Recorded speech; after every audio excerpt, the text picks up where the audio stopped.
Chapter 76. Using Tai Chi against the enemy. Jian Chen retreated 20 meters before stopping. There was no longer an easygoing look on his face. Instead, he was now deathly pale. There was just too much of a difference between their strengths. Jian Chen could only compete on even ground in terms of agility, but he had just taken a huge loss from the collision between their saint weapons. Although it hadn't done too much damage to him, the middle-aged man's saint force was many times stronger than Jian Chen's, and that blow alone had caused his light wind sword to transmit a huge shock wave which caused some minor internal injuries. The man steadied himself as he stared down Jian Chen. This had been the third time he had nearly taken damage, so he didn't dare belittle Jian Chen anymore.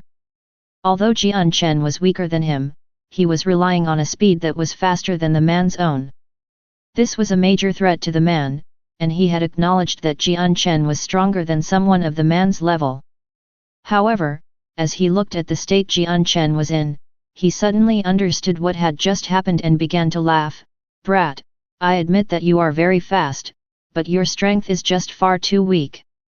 Without even waiting for Jian Chen to catch his breath, he immediately flew forward with his 2-meter-long guandao ready to cleave him in two. Because of the collision between the light wind sword and the guandao, Jian Chen had suffered some damage.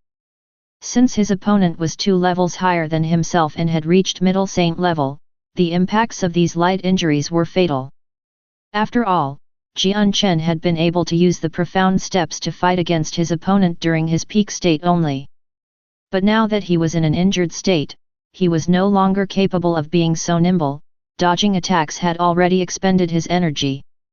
As the man continued to exchange blows with Jian Chen, he had realized that the threat Jian Chen originally was to him was slowly decreasing, causing his guard to similarly slacken. Using all of his strength, he struck out towards Jian Chen, hoping for a fatal blow. His speed was even faster than before. With the man's speed growing faster, Jian Chen was using up more and more energy. If he was in perfect condition, then not only would Jian Chen have an easier time dodging the man, but he would have been able to fight back as well. But now that he was injured, he could only dodge without attacking, and since the man was quickly increasing his movement speed, Jian Chen's every dodge was getting more and more dangerous. The man's blows were getting exponentially faster. He managed to attack dozens of times within an instant, and at this point, blood-stained cuts had appeared in Jian Chen's clothes, since he no longer had the ability to counter. However, it could be seen that Jian Chen's wounds weren't very deep. The cyan-colored light lit up the night as the man's guandao cut through the night air towards Jian Chen. Although Jian Chen tried his best to dodge the blade, his movements had already become a lot slower than before, and so he failed to dodge it completely. The guandao left a cut so deep that the bone could be seen on his chest, and a torrent of blood started to leak out onto Jian Chen's clothes. The man gave a fierce laugh as he continued to slash at him. Taking advantage of how Jian Chen didn't move away, the man drew closer. Lightning fast, he kicked out his right foot covered in a cyan light at Jian Chen's chest. Bang! The man's kick sent Jian Chen flying backwards like a bullet. While his body was in the air, Jian Chen couldn't help but spit out a mouthful of blood. As he flew 20 meters backwards past a few bandits before falling to the ground. Afterwards, Jian Chen spat out another mouthful of blood. By now, his face had turned deathly white. With a cyan flash of light, the man strode over 20 meters towards the floored Jian Chen and sneered, "I'll give you this one last chance. If you tell me whatever secret it is that made you so fast, then I'll spare your life. If not, then you will die." The man's eyes flashed with blazing curiosity, and his heart raced at the thought of becoming faster with Jian Chen's technique. To a wind-attributed person, speed was an extremely crucial thing to him. Although he didn't dare to think that his speed would reach a new level, he was certain it would improve his strength and increase his position within the boundless bandits. Thinking about this, the man felt extremely excited. He trembled almost as if he was angry, but he was actually stirred up from his emotions. Jian Chen wiped away the blood from his mouth and slowly stood back up as he glared at the man with an icy look. With a small sneer, he said, "I'm afraid you're not strong enough for it." Despite just being dealt a serious injury, Jian Chen didn't seem to fear the difference in strength between them. As he talked, Jian Chen was readjusting himself into a relaxed position, almost as if he wasn't bothering to guard himself. His right hand had loosened up his grip on his sword. His current state was completely different from the previous him. Jian Chen's words caused the other man's face to sink. He snorted, "Brat, with your strength, you don't have the qualifications to say that. If you're not willing to tell me, then you'd better be prepared to suffer for your own actions." Mid-speech, the man had already started to run towards Jian Chen with his guandao swinging down at Jian Chen's right shoulder. Despite seeing the man approach, Jian Chen showed no signs of wanting to dodge. Instead, he brought his sword back up. Although his sword was moving at the same speed, it appeared as if the sword was as light as a feather, and was floating elegantly in the air. This was completely different from the killing intent he had previously displayed. The light wind sword and guandao collided with each other without making any sound. Afterwards, the softer-looking light wind sword attached onto the guandao like a maggot on a wound, and diverted the guandao's original trajectory. The sword twisted itself in a circle a few times, and immediately transferred the momentum of the guandao cleanly towards the side, causing it to fall to the ground. The man's face changed as he looked at Jian Chen with amazement. Just now, he had been unable to control the movements of his own guandao. If he had been facing an opponent that was only slightly weaker than him, then he wouldn't have been so amazed. But against Jian Chen, who was by far the inferior person, the man was not really able to accept what had just happened. "What technique was that?" the man asked with a look of disbelief.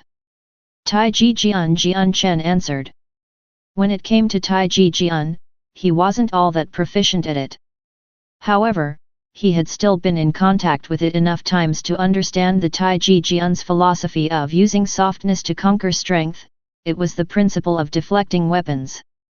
Now that he was not only weaker than his opponent, but also in a state where his energy was all but gone now, Jian Chen was forced to use the Tai Ji Jian techniques that he wasn't very proficient in to block the attack. TL note: https://n.wikipedia.org/wiki/taijijian. Tai Ji Jian emphasized the idea of using softness to conquer strength in order for the weak to beat the strong. With the ability to deflect attacks in such a way, this would prove to be extremely beneficial to Jian Chen at this current moment. The only flaw was that Jian Chen only had a few ideas on what Tai Ji Jian was like, and was not good at it at all. After all, he was a master of the one-hand swift sword style. Nonetheless, it was proving helpful to Jian Chen against the man at that moment. The man's eyebrows creased together as he ran the word through his head. Soon after, he shook his head and said, "Tai Ji Jian, I've never heard of it." His eyes looked at Jian Chen in a confused manner before laughing, "Brat, although you're quite weak, I didn't think you would know so many techniques. It seems that killing you would be a waste. I should capture you instead. This would be a pretty great favor towards you as well." The man moved towards Jian Chen once more with his Saint Force enhanced guandao in hand. He had come to a decision that no matter what, he would capture Jian Chen. Although the Tai Ji Jian technique wasn't something he was extremely determined to learn, the man seriously wanted to figure out the technique that had allowed Jian Chen to move so fast. Jian Chen used his Tai Ji Jian to deal with his opponent. With its profound ways of dealing with each attack from the man felt as if he no longer had any control over his own guandao. Although he wasn't very proficient in it, Jian Chen's Tai Ji Jian made the man's strong strength seem practically non-existent. However, it was taking an extraordinary amount of effort on Jian Chen's part. Despite Tai Ji Jian allowing one to deflect and divert another person's attacks, Jian Chen was only just a saint, so it was taking all of his energy to break away the man's monstrous strength from his guandao and send it elsewhere. So while it looked easy to do, it was actually hard to pull off. But using Taiji Jian was only a temporary defensive method, and not an offensive one. He could only block attacks without being able to capitalize on an opportunity to attack. If it weren't for the fact that his opponent was pressuring him with his attacks, then Jian Chen would definitely not use the Taiji Jian. After a few more moments of close combat, the man was gradually getting angrier and angrier. Every single time he had struck out towards the weaker person, Jian Chen had used his strange technique to change the trajectory of his attack. This caused him to lose control of his saint weapon, and to him, this was utter humiliation. "You bastard, I don't believe that this is all I can do to you." The man flew into a rage. He was no longer able to contain his fury, as he continued to curse at Jian Chen fiercely. Soon after, the man's strength grew even stronger, causing Jian Chen to struggle even more to defend himself. His face was already drenched with sweat as his saint force was slowly starting to dry up. Chapter 77. Battle Skill. The man's wild attacks were pushing Jian Chen to his limit. After all, Jian Chen was still using all of his might to use his barely proficient knowledge of Taiji Jian to deflect the man's moves. Each time Jian Chen had blocked and diverted the enemy's Guandao, a large part of his saint force was used up. With the both of them fiercely fighting it out, they had already used up more than half of their saint forces. Since Jian Chen had a serious gash across his chest, he was starting to feel quite weak as time went on, even just blocking was getting harder now. Jian Chen's beginning saint strength was able to contend with a middle saint master thanks to his higher expertise with the sword and his past experiences from the countless number of battles he had been in his past life. If it was another person with Jian Chen's strength, then it would be hard to say if they would be able to last 10 rounds against the man's storm-like blows. After all, the difference between a saint and a saint master was huge. There were at least 2 levels separating the two. The cyan-colored blade ripped through the air once more as it slashed down towards the light wind sword. At last, Jian Chen wasn't able to deflect the Guandao's frightening power, and his sword was sent recoiling backwards. While the light wind sword wasn't hurt in any way, it had been forced back into Jian Chen's chest with a loud bang. The crash caused Jian Chen to be sent flying backwards 10 meters, before falling onto the ground. He spat out yet another mouthful of blood, filling the sky with droplets of it. "Brat, I can tell that you don't even have the energy to escape from my blows now. Just be obedient and come along with me." The man sneered. Without waiting for Jian Chen to answer, he moved once more, and in a flash, he appeared 10 meters ahead where Jian Chen was. He reached out, and grabbed at Jian Chen's neck with both hands. Coldly looking at the man come closer with his hands outstretched, Jian Chen's eyes flashed with a dangerous glint as he inwardly sighed, "AI, seems like I have to use my last resort." The last resort was Jian Chen's ultimate life-saving skill. It was the one skill that only he within the Tianyuan continent would know, the Soul Sword. The Soul Sword was learned back when he had fought against Dugu Qiubai a long time ago. At his moment of death, he had made a breakthrough and learned this supreme skill. Yet, just as Jian Chen was about to use his ultimate skill in this predicament, a bright red glow of light suddenly filled up the night sky. It headed towards the middle-aged man, who was currently about to capture Jian Chen. Seeing the giant red sword out of the corner of his eye, the man let loose a look of disdain as he gave a gentle snort. Moving away from Jian Chen, the cyan-colored glow in his right arm began to brighten dramatically, essentially covering his entire arm in a shroud. The man's wind-attributed saint force-enhanced arm lashed towards the fiery red sword, firmly catching it in his hand. Taking advantage of this situation, Jian Chen immediately crawled up from the ground and looked at the person who had rescued him with a gratuitous look. The owner of the red sword was a mercenary that looked to be around 20 or 30 years old with an ordinary appearance, the type of person that would blend in with a crowd easily. Yet, this mercenary was no stranger to Jian Chen. This was the kind person he had talked to on the road. Mu Yun. The middle-aged man sneered at the sword-wielding Mu Yun. "You overestimate yourself." Hearing the man talk, Mu Yun expressed a strange smile and laughed. "You're only just a middle saint master yourself, not all that much stronger than me." I can say what I please. Mu Yun's sword emitted a splendid glow as well as a high temperature. In the night, his sword lit up the area around them with a strong glow. The temperature around them also steadily increased. In just a few moments, the red sword became entirely enshrouded in a blinding fiery red. The light constantly pulsated, making it seem as if the sword was actually on fire. Feeling the saint force surge in endless waves from the sword, the man furrowed his eyebrows together. He let go of the blade, and then fiercely slammed his hand against the blade. Bang! Receiving the energy-filled blow from the man, Mu Yun's sword was sent towards the side. But with Mu Yun's battle experience, he took advantage of this sudden movement to whirl around. The sword traveled in a circular motion as Mu Yun immediately slashed at the man once more. Since you want to die, I'll grant you your wish. The man bellowed, his guandao flashing with a cyan glow as he waved his weapon around. A gentle breeze accompanied his weapon as it flew towards the fire-red sword. Clang! Mu Yun's sword and the man's guandao collided with each other, causing a loud metallic sound to ring out. The moment the two saint weapons separated, Mu Yun staggered 10 meters backwards. On the other hand, the middle-aged man stood as steady as Mt Tai, without any indication of moving. A single glance was enough to see who was the weaker one, and who was the stronger one. Standing on the side, Jian Chen knew that Mu Yun was still weaker than the other man by a large amount. However, Mu Yun was still stronger than himself, and by Jian Chen's estimates, Mu Yun's strength should put him between a middle great saint or a peak great saint. Despite this, he was still much weaker than the other man.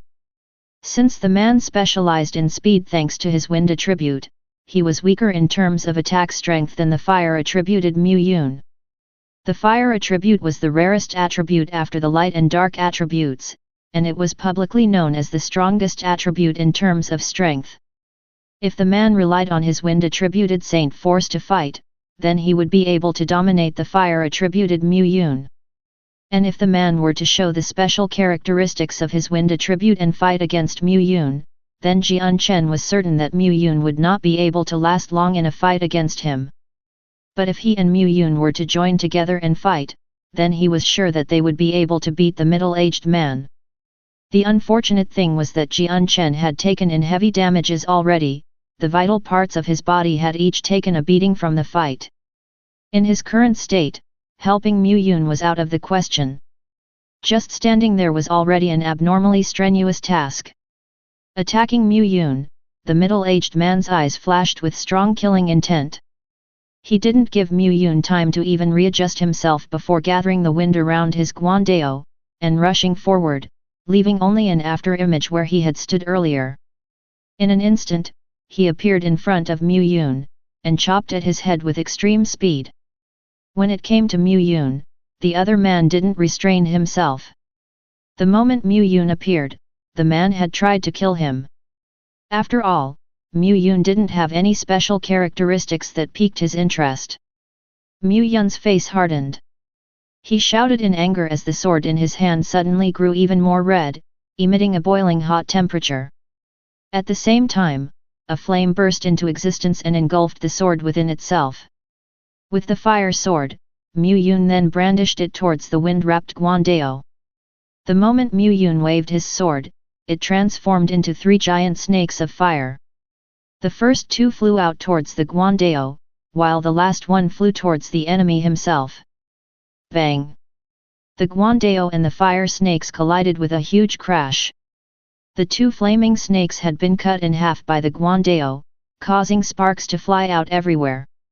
If one were to look at it from far away, the sight looked like it was a flower that was getting ready to bloom. While the first 2 snakes had been stopped by the guandao, the third snake had become like a fierce tiger, increasing in temperature as it traveled through the air towards the man. Just as the third fire snake was flying towards the middle-aged man, his right hand loosened its grip on the guandao. The man gathered the wind saint force into his fist, and blew it out towards the fire snake. The fist made contact with the fire snake, causing a resonating crash. Dispersing into the air, the fire snake sent sparks flying throughout the night sky for a while before disappearing into the night.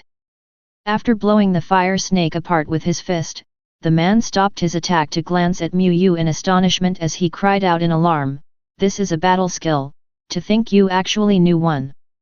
No one had discovered that the man's right fist had actually turned bright red, and had even swelled up in size.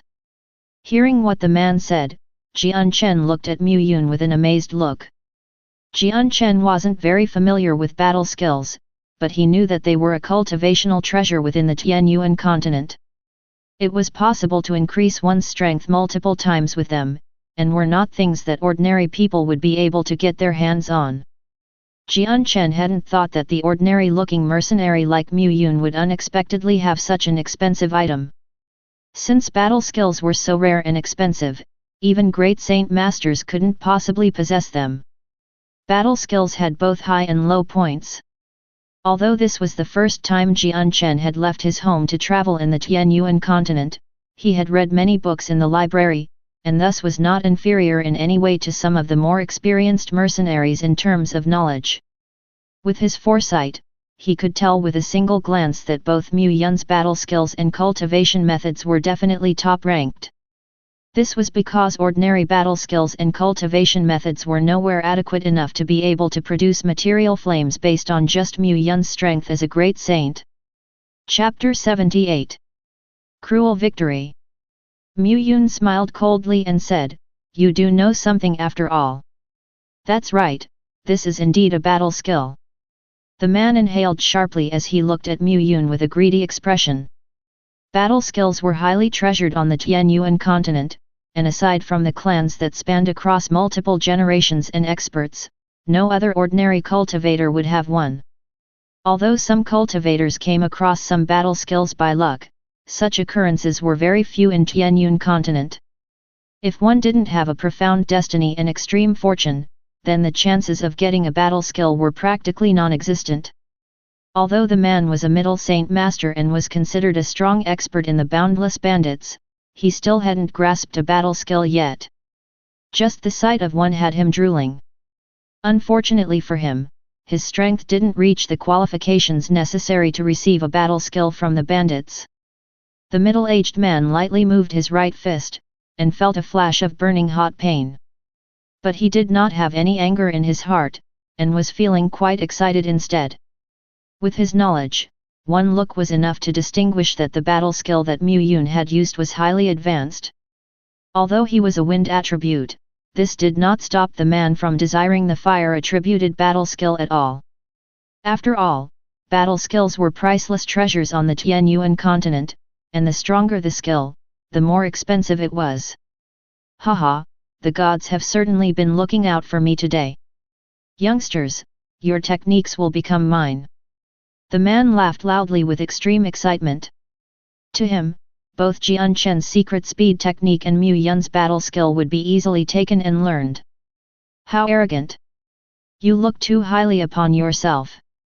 Mu Yun sneered. Raising his hand, the red sword immediately ignited as the flames lit up the night. Slashing at the man, the hidden aura of the sword spread out in every direction. However, the amount was so small that its aura was virtually undetectable. But for someone like Jian Chen who had a powerful soul, this faint aura could clearly be detected. The moment he had realized the source of the aura, his eyes widened in surprise. Seeing the sword bring forth a blatantly powerful pressure, the man sneered, "Brat, although you have a special battle skill, your strength is still far too weak." The moment the fiery great sword made contact with the man's clothes, he disappeared into an after-image, causing Mu Yun's sword to swish into empty air. The instant the man disappeared from sight, Mu Yun's face hardened in concentration. Suddenly, an ear-piercing whistle of a blade could be heard coming from the back. Mu Yun instantaneously changed his sword into 3 giant snakes and made it fly behind him. While in mid-air, the 3 snakes fused together, and turned into an even bigger fire serpent. Clang! The sound of metal hitting something resonated through the air as the fire serpent engulfed both Mu Yun and his opponent. The collision had caused the fire to spread out in every direction for a few dozen meters. When the red ripple of energy swept past Jian Chen, their extremely hot temperatures caused Jian Chen's clothes to blacken from the heat. If it were not for the fact that his clothes were already damp from his blood, then his clothes might have spontaneously ignited into flames. In the brilliant blaze, both Mu Yun and the middle-aged man staggered backwards, the both of them looked haggard from the trade-off. Mu Yun's originally tidy hair had become messy, while his face had become pale in color. Even his fiery great sword had started to lose a bit of its luster. As for the middle-aged man, while he had been enveloped by his wind-attributed saint force, his clean clothes had already started to show signs of burn spots. Both of his sleeves had already been blown apart. Because of the use of a battle skill, the fight between Mu Yun and the middle-aged man was on a much larger scale than the man's fight with Jian Chen. The blaze attracted both the mercenaries and bandits around them, causing both sides to immediately notice the fight out of the corners of their eyes. The moment they saw the radiant blaze, some of the mercenaries further away cried out in astonishment. "Those are real flames! Unless one is an Earth Saint Master, it's impossible to summon flames out of nowhere. Could it be, that's a battle skill?" "Battle skill? It's a battle skill. So someone here knew a battle skill." Whether it was a bandit or mercenary, when they saw that Mu Yun possessed a battle skill, they all cried out in amazement. None of them could believe what they were seeing. Battle skills were extremely rare and expensive on the Tianyuan continent. Common mercenaries would normally live their lives without even once witnessing a battle skill. After their shocks wore off, every mercenary's and bandit's eyes started to fill with greed. Battle skills were what cultivators in the Tianyuan continent desired most. Their thirst for these skills far surpassed their desires for cultivation methods. Battle skills allowed one to increase their strength many times more than usual, so many people often fought to the death for these skills. Having a battle skill meant gaining an additional source of protection. Seeing the greed in their eyes, Jian Chen couldn't help but to narrow his eyes. He knew just as much as anyone that people would become jealous of another person's strength. Mu Yun's battle skill had far surpassed what Jian Chen had thought, and now it had been revealed in front of all the mercenaries. Battle skills were treasured greatly, and would bring great trouble to those that had them.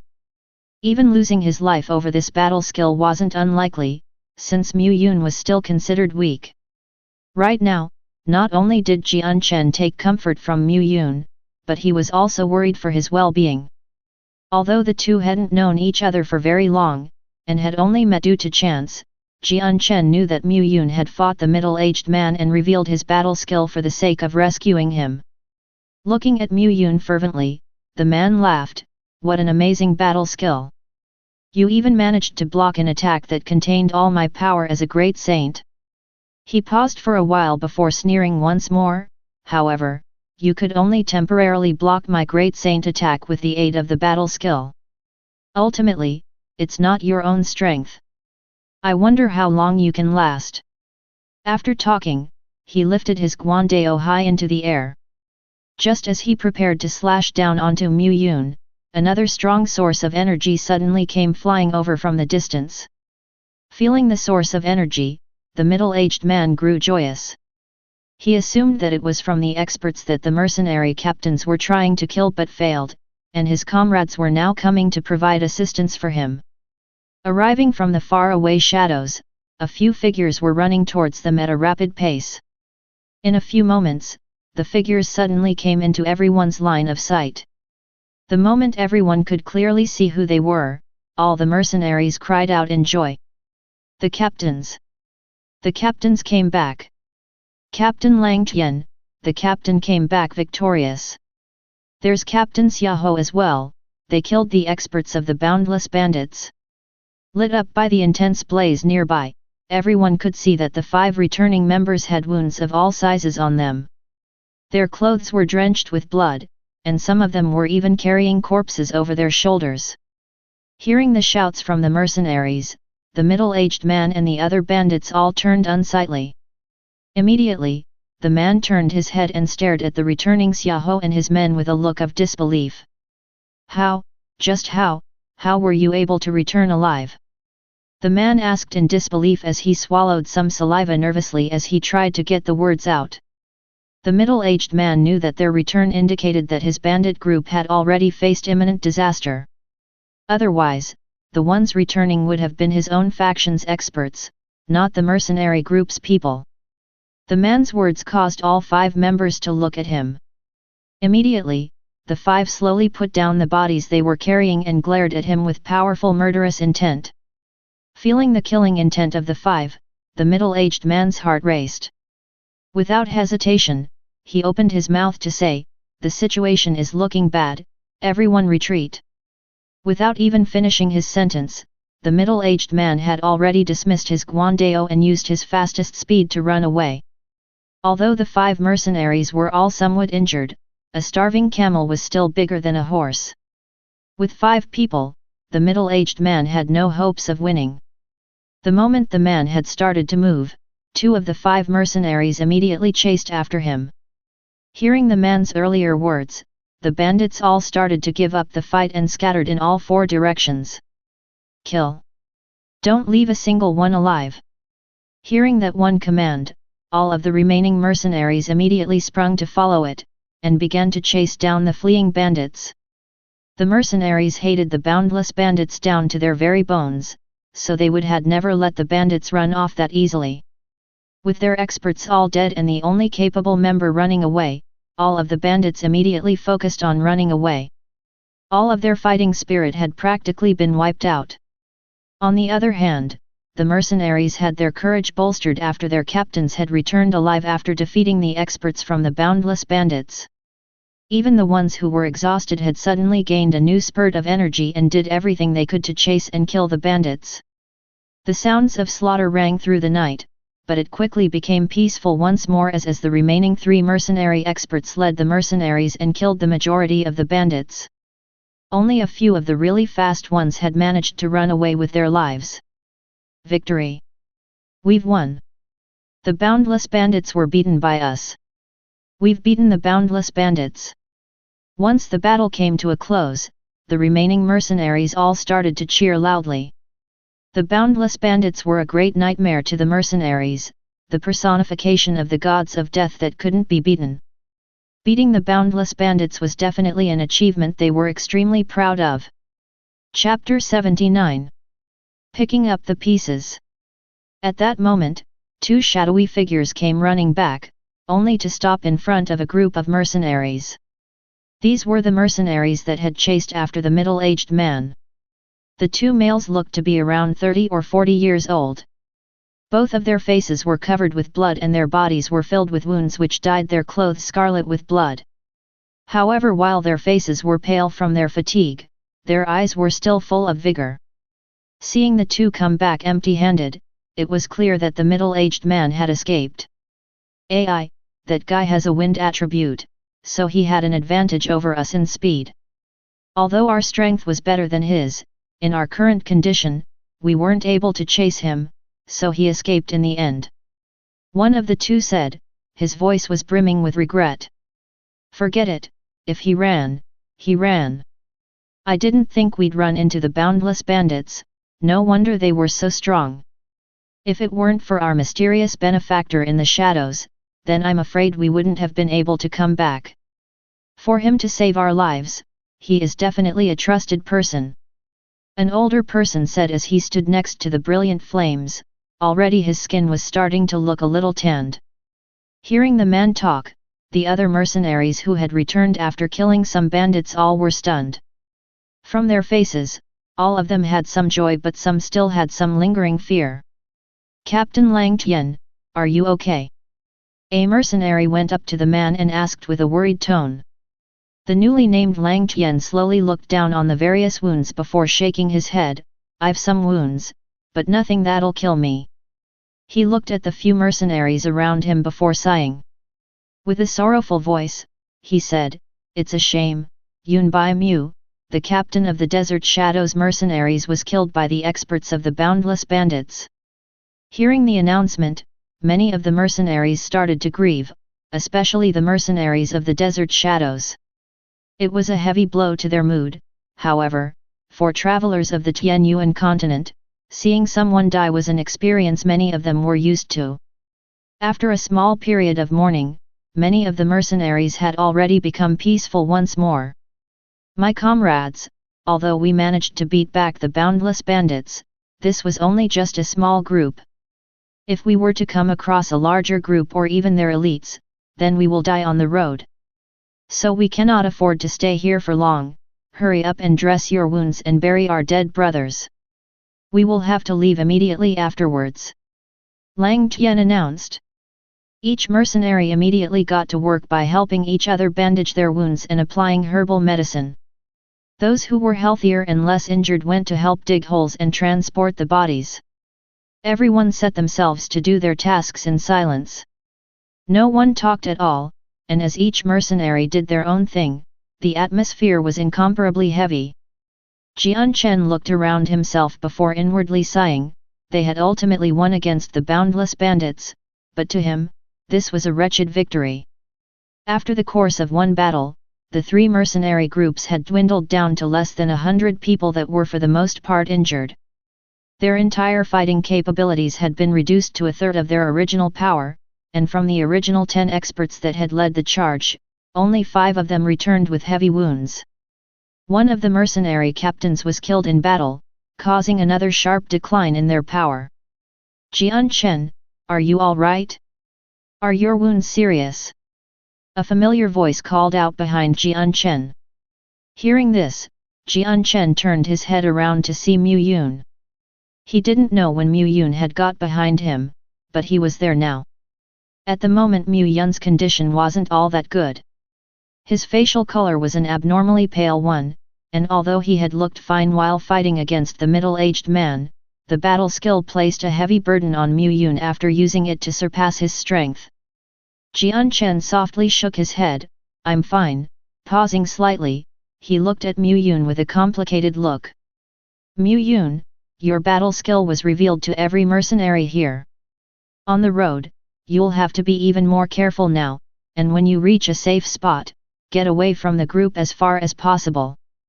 Otherwise, I'm afraid they'll try to do something. Mu Yun looked around at the busy mercenaries. Jian Chen, I thank you for your concerns. I'll be careful from now on. Although he had said that, Mu Yun's expression did not look at all concerned at the people around him. When it came the mercenaries, Mu Yun did not see them as a challenge at all. Taking note of Mu Yun's unconcerned stare, Jian Chen was slightly amazed. Despite the strength Mu Yun had shown during his fight, Jian Chen didn't think would be able to protect himself within the group. Mu Yun took out a white jade bottle from his space ring and held it towards Jian Chen. This is a top-notch healing medication, drink it and heal yourself up. Thanks. Jian Chen didn't decline his offer and took the bottle from him. Don't worry about it, I'm going to treat my own wounds first and then go help the others. Mu Yun waved before walking away from Jian Chen. 2 hours later, everything was in order as all the dead mercenaries were buried while ignoring the corpses of the boundless bandits. The mercenaries hated the boundless bandits even after they died, and so they wouldn't bother to pay their respects by burying their bodies. During those 2 hours, Jian Chen had casually treated his wounds and already swapped out the bloody clothes from his fight with the middle-aged man with a new set. Before they had set out on the trip, Jian Chen had prepared a few dozen sets of clothes, so he wasn't worried about running out. Let's go. After everyone was ready, someone called out for them all to start moving. Everyone was prepared to move into the night without stopping for rest or sleep. Ever since the ambush by the boundless bandits, the caravans no longer wished to stay around any longer. Even taking a break would not do. After the ambush from the boundless bandits, the caravan's strength had been greatly diminished, leaving them with very little manpower. Since many members of the boundless bandits had escaped, if they were to bring back a bigger unit to attack them, then the caravan would not be able to survive, let alone think about trying to reverse such an abysmal situation. Jian Chen painstakingly climbed onto his own horse, and began to blindly follow the caravans in the dark. Atop the horse's back, Jian Chen sat with his eyes closed, as he quietly manipulated his saint force to heal his internal injuries. He had previously received quite a few heavy attacks from the middle-aged man, so the damage Jian Chen was suffering was quite severe. Moreover, he had consumed a large chunk of his internal saint force already, so his current body's condition made even the simplest movements difficult to carry out, let alone fighting. Since Jian Chen was currently traversing the Tianyuan continent, and could encounter danger at any moment, his strength was most important. Thus, Jian Chen continued to expend all his effort in trying to recover his own strength, without daring to stop for even a second. The caravan quickly advanced on the road. Since the people were afraid of reinforcements from the boundless bandits chasing them, their current speed was many times faster than their previous traveling pace. Despite this, it was still only slightly faster than the average person running at their peak speed. After all, the carriages contained many goods, so speeding up further was impossible, even if they wanted to.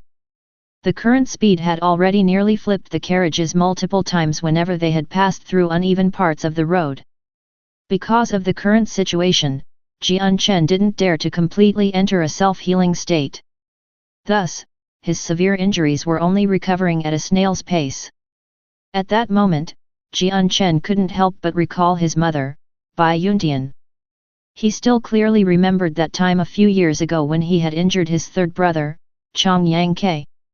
Bai Yuntian had unexpectedly healed his injuries as if it were the easiest thing in the world, without leaving a single scar. If there was a Radiant Saint Master at the scene right now, the internal injuries within his body would have probably recovered faster. Unfortunately, Radiant Saint Masters were really too rare, and their statuses were highly esteemed. With the strengths of the three mercenary groups currently present, there was absolutely no way they could have invited a Radiant Saint Master. Just as Jian Chen had thought of Radiant Saint Masters, a divine light suddenly flashed within his mind. Immediately, he opened his previously closed eyes, and in that instant, a bright ray of light seemed to shoot out from his eyes in amazement, dying out immediately afterwards. That's right, I can sense light saint force, and even gather it. I wonder if I can control the light saint force like a Radiant Saint Master would, and be able to heal my own wounds. Jian Chen pondered this furiously.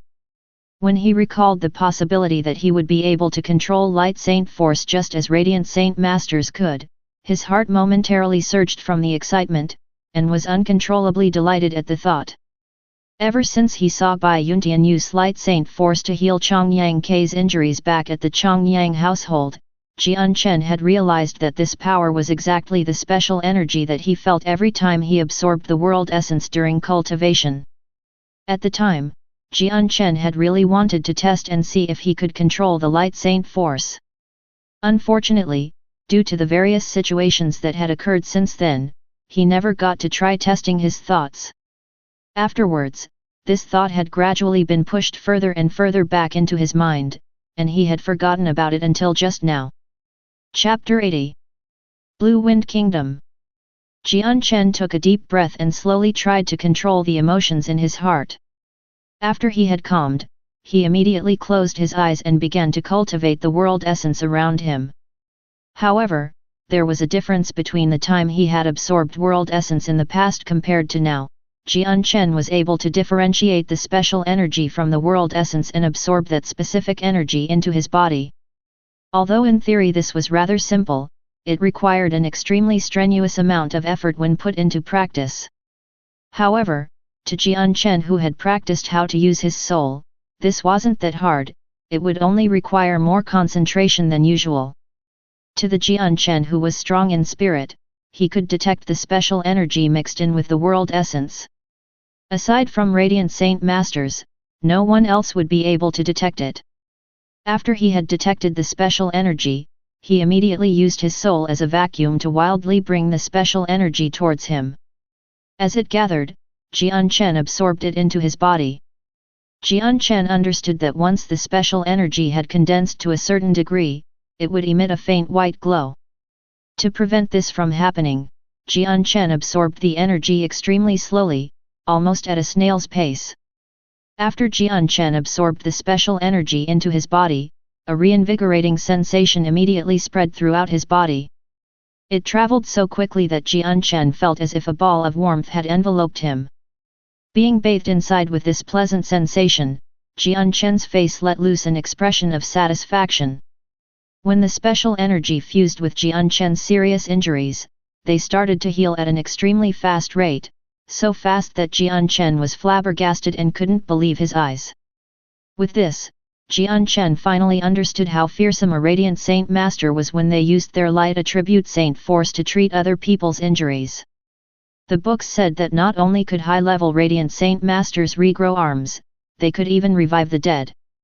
It would appear that this wasn't a lie. If they could heal injuries like this, then perhaps the Radiant Saint Masters who stood at the peak have truly transcendent skills. Before, Jian Chen had doubted that Radiant Saint Masters could regrow an arm and revive the dead, but after seeing the effectiveness of the energy they used, Jian Chen firmly believed that this was the truth. While writing, Jian Chen continued to use his soul to take the light saint force from within the world essence, before slowly absorbing it into his body. As a result of this constant absorbance, Jian Chen was enveloped in a strange misty fog. It was the special energy that Radiant Saint Masters used. Although there were countless mercenaries nearby, some of them being great Saint Masters, none of them had noticed Jian Chen's strange appearance. This light saint force was a special type of energy that, aside from Radiant Saint Masters, no other cultivators would ever be able to perceive. Even if there was an expert at the peak of the Heaven Saint Master level, they wouldn't be able to perceive it. Because of this, Radiant Saint Masters were exceedingly rare within the Tianyuan continent, since every single Radiant Saint Master had to be born with this innate ability. From birth, their spirits had made special contracts with the Light Saint Force. Thus, Radiant Saint Masters were able to perceive its existence. And as their souls grew, they would gradually be able to control the energy. When the concentration of the Light Saint Force grew to a certain degree, it would become milky white in color. At this point, a cultivator would be able to see the existence of it with their eyes.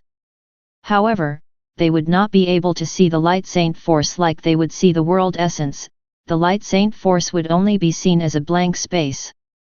The night went by quickly for the caravan and its mercenaries. For the entire night, no one slept at all. If they were not trying to clean their wounds, they were trying to heighten their concentration to detect movements in their environment. No one wanted to be ambushed by the boundless bandits once again. Under the tense environment of the mercenaries, the night quickly passed and became day. However, the mood did not lighten at all. Although they had long since departed from their previous resting spot, they weren't safe yet. In this area, many different bandit groups could still attack them. If the mercenaries were in their prime conditions, then they would not fear any bandit group. However, after the boundless bandits, they were all heavily injured, and had lost many of their numbers. With their current strength, if they were to come across another bandit group, then they would only be able to put up a bitter struggle. Although they knew that abandoning some of their goods would help them stay alive, the things that they were delivering were quite precious. Unless it was a last resort, neither the mercenaries nor the merchants were willing to make such a decision. As the bright, red sun rose overhead, Jian Chen, who had sat without moving for the entire night, finally opened his eyes. Jian Chen could feel a very pleasant and joyous sensation within as he stretched his limbs. After a single night of therapy, Jian Chen's body, which would have normally taken 5 or 6 days to heal from the grievous wounds, had been completely restored. Even his nearly used-up Saint Force had reached a level of saturation that put Jian Chen back at the peak of his strength. Not only that, but Jian Chen could clearly tell that his Saint Force was even bigger than before. I didn't think that I would be able to control Light Saint Force like a Radiant Saint Master could. Jian Chen cheered internally. He was quite ecstatic to discover this, as it was a pleasant surprise to him. Equipped with this special power, his life would gain an additional source of protection. No matter how serious of an injury he would get in the future, he would be able to quickly heal it at any given place or time. While being happy at this discovery, Jian Chen was also greatly shocked at how effective the Light Saint Force was at healing. If he were to use herbal medicines, then it would have taken him 4 or 5 days to completely heal from his wounds. But using the light saint force, he had been completely healed in a single night. In addition, Jian Chen had been absorbing the light saint force slowly. He didn't want to speed up his absorption rate just in case it was revealed that he could do such a thing. However, Jian Chen knew that he could only use the light saint force as a last resort. It was better to keep it a secret. He had considered this issue very thoroughly. There was a possibility that his ability to control light saint force would raise unexpected issues during a critical moment. Although radiant saint masters were highly revered in Tianyuan continent, this empty glory meant nothing compared to what he wanted for his life. Meanwhile, the road was relatively peaceful for the caravan. There was nothing aside from the occasional weak magical beast. They didn't come across any bandits or stronger magical beasts.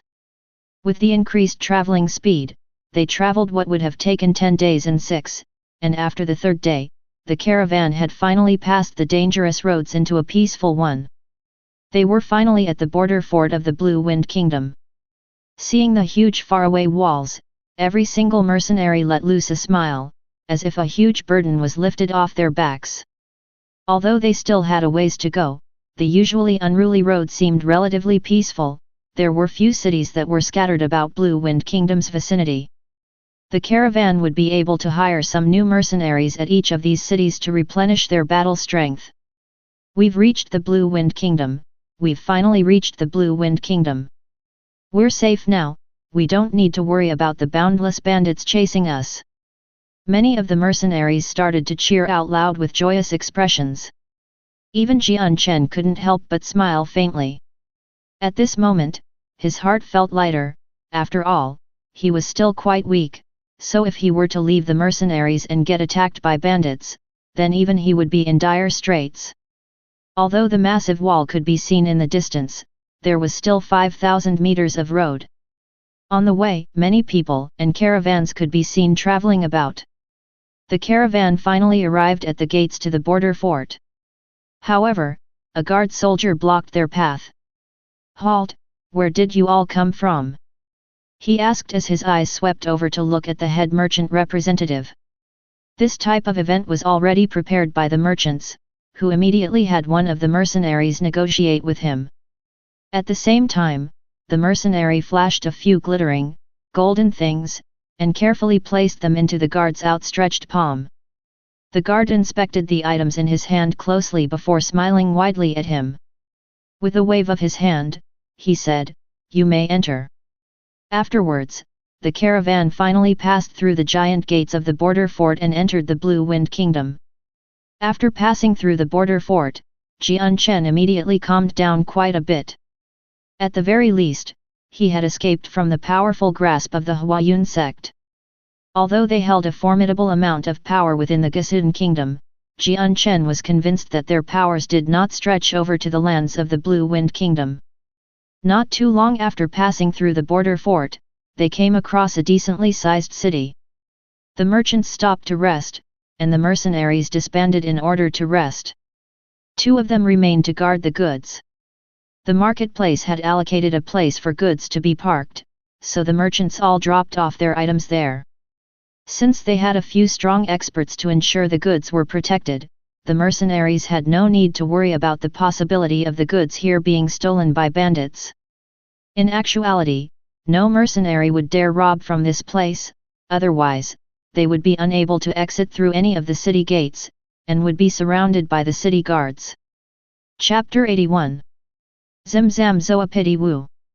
After storing away the merchandise, the mercenaries went off to enjoy their free time, and the merchants went to reorganize their military strength. After spending many days and nights constantly rushing without stop, everyone was tired. So the moment they were disbanded, they immediately headed towards the nearest inn and started to sleep. Those who were injured headed off to a place to heal their injuries. Jian Chen tied his horse to the stable area and looked around, only to see a single person wearing regular clothes standing around. After another sweeping glance, he quickly walked towards that person. Arriving behind the person, Jian Chen whispered, "Mu Yun, your battle skill is already known to many mercenaries. Take advantage of this opportunity, and quickly leave. Otherwise, I fear that they might try to do something to you." Hearing Jian Chen, Mu Yun turned his head around and smiled at him. "Don't worry. If they want to take my battle skill, they'll find out that it won't be that easy to do." Jian Chen frowned as he looked at Mu Yun carefully. "If it's like that, then I won't speak of it anymore." He paused in thought before asking again, "But now that we've reached the Blue Wind Kingdom, it is nearly time for me to separate from the mercenary group. From this road on, we will no longer be walking the same one. Brother Mu Yun, please take care of yourself." He cupped his hands together respectfully. Although Mu Yun and him had only just met, they were on good terms with each other. Plus, Mu Yun had revealed his secret battle skill for the sake of rescuing Jian Chen, so in his heart, Mu Yun was a decent guy. However, this wasn't enough for Jian Chen to consider him a good friend. "You take care of yourself as well." Mu Yun cupped his hands together in response. "Are the two friends here preparing to leave already?" "Everyone is exhausted, and so we've prepared a top-rated restaurant for everyone to enjoy. It'd be better to come eat and drink with everyone first." At that moment, a deep voice spoke out towards the other two. Mu Yun and Jian Chen turned around to see an older man who had a smile adorned on his face. Seeing the man, Jian Chen was a little stunned, but he quickly regained his composure. Cupping his hands in respect once more, he said, "This one greets Captain Lang Tian." Over the past few days, Jian Chen had become familiar with the three mercenary groups. The strong man wearing the black robes was Captain Lang Tian, an expert who had reached the Great Saint Master level. Seeing Captain Lang Tian, Mu Yun also cupped his hands in respect. Even with a laugh, this was still considered a respectful greeting. "My two friends, I don't know what to call you two, but when the boundless bandits attacked us, we honestly suffered greatly. It was thanks to you two that our casualties did not get any worse." Lang Tian smiled with a face full of benevolence. "This one is named Jian Chen. Captain Lang Tian is too generous." During the ambush with the boundless bandits, the one who had contributed the most was Captain Lang Tian, who had killed many of the expert bandits. "Your humble servant here is called Mu Yun." What Brother Jian Chen said was correct. The reason why we could successfully push back the boundless bandits was Captain Lang Tian. If not for the captain, then I'm afraid all of our lives would have been forfeit. Mu Yun laughed. Hearing Jian Chen and Mu Yun, Lang Tian's eyes flashed with a brief moment of shame before he quickly concealed it. "My friends Jian Chen and Mu Yun are too polite. Whatever the end result of the ambush was, I still have to thank you as the captain of my mercenary group. For the past few days, everyone had been so worried about the boundless bandits overtaking us, so we've been spending day and night traveling as much as possible and sacrificing sleep. We've really placed a burden on the two of you. I've already prepared a great feast. It would be great if we were to all eat together with joyous smiles. Afterwards, we can all rest well for a few days and heal from our wounds." "Alright then, after eating rations for the past few days I've almost forgotten what meat tastes like. I was just about to prepare myself to gorge on a great meal, but since Captain Lang Tian has already prepared a feast, I can save my meal money." Mu Yun readily agreed. Facing Jian Chen, he said, "Brother Jian Chen, it'd be for the best if we both went. After eating rations for the past few days, you must be sick of it." Jian Chen shook his head gently. "I appreciate Lang Tian's kindness towards this one, but I have some important matters to attend to. I will have to leave immediately and won't be able to accompany everyone. If I have offended Captain Lang Tian, I beg for forgiveness." Lang Tian looked regretful at that, but he didn't continue to try and persuade Jian Chen into staying. Cupping his hands together, he said, "If Brother Jian Chen has some important matters to attend to, then this one won't hold brother up any longer from his business." After Jian Chen bid farewell to Lang Tian, he immediately left the area. Now that he had separated from the mercenary group, he no longer had any responsibilities. If he wanted to leave, he could leave without notifying anyone. After Jian Chen had left, the black-robed Lang Tian and a few other mercenaries were quietly discussing something within the room of a restaurant. "Caleb, you're sure this mercenary named Mu Yun has a battle skill?" said a white-robed elderly man right next to Lang Tian. He had a head of long black hair that trailed behind his head. His face was bronze in color and had many fierce-looking wounds on it. Since there was still blood on some of his wounds, one could tell which wounds were new and which were old. "Yes, Captain Bai Fei Yun." When the mercenary called Mu Yun used his battle skill, many people around had seen it, so this information is definitely not false. Caleb replied. "That's correct, Captain Bai Fei Yun, Captain Lang Tian. Everyone that survived the ambush can testify this. What Mu Yun used was definitely a battle skill, and it was actually a highly advanced one as well," another mercenary said. Originally this was an important matter that the mercenaries should have reported earlier. Unfortunately, when they were ambushed by the boundless bandits, the battle skill was the last thing on their minds, since their lives were more important. Even if they were to learn the battle skill, if they weren't alive to enjoy it, it would be completely pointless in the end. Moreover, the current situation was different. Since they had entered Blue Wind Kingdom, they were temporarily safe. Now, they could mention the battle skill that Mu Yun had. Although the mercenaries were all in the same group, life on Tianyuan continent was extremely cruel. Even these mercenaries would try to forcibly take an item they were jealous of, just like the boundless bandits had. Such circumstances happened all the time in Tianyuan continent. Hearing these two mercenaries talk, all the other mercenaries in the room frowned. The white-robed man looked at Lang Tian and said, "Captain Lang Tian, what do you think about this situation?"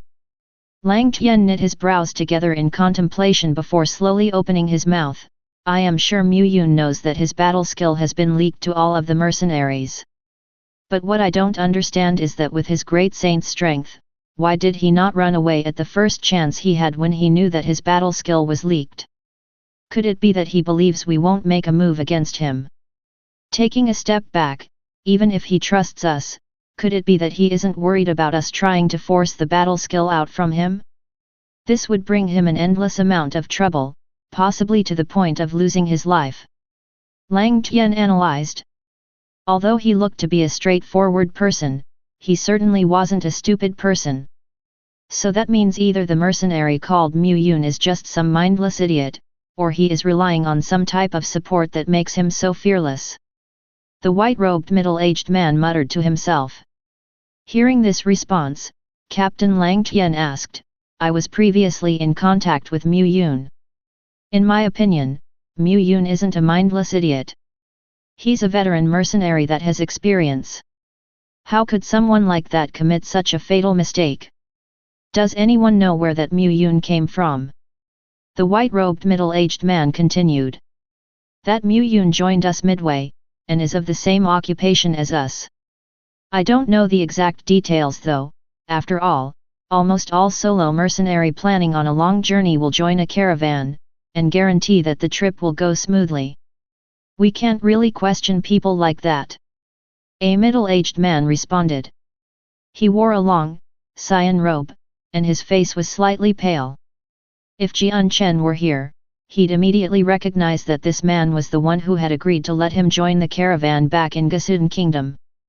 The mercenaries in the room all grew silent.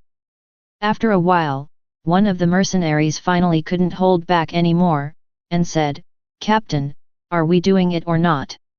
If we succeed in obtaining this battle skill, then we'd gain quite a bit of wealth. Even if we don't use it ourselves, we can sell it. Considering how precious battle skills are in Tianyuan continent, we can definitely get a sky-high price for it. After all, this battle skill is of a pretty high quality. Captain, why don't we put our all into this fight?" Another mercenary said, an eager light constantly pulsing within his gaze. Captain Lang Tian frowned, however he didn't immediately reply either.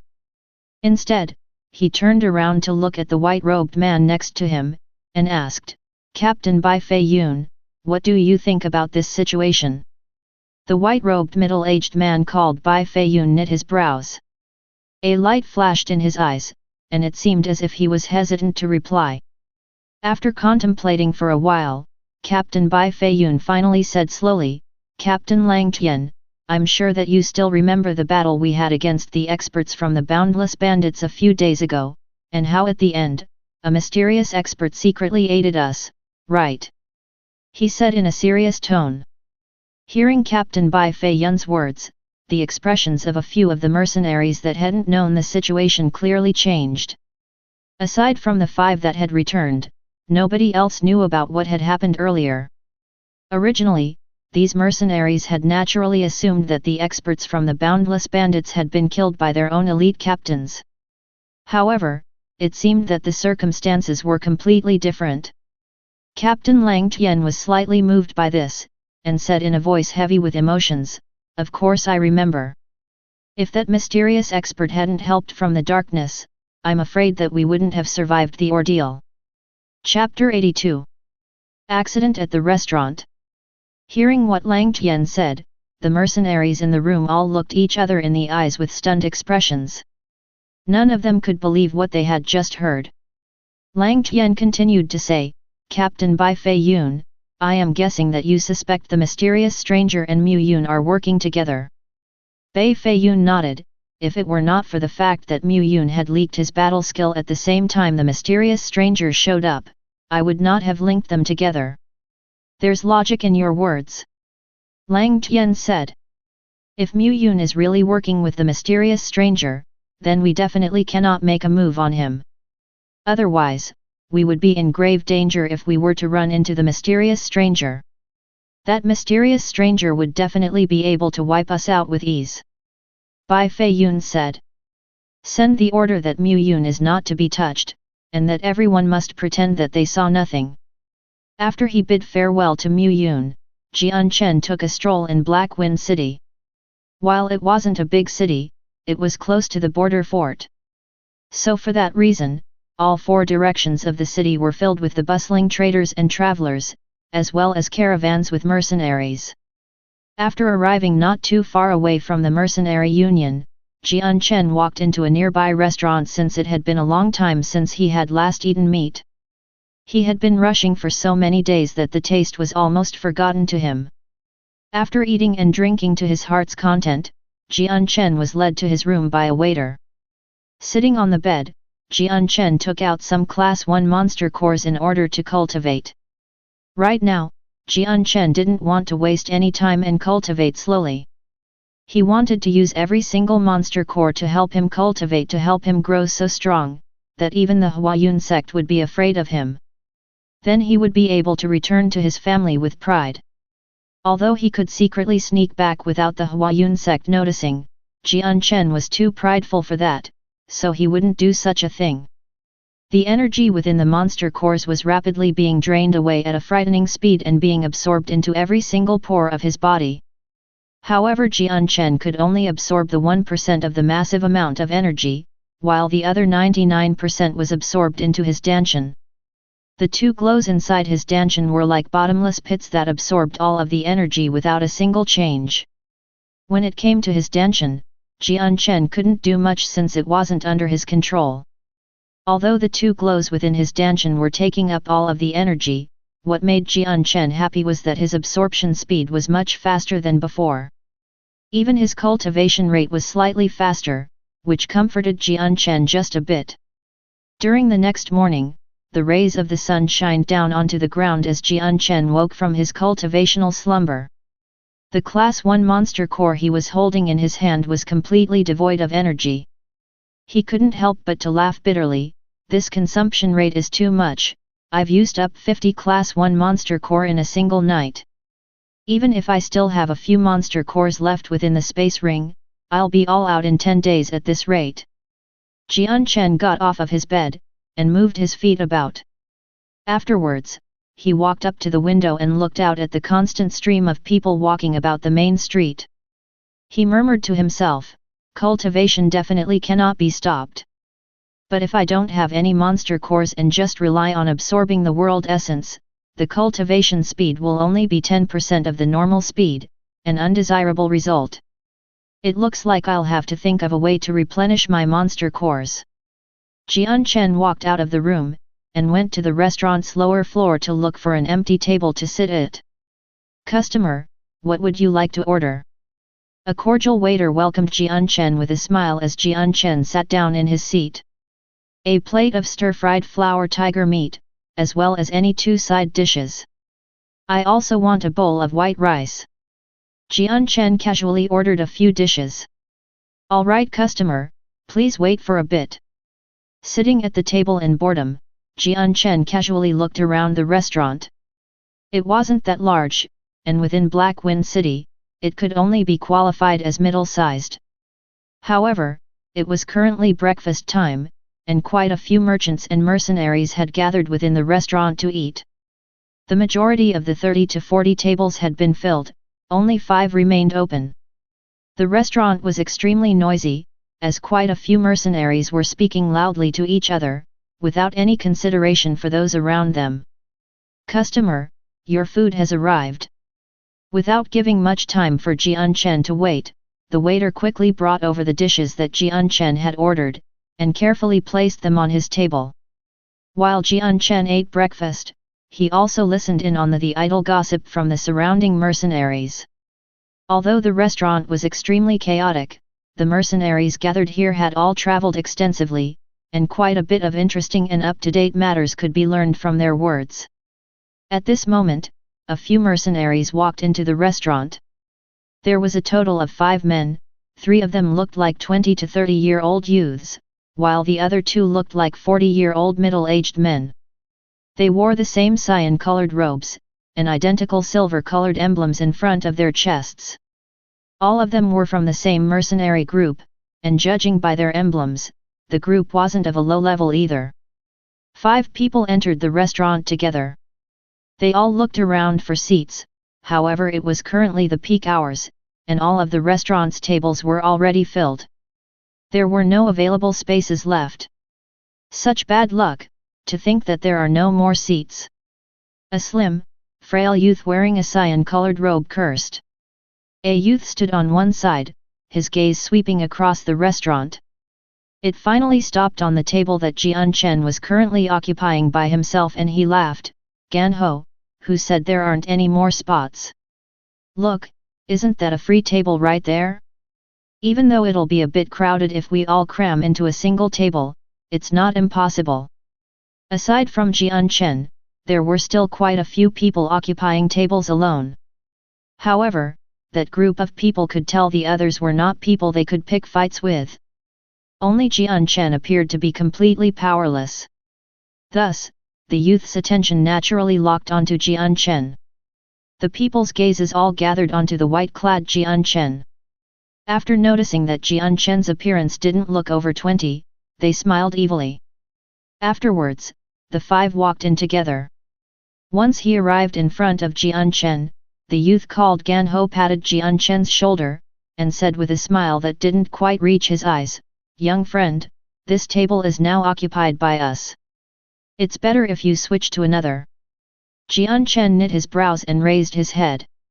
His gaze swept across the expressions of the 5 people. Once his soul determined that the 5 weren't actually that strong, his heart immediately calmed, and said, "I'm sorry, but I also need this table right now." Jian Chen wasn't at all afraid of the consequences. Although 2 of the people were quite old, their strength wasn't very significant. After all, the strength of one's power didn't solely depend on age. There were some people with outstanding talent, and had become renowned peak-level experts at a young age. On the other hand, some of the more mediocre people would spend their whole lives unable to condense spirit weapons and overcome the threshold to becoming a saint. Jianghu's expression sank, and coldly stared at Jian Chen as he said, "Brat, don't refuse a toast only to be forced to drink a forfeit. If you're wise, get out of my sight right now. TL note, don't hesitate, do something until being forced to do it." Although Jian Chen's situation was naturally drawing the attentions of others in the restaurant, however such things happened quite often on Tianyuan continent, and wasn't anything new. Therefore, everyone watched the situation unfold, as if watching a show, and had no intention to help out. Chapter 83. Desert Mercenary Group. Upon hearing Ganho's words, Jian Chen's originally nonchalant face turned into one full of killing intent. Although Jian Chen was currently rather weak, that did not mean he was easily intimidated. Gingerly putting down his chopsticks, Jian Chen's lips moved slowly as he spoke, "With your paltry numbers, you don't have the right to make me move from this table." Ganho looked stunned at this answer for a moment before sneering at Jian Chen coldly. There was a hint of undisguised killing intent within his eyes. It appeared that Jian Chen didn't know what mercy was when it was given to him. Ganho wouldn't mind teaching him a lesson. To Ganho, Jian Chen's weak appearance along with his young age made him look like someone who wasn't an expert. "Kid, you really don't know kindness when it's handed to you, so why don't you let brother Ganho teach you a lesson? Be sure to remember it." He immediately swung out with his palm towards Jian Chen's face. His palm was traveling so fast, that before it had even reached its destination, a fierce palm wind blew across Jian Chen's hair. This signified that Ganho's hand was not lacking in strength at all. Jian Chen's eyes flashed dangerously as his right hand grabbed onto the chopsticks and stabbed into Ganho's outstretched palm. Jian Chen's right hand moved so fast that no one could see his movements. Before Ganho could even react, Jian Chen's right hand had already made contact with Ganho's palm. All people could see was Jian Chen's chopstick stabbing deeply through Ganho's palm, piercing through it as easily as if it were a hot metal knife cutting through butter. "Ah!" The intense pain from his palm caused Ganho to cry miserably as he held his injured hand. His screams echoed throughout the restaurant, causing everyone to hear him clearly. Immediately afterwards, the restaurant was filled with gasps of shock. What happened was very different from what they were expecting, causing everyone to look at Jian Chen in surprise. However, those who were slightly more discerning saw Jian Chen use a single chopstick to stab through Ganho's hand. Their faces became heavy and hardened. The following looks towards Jian Chen also slightly changed. Quite a number of them carried deep shock. To use a flimsy wooden chopstick to stab someone's hand, just how strong did someone have to be to do that? At the very least, no one in the restaurant would be able to perform such a feat. Immediately after stabbing Ganho, Jian Chen's right leg lashed out and connected with Ganho's chest. The kick had sent Ganho's weak body flying back 3 meters before he crashed into a table and pitifully fell to the ground. The mercenaries who had been sitting at that table quickly left the area to avoid getting involved. Although Jian Chen did not seem old, the strength he demonstrated, as well as the vicious way he had dealt with things, intimidated many people in the restaurant. After this display, the few mercenaries who were eating at that table naturally didn't dare to offend Jian Chen over such a small matter. Seeing Ganho's end, the 4 other mercenaries that came with Ganho immediately looked on with disbelief. Although their expressions recovered afterwards, they looked at Jian Chen with eyes full of cold murderous intent. "To think you're picking a fight with the desert mercenaries, you must be tired of living," one of the youths shouted angrily. A giant sword appeared in his hand, and he immediately shot towards Jian Chen. Jian Chen gave a hidden smile then snorted quietly. In an instant, the silver-white sword with the words Lightwind engraved on it appeared in his own hands. The Lightwind sword was Jian Chen's sword in his previous life. During his time as a wanderer, his sword had gained a fearsome reputation that every martial artist knew of. And within this new world, he was still using an identical Lightwind sword. Jian Chen's feelings towards his sword were very deep. The moment the Lightwind sword appeared in Jian Chen's hands, it immediately transformed into a streak of silver lightning under Jian Chen's control, and flew at the other man at an inconceivable speed. Before the youth's sword could even get halfway towards Jian Chen's sword, it had already stabbed towards the youth's throat with a demon-like speed. The point of the sword halted right at the moment of contact on the outermost layer of thin skin at the throat, causing some blood to slowly drip down his throat for everyone to see clearly. Feeling a tinge of pain from his throat, the youth's expression became deathly pale in an instant, completely drained of blood. Sweat began to gather, covering his whole forehead in the blink of an eye. He made a great effort to keep the great sword in his hand frozen in midair. His body was locked into a firm posture, as he didn't dare to move even a single inch. The youth's appearance looked as if a mysterious force was keeping him locked in place. Seeing how nobody knew when the silver sword had appeared at the youth's throat, the clamor around them had descended into a strange silence. Everyone's eyes went wide as they looked at Jian Chen wield his light wind sword. No one could believe what had just happened. In regards to how the sword arrived at the youth's throat, only 2 or 3 people in the restaurant had caught a glimpse of the sword traveling through the air. Most of the people there weren't even able to see the flash of silver, and only saw the point of the blade appear before the youth's throat. It was as if time had stood still as everyone held their breaths. After a while, the sounds of everyone inhaling cold breaths could be heard breaking the silence of the restaurant. At that moment, everyone was looking at Jian Chen with expressions of surprise. As for the youth who was being held at sword point, he didn't dare move. His fear was that if he were to move, the sword would pierce into his throat. "My fellow brother, please stay your hand. We are part of the desert mercenaries, and this was our fault. I hope that you'll let our companion go." A middle-aged man spoke with some moderation and showed a face full of sincerity. Hearing this, Jian Chen's gaze shifted towards the middle-aged man who spoke. After a brief moment of hesitation, he slowly lowered the light wind sword in his hand and said to the youth, "Scram."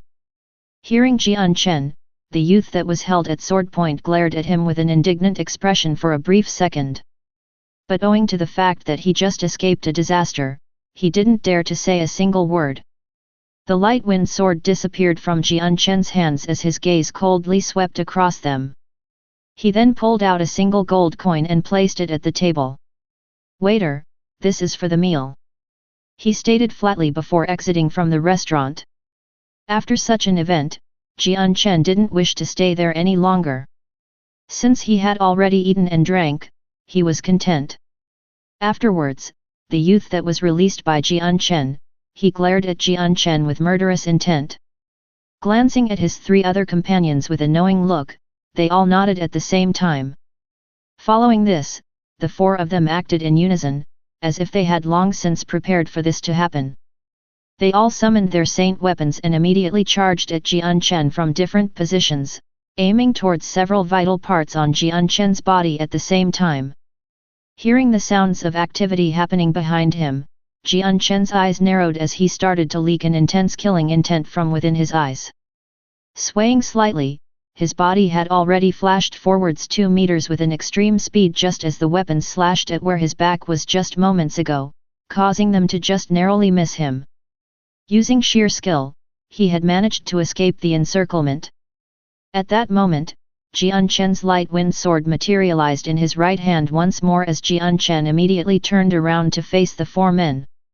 With just a single step he closed the gap between himself and the 4 people. His right arm abruptly shook, and his light wind sword stabbed at the closest middle-aged man with an insane speed. Just like a silver streak of lightning, the light wind sword had already closed in on the middle-aged man, stabbing towards his throat.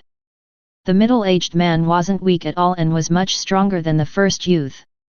The moment he saw Jian Chen's light wind sword stabbing towards him, the middle-aged man's face immediately hardened, before bringing back his sword that he already slashed outwards to replace it protectively across his neck. Ting! Just as the middle-aged man finished this movement, the light wind sword's tip pierced the flat side of his sword, causing a metallic sound to ring out. A small, shallow mark appeared on the flat side of his blade. Seeing how his sword was blocked, Jian Chen sneered, and his eyes flashed once more. The next moment, the light wind sword had a hazy glow burst out from the blade. It did not look very strong, but it was actually concealing its sharpness.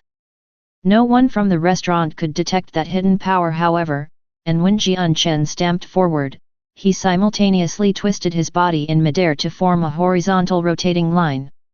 His light wind sword began to rotate at high speeds as well, before flying forward with sword chi adding to its power. Hiss! An unpleasant sound echoed throughout the restaurant as the light wind sword began to rotate at a lightning-quick speed. That violently strong penetrating power bore a 2-finger wide hole through the man's sword like a hot knife through butter, leaving behind a deep cavity through the sword. Entering through the cavity and under the disbelieving gaze of the middle-aged man, Jian Chen's sword pierced deeply into his throat. Jian Chen landed gracefully on his toes as he pulled out his sword from the throat of the middle-aged man. Without stopping, he moved towards the other 3 before they could react, and with another silver flash of his sword, he stabbed at the youth who had originally attacked him. AI. Against the extremely fast movements of Jian Chen's sword, the first youth was far too weak to do anything to resist. Before he could even react, the light wind sword had already pierced through his neck, spilling blood everywhere. Before anyone could even take a breath, Jian Chen had already killed 2 people with extreme haste. This type of speed was absolutely unimaginable to everyone watching. Even after killing 2 people, Jian Chen showed no change in emotions. Instead, he stared at the remaining 2 people and his sword abruptly shook again. But as he was about to set forward to kill the 2, unimaginably, they immediately recalled their saint weapons. They began to kowtow onto the ground while crying out loudly, "Spare our lives, oh, great swordsman! Spare our lives! We beg of you to spare us, we will never bear our weapons towards you ever again." Chapter 84. Wake City. Seeing the 2 remaining mercenaries act in such a way, everyone in the restaurant looked on in shock. Not long after, their expressions changed to a just as expected attitude. There were all sorts of people in Tianyuan continent. Some would rather lose their lives than to bow their heads and admit their errors. Others only clung onto their lives and were scared of death. These people would sooner sell off their brothers, and even their friends, when their lives were threatened. Jian Chen slowly lowered his sword, the point of the sword now faced the ground. Staring coldly at the 2 people begging for their lives, Jian Chen's brows furrowed as he gazed at the 2 with contempt. When it came to people who were afraid of death like this, he was disgusted by them. Upon seeing Jian Chen lower his sword, the 2 mercenaries that were kowtowing really thought that he was letting them go, and they smiled in relief. But before they could be happy for too long, a single phrase made the smiles on their faces go rigid. "I had already let you go before, but it's a shame that you didn't cherish it. The time for forgiveness is over." A cold and indifferent voice came from Jian Chen's mouth. Just as he finished talking, his right hand burst into motion, appearing like a hazy shadow. Immediately sweeping forward with an extreme speed, the light wind sword transformed into a silver streak, stabbing the 2 people. The light wind sword moved so fast that the 2 people didn't even get a chance to react. Slashing gently across their necks, small lacerations could be seen, and large amounts of blood began to pour out, dyeing their necks red. If the 2 mercenaries had wanted to resist while Jian Chen wished to kill them, he would have had to expend a little more effort, and they could possibly have even escaped from Jian Chen if their luck was good. Unfortunately, they had already been intimidated by Jian Chen's might, which had been demonstrated when he killed their 2 companions with a lightning-fast speed. This blew away any notions of running away or resisting, making it easier for Jian Chen to kill them. After effortlessly killing the 2, Jian Chen turned around to look at the last terrified mercenary. Like a shining beam of light, the light wind sword slashed at his neck as well. The 5 members of the desert mercenaries had all been killed by Jian Chen before anyone could breathe more than a dozen times. Jian Chen didn't react at all to the 5 deaths, instead he pulled out a few gold coins from his space belt and placed them on the table. "These gold coins are for you to clean up this place." With that, Jian Chen left the restaurant unhurriedly. The Tianyuan continent was a cruel place where disputes and murders ran rampant. So murder was a common thing that everyone was used to. Even though a murder had happened within the restaurant, the other customers wouldn't care. As long as they weren't involved, they would treat it as a good show to watch, without it having any effect on their appetites. The other customers watched Jian Chen leave and the entire restaurant descended into an odd silence. At this point, every person had forgotten about their food and just stared blankly at Jian Chen, and then back at the 5 dead mercenaries. They didn't believe what had just happened in this restaurant. For a while, the odd silence permeated the restaurant before a loud sigh of admiration could be heard. What a fast sword, they couldn't even react to it. And what precise control he had. I've traveled the Tianyuan continent for many years and never have I ever seen anything like that. A middle-aged man wearing blue robes said. He was one of the few that could catch a glimpse of Jian Chen's movements. That man looked to be quite young, yet quite strong. His movements were also vicious, and each blow was a fatal one. If he isn't from a major clan, then he must have an excellent master backing him up. I don't know what his name is, but with his strength, it'd be nice if he could join my mercenary group. If he does, then my group's strength would increase. A male said. Another male youth spoke out in reply to him, don't even dream about it, he looks much younger than you, yet he has this much strength. These kinds of people would not have a simple background. We are just a small mercenary group that has no chance of attracting such an expert. Not only that, he just killed 5 mercenaries from the desert mercenaries, their group won't take this offense lying down. So even if we were to be able to bring him into our group as a member, it is quite possible that we'd also attract huge trouble. After all, we're still an extremely tiny and weak group in comparison to the strong, 1,000-man desert mercenaries. After leaving the restaurant, Jian Chen arrived at the mercenary union in order to find a mission to protect some caravans. Since they were all going to cities that were close by, Jian Chen could take these missions despite his low mercenary level. Wake City was a third-class city, but despite its ranking, the city walls were on par with a first class. This was because the nearby mountain range was filled with many strong magical beasts. Those magical beasts would often raid the city with an all-out frontal assault, so while Wake City wasn't very large and could only be considered third class, the citizens had constructed an extraordinarily strong and secure wall to protect themselves from the magical beasts. In the afternoon, the fierce sun started to release a strong glow, and that intense illumination prevented everyone from lifting their heads. Many of the mercenaries on the road had started to squint to prevent their eyes from being hurt by the sun's rays. Outside of Wake City, a caravan group of 200 or 300 people slowly trekked towards the city gates. The weather can go and die, why is it so hot? How can people survive this weather? Within the caravan group, a year-old cursed out loud. Grabbing his water canteen, he ruthlessly chugged away at it. Not too far away from the thirsty man, a youth with simple clothing sat on top of a white horse with a serene face, looking as if he were sleeping.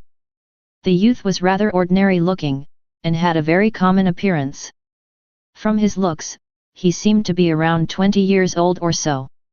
Despite the fact that the scorching sun was currently high in the sky, this youth was tightly wrapped in clothes. The material wasn't very thick, but a normal person still wouldn't be able to take the heat in such a state. The most astounding fact was that there was not a single drop of sweat on the youth's forehead. Compared to the mercenaries and merchants in the caravan that had either naked torsos or were sweating furiously, this youth's appearance was clearly strange.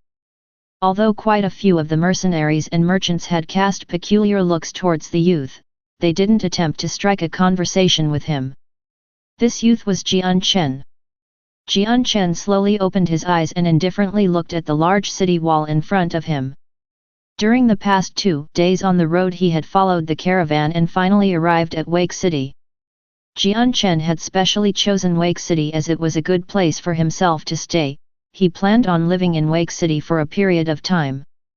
That way, he'd be able to diligently improve his strength by a whole new level with the help of monster cores from the nearby magical beast mountain range. Chapter 85.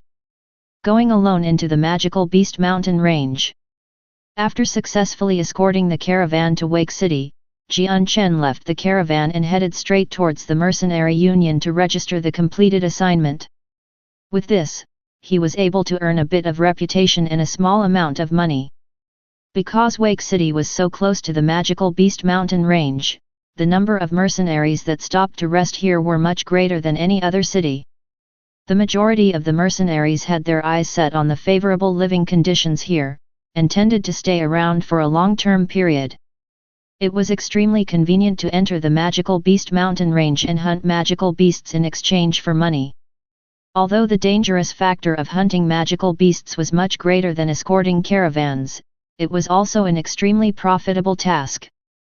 There were many people who lost their lives to magical beasts daily. But because the monster cores had such great value and were in high demand, many mercenaries were willing to risk their lives for the profits gained from hunting magical beasts. After all, monster cores were simply too precious in Tianyuan continent.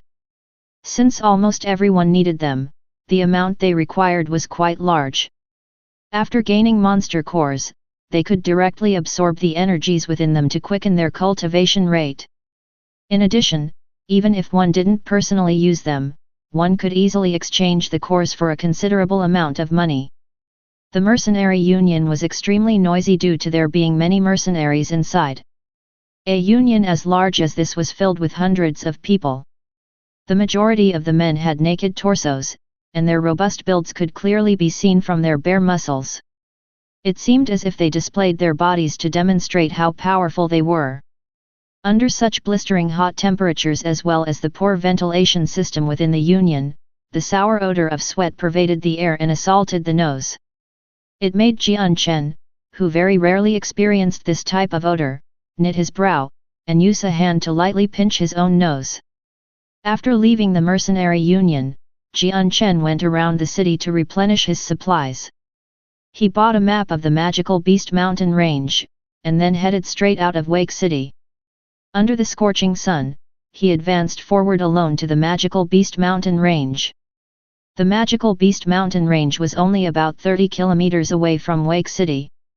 After rushing towards the mountains on horseback, Jian Chen finally arrived at the edge of the Magical Beast Mountain Range 2 hours later. A stretch of forest bordered the edges of the Magical Beast Mountain Range, and deep inside the forest was a large mountain range. Within the mountain range were numerous magical beasts. The environment inside was vile as well, and according to the description of the Magical Beast Mountain Range from the map, there were countless poisonous vipers and insects within the forest. Not only that, swamps could also be found all over, and if a person were not careful, they could sink into one. Without the help of a companion, it would be extremely difficult to escape with their life. The proverbs once said that fortune and danger live together. So while the mountain range of magical beasts had many dangers, at the same time, there was also treasure to be found. The magical beasts frequently fought each other, so upon their deaths, their monster cores would be preserved. If one had good luck, then they would be able to come across a few magical beast corpses that still had their cores, and collect them, but the chances of that happening were still rather low. Monster cores could be used by the magical beasts as well, but the lowest rank of magical beasts didn't know if or how it could be used and only operated on instinct. Jian Chen sat on his horse with his head facing the verdant forest in front of him. From today on out, this forest will be my training ground where I shall gain some experience. Dismounting, he stroked the horse gently on its head, and without caring if the horse, that had accompanied him for quite a number of days, could understand him, he said, "Go on, you're free now, go wherever you want to go." Afterwards, Jian Chen turned around and headed towards the forest within. Nay! The horse behind him stamped on the ground firmly as it looked at Jian Chen as it was saying goodbye. After covering a stretch of road, Jian Chen finally entered the depths of the forest, and without stopping, continued on his path towards the mountain range of magical beasts. The forest had weeds everywhere that reached the height of a regular person, completely blocking his vision. In this type of environment, one could lose their way if they weren't careful. Every few steps Jian Chen would jump onto a huge tree to view the surrounding roots around him to ensure that he hadn't lost his path, allowing him to keep track of where he was. Every so often, he would find a viper hidden in between the blades of grass, but with his soul, he could easily perceive it and take care of the vipers whenever they appeared. After traveling for 4 hours, Jian Chen finally entered the depths of the forest, where ferocious beasts were beginning to gradually appear. At that instant, a dark green figure leapt out from the weeds, and attempted to attack Jian Chen from behind with extreme speed. Just as the dark green figure approached Jian Chen, a white light flashed past, and a silver sword suddenly appeared. It accurately pierced into the green figure's concealed body with unmatched quickness. The moment after the sword made contact, Jian Chen's body swayed, and he shifted half a meter to the side. The moment he moved away, a soft bang could be heard as the dark green figure fell at where Jian Chen had just been standing. Only now was he able to clearly see that the dark green figure was a beast that looked similar to a leopard. Its neck was already soaked with blood that continuously poured out from its deep wound. Jian Chen's gaze swept across the leopard-type beast lying on the ground. He then continued to advance into the forest. He could tell from a single glance that the beast was only a normal wild animal, it wasn't even a Class 1 magical beast. There were absolutely no monster core that could be retrieved from within its body, otherwise, he wouldn't have been able to kill it so easily. Roar! Aooo! As Jian Chen continued to travel deeper into the forest, the howls of magical beasts gradually started to fill the air. There were many different types of cries, some were unpleasant as they sounded like the wails of malicious spirits that made anyone hearing it feel terrified. At that moment, Jian Chen suddenly stopped in his tracks. He turned around, and his eyes flashed with a serious light as he stared towards his side. The silver light wind sword materialized in his hand. This was the first time Jian Chen displayed such a serious expression since he first entered the forest. A faint sha-sha sound emitted from the location Jian Chen was looking towards. Shortly after, a dusty yellow scorpion slowly appeared within Jian Chen's line of sight. The scorpion was extremely large. Its body alone was a meter wide, and 2 meters long. A poisonous stinger hung from the end of its tail, which was at least 5 to 6 meters long. Right on its head, a pair of jade, beady eyes started to flicker with a strange glow. The scorpion headed straight towards Jian Chen. Only after it was 5 meters away from Jian Chen did it stop its advance. Its bright eyes flashed with a strange glint as it locked its gaze onto Jian Chen, brandishing its pincers at Jian Chen as a zhi-zhi sound came from its mouth. The silver light wind sword in Jian Chen's hand was enveloped in a hazy glow. Immediately, he attacked first and his body blurred as he shot towards the scorpion with his blade. His original intent in coming here was to kill magical beasts, so he naturally wouldn't hold back after encountering one. The scorpion's reaction was quick. As soon as Jian Chen began to move, the poisonous stinger at the end of its tail blurred, and rapidly darted at Jian Chen. Ding! Jian Chen's light wind sword simultaneously shot out towards the scorpion's poisonous hook. As the two made contact in midair, a clear sound that was similar to metal striking metal rang out. The collision generated a powerful aftershock that caused both Jian Chen's light wind sword and the scorpion's hook to recoil backwards. With only a slight sway of his body, Jian Chen had already retreated back quite a few meters. He looked at the poisonous stinger of the large scorpion in shock. The hardness of it had surpassed his expectations. Jian Chen reckoned that even a superior type steel could not compare to this scorpion's stinger. Moreover, the power that it contained was immense. After a single collision with it just now, Jian Chen's arm had already begun to feel numb. The scorpion in front of me should be a Class 2 magical beast. Jian Chen muttered to himself as he fixed his bright eyes on the scorpion. If you're enjoying this content, please make sure to like and subscribe Chinese Novel Audiowave. Chapter 86. Hunting for Poisonous Scorpions. Although Jian Chen had killed quite a few Class 2 magical beasts in Kargath Academy before, the ones in the Magical Beast Mountain Range were on a completely different level. The Class 2 magical beasts in Kargath Academy were not even equivalent to some of the Class 1 magical beasts in this mountain range. Moreover, the magical beast that he had encountered was one indigenous to the Magical Beast Mountain Range. Just as Jian Chen was distracted, the poisonous scorpion didn't give him any time to relax, as its 6 powerful legs began to scamper across the floor. In a blink of an eye it covered dozens of meters and arrived in front of Jian Chen as its poisonous green pincers widened menacingly and pincered towards Jian Chen's head.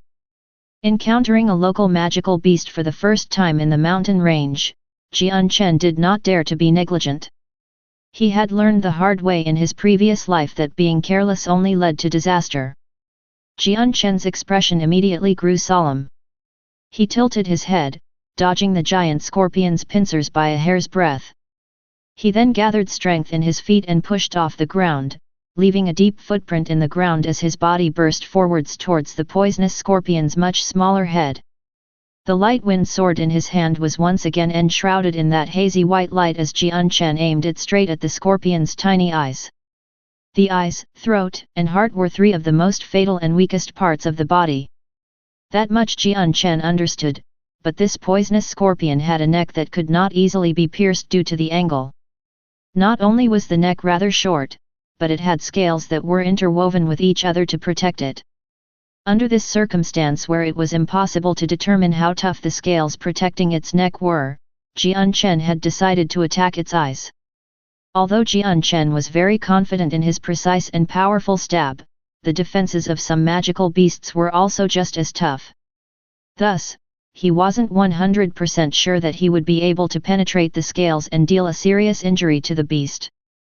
Jian Chen's sword traveled towards the scorpion with blinding speed. His sword had already reached the scorpion's eye. Just as the sword qi enhanced light wind sword as he was about to pierce the scorpion's eye, it suddenly opened its mouth and spat out a pungent green blob of poison. Almost as if it were being controlled by a mysterious force, it flew quickly towards Jian Chen. At the same time, the scorpion's eye shut and the head dodged towards the side, avoiding the light wind sword. The light wind sword's speed was matchless, and so even at this crucial moment where the scorpion desperately tried to dodge, the scorpion wasn't able to completely avoid the sword. In the end, the sword slashed open the scorpion's outer eyelid. While the light wind sword hit the scorpion's outer eyelid and it paused for a bit as it encountered resistance. After a moment, the amazing amount of sword qi around the sword caused it to break through the strong defenses of the eyelid and stab through into the eye of the scorpion successfully. Simultaneously, Jian Chen's entire body was covered by the green fog of poison. Hiss! As it felt the sharp pain in its eye, the scorpion let loose a hoarse scream. A dark green fluid began to leak out of the injury in its eye, and its great mouth opened wide, revealing rows of needle-sharp teeth. Its overall appearance was extremely terrifying. The poisonous mist floated around. Jian Chen, who was shrouded inside the fog, retreated outwards, in a sorry state, as fast as lightning to escape. Right now, Jian Chen's appearance was the complete opposite of his previous state. His whole body was covered with a layer of dark green poison. His coarse clothing had begun to disintegrate at an alarming rate, and even his originally short hair had begun to fall off as green threads. Feeling a painful burning sensation throughout his body, Jian Chen's face hardened before growling, "What a strong poison!"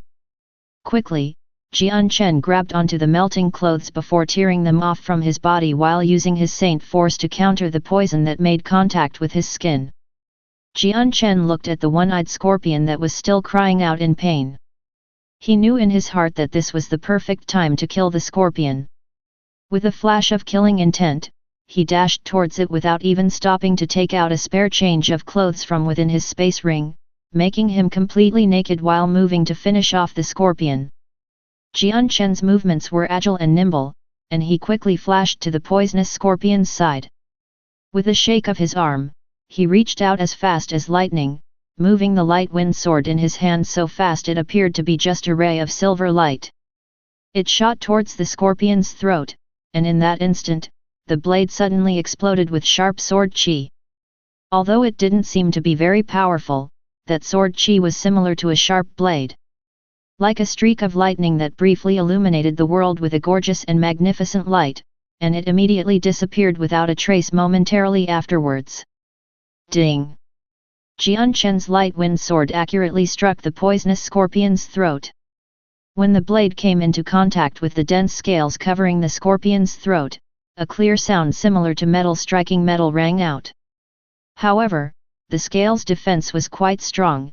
It was only able to withstand the light wind sword for an instant before the blade sharpened with sword qi broke through, and pierced deeply into the throat. Si. The poisonous scorpion once again cried out miserably.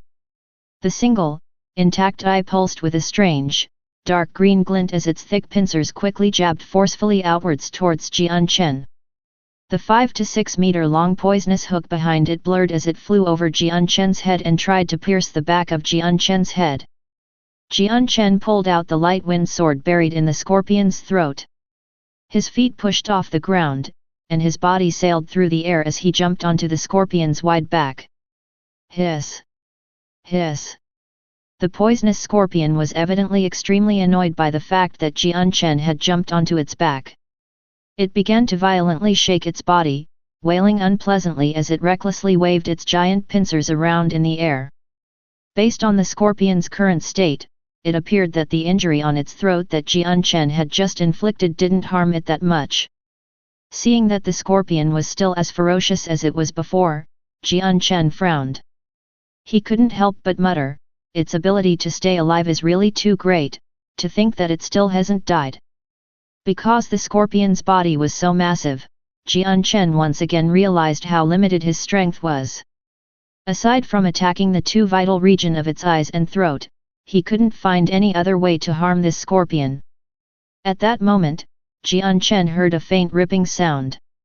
Without any hesitation, Jian Chen flashed horizontally to the side. Just as Jian Chen dodged to the side, the shining dark green poisonous hook flew over his head, and then ruthlessly pierced the scorpion's own back. A soft sound could be heard as the strong, plated section of its outer shell was pierced through by its own sharp poisonous hook. Under its own sharp poisonous hook, its shell did not offer a whit of resistance, and was easily pierced through. The sharp hook buried itself deeply into the scorpion's own body, and dark green blood began to flow out from the wound. Seeing this scene, Jian Chen's expression clearly went blank. However, immediately afterwards, he couldn't help but feel unsure of whether to laugh or cry. He had really never imagined that the poisonous scorpion would be stupid enough to actually hurt itself. The scorpion tugged at its poisonous hook. But because it was already deeply buried within its body, its movements instantly pulled out a chunk of flesh as well. The scorpion felt such intense pain that it ceaselessly wailed in pain as its entire body shook. That fierce pain was enough to disperse any further thoughts about pulling the hook out. Whenever a human or creature receives a serious injury, there will be a cushion of time where the strength that they exhibit, as well as their reaction speed, will be at its worst. Jian Chen saw this, and grasping the perfect timing, his body flew high up into the air as he jumped off the scorpion's back. The light wind sword in his hand flashed with a silver light, and pierced towards the scorpion's other eye. Because the scorpion was feeling fierce pain from its back, its reaction time had greatly slowed down compared to its normal reaction speed. In addition, Jian Chen's blade's every movement was incomparably fast. In the scorpion's current state, it was extremely difficult to evade or withstand Jian Chen's lightning-fast sword. The light wind sword accurately penetrated the poisonous scorpion's other eye without resistance. Jian Chen showed a pleased expression. He exerted more strength into his hand, forcing the light sword even deeper into the scorpion's eyes. Eventually, after thrusting at least half of the 4/3 meter long blade into the scorpion's eyes, he finally managed to injure its brain. This time, the poisonous scorpion no longer struggled or made any move to resist. Its entire body shuddered a few times before it fell like jello to the ground. With a loud bang, its enormous 1 meter tall body fell to the ground. Jian Chen slowly pulled out his light wind sword. His brows knit together at the sight of the scorpion's bright green blood and white fluid covering his treasured sword. With a single thought, the green and white fluids covering his sword slid off the blade, and it instantly returned to its original appearance. Jian Chen's gaze circled around the poisonous scorpion corpse for a bit, then raised his light wind sword to pierce through the skull. However, the light wind sword had just gone through the outer shell of the head before getting blocked. Even though the poisonous scorpion was already dead, its outer shell's defense was still just as strong as before. There was no way Jian Chen could break through its defense with a casual wave of his sword. This snakeskin is really thick. Jian Chen furrowed his brows, and sighed, "Forget it, I might as well conserve my energy. The magical beasts here come and go randomly. If I preserve my extra strength, then that is an extra layer of protection for my life. I'll just retrieve this monster cores by going through its eyes. Saying this, Jian Chen resumed his actions. After great effort, he was finally able to retrieve the monster core stored within the scorpion's skull. Chapter 87. Surviving in the Mountain Range. Looking at the thumb-sized monster core, Jian Chen couldn't help but smile. It really was a Class 2 monster core. Look at the purity of the energy inside. Not only that, this Class 2 monster core is much better than the ones I found at Kargath Academy. It really is true that the magical beasts in the Magical Beast Mountain Range are stronger than the ones in the Kargath forests. After collecting the monster core, Jian Chen lowered his head to look at his body that was now dark shade of green. However, his body wasn't injured at all. Since he had been refining his body since he was young with the special techniques from Azulite Sword Law, his physique was really strong. So even though the poison caused his body to feel some pain, it couldn't get past his skin and enter his body. The majority of the damage was being counteracted with his inner saint force. So while his entire body was tainted with a green poison, the only symptom he felt was a slight burning sensation. Jian Chen looked around himself and listened attentively. There probably isn't a water source here, so I won't be able to wash this off. I guess I'll have to handle this roughly. Plucking a few tree leaves, he began to wipe off the excess venom while pulling out a new change of clothing from within his space belt. Although this place was extremely large and there wasn't anyone around, Jian Chen had no hobby of walking around naked. After changing his clothes, Jian Chen walked away from where the carcass of the scorpion lay without a care at all for it. Although magical beasts had many important parts that could be harvested and sold off for a high price, this scorpion was just a Class 2 magical beast. If he were to sell this, he wouldn't be getting much since it wasn't a precious type of material. Plus, Jian Chen had plenty of purple coins to spare, so the him today did not care for such a little sum of money. While the beasts that were born and grew in the mountain range of magical beasts were much more powerful than those in Kargath Forest, they were much rarer than the ones in Kargath Forest. After all, while the mountain range of magical beasts may not be the largest in the Tianyuan continent, it was still vast in its own right.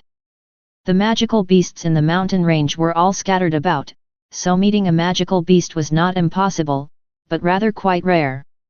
For the entire day Jian Chen slowly walked deeper into the mountain range. By nighttime, he had only seen 2 magical beasts, excluding the previous Class 2 poisonous scorpion. These 2 were both Class 1 magical beasts.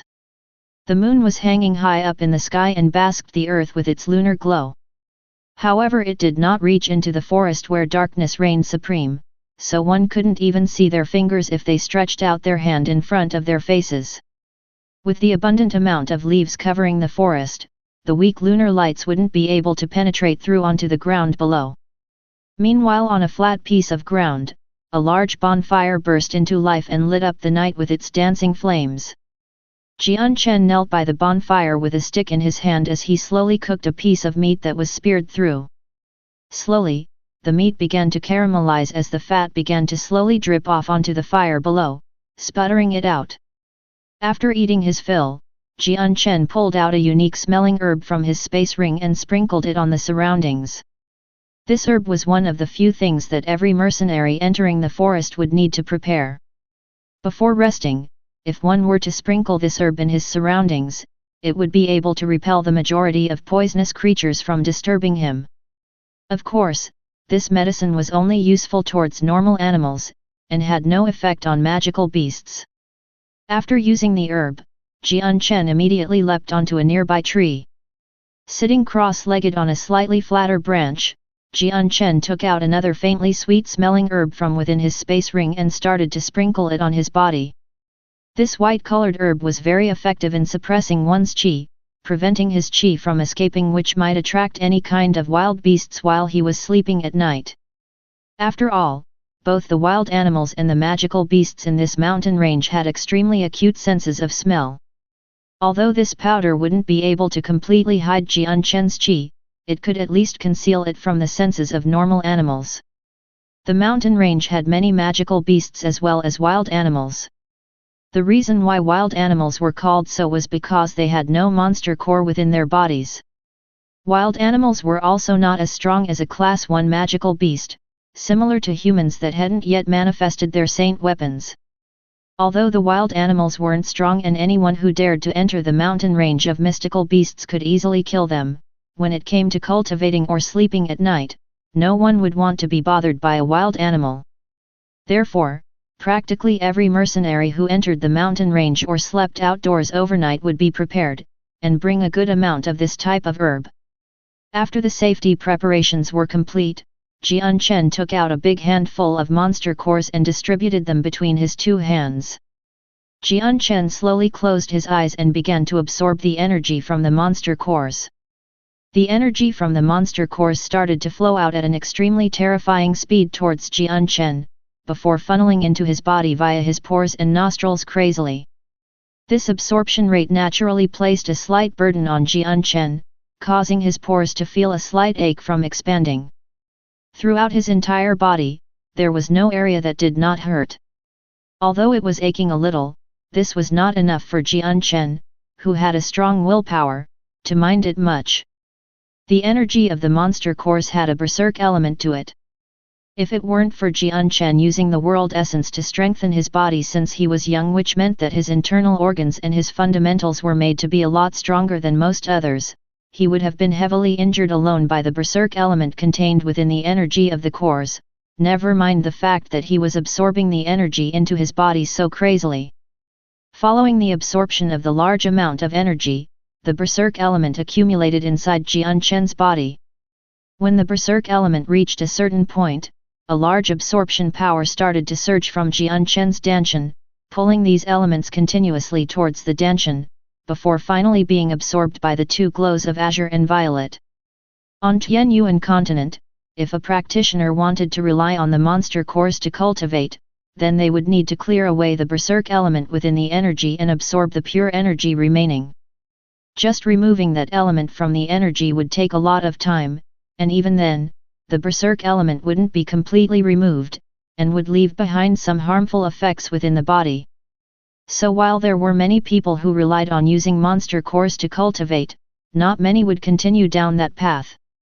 Every so often, a person would need to stop using monster cores and completely refine the energy absorbed, in order to not suffer from any negative effects.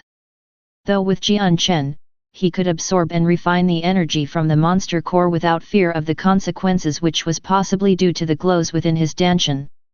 The moment the energy entered his body, the berserk element would immediately be absorbed by them, allowing for Jian Chen to absorb the energy from the monster cores without fear. This was why Jian Chen had such a large advantage over the other cultivators. Following the steady absorption of the monster cores, Jian Chen could clearly feel the saint force slowly growing larger and larger in his Danshan. Although it might look slow to the naked eye, Jian Chen understood that this speed compared to others was really fast. At this rate, it would not be long until he would break through to become a great saint. On the second day, when the sunlight passed through the small chinks between the dense tree leaves, Jian Chen, who was sitting cross-legged and cultivating, slowly opened his eyes. He then flipped in the air, jumping down from the tree, and smoothly landed on the ground below. Jian Chen stretched his body for a bit. After consciously feeling his inner saint force, he couldn't help but smile. He could clearly sense that his current saint force was much more powerful than when he had first condensed his saint weapon. Based on his calculations, his current strength was most likely already at the level of a middle saint. Although he was only a middle saint, it had been less than a month since Jian Chen had first condensed his saint weapon and broken through to sainthood. If anyone else heard that Jian Chen had managed to become a middle saint only less than a month after, they would definitely find it hard to believe.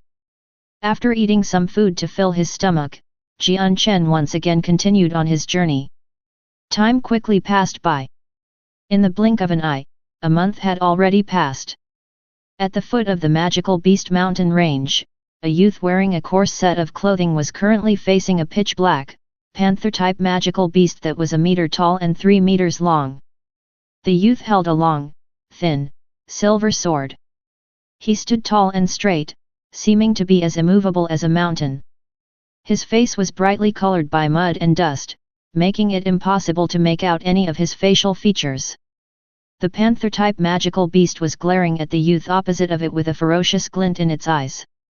It roared deeply, and began to fall into a crouching position. Its hind legs firmly planted into the ground, preparing to attack at any moment. Chapter 88. Great Saint. Ho! Suddenly, the loud growl of the panther-like magical beast was heard. It leapt into the air with such force that its paw print was visibly imprinted on the ground, as its entirely black body transformed into a black shadow that shot towards the youth 10 meters away. While in midair, the black panther began to open its large jaw that revealed its sharp teeth that could fill a person's heart with dread. The youth smiled coldly as the silver-white sword within his hand started to emit a faint white glow. With a single slash, the sword tip flew towards the black panther's opened mouth. The sword was traveling extremely fast, just like a flash of lightning. However, the black panther's reaction was very fast, so when the sword reached its jaws, the black panther tilted its head to the side, barely dodging the incoming attack. However, the sword was still traveling too fast to be evaded completely, so it grazed its head. It left a very noticeable wound on the black panther's shaggy head. However, the black panther's speed did not slow down at all. Maintaining its previous speed, it shot towards the youth in front of it. The corners of the youth's mouth tilted upwards, as if revealing a mocking expression. His eyes radiated a flash of killing intent. Hoisting the sword in his right hand, he immediately stabbed towards the black panther once more. This speed was faster than before, almost bordering the inconceivable. The black panther wasn't able to dodge the sword this time, and so the sword speared through its throat before it could even react. Due to the panther's momentum, the sword in its throat penetrated even more deeply. The sword only stopped after it was completely buried in the panther's throat up to its hilt. The other side of the sword was already covered in blood as it pierced through the back of the panther's neck. Blood started to drip from the inclined sword onto the back of the black panther. The youth slowly pulled out his sword from the black panther. Afterwards, the blood on the sword strangely started to gather at the tip of the sword, and drip onto the ground. In the blink of an eye, the originally bloody sword had regained its original bright luster. On the hilt of the sword were 2 words: light wind. This youth was Jian Chen, who was adventuring around the mountain range of magical beasts alone.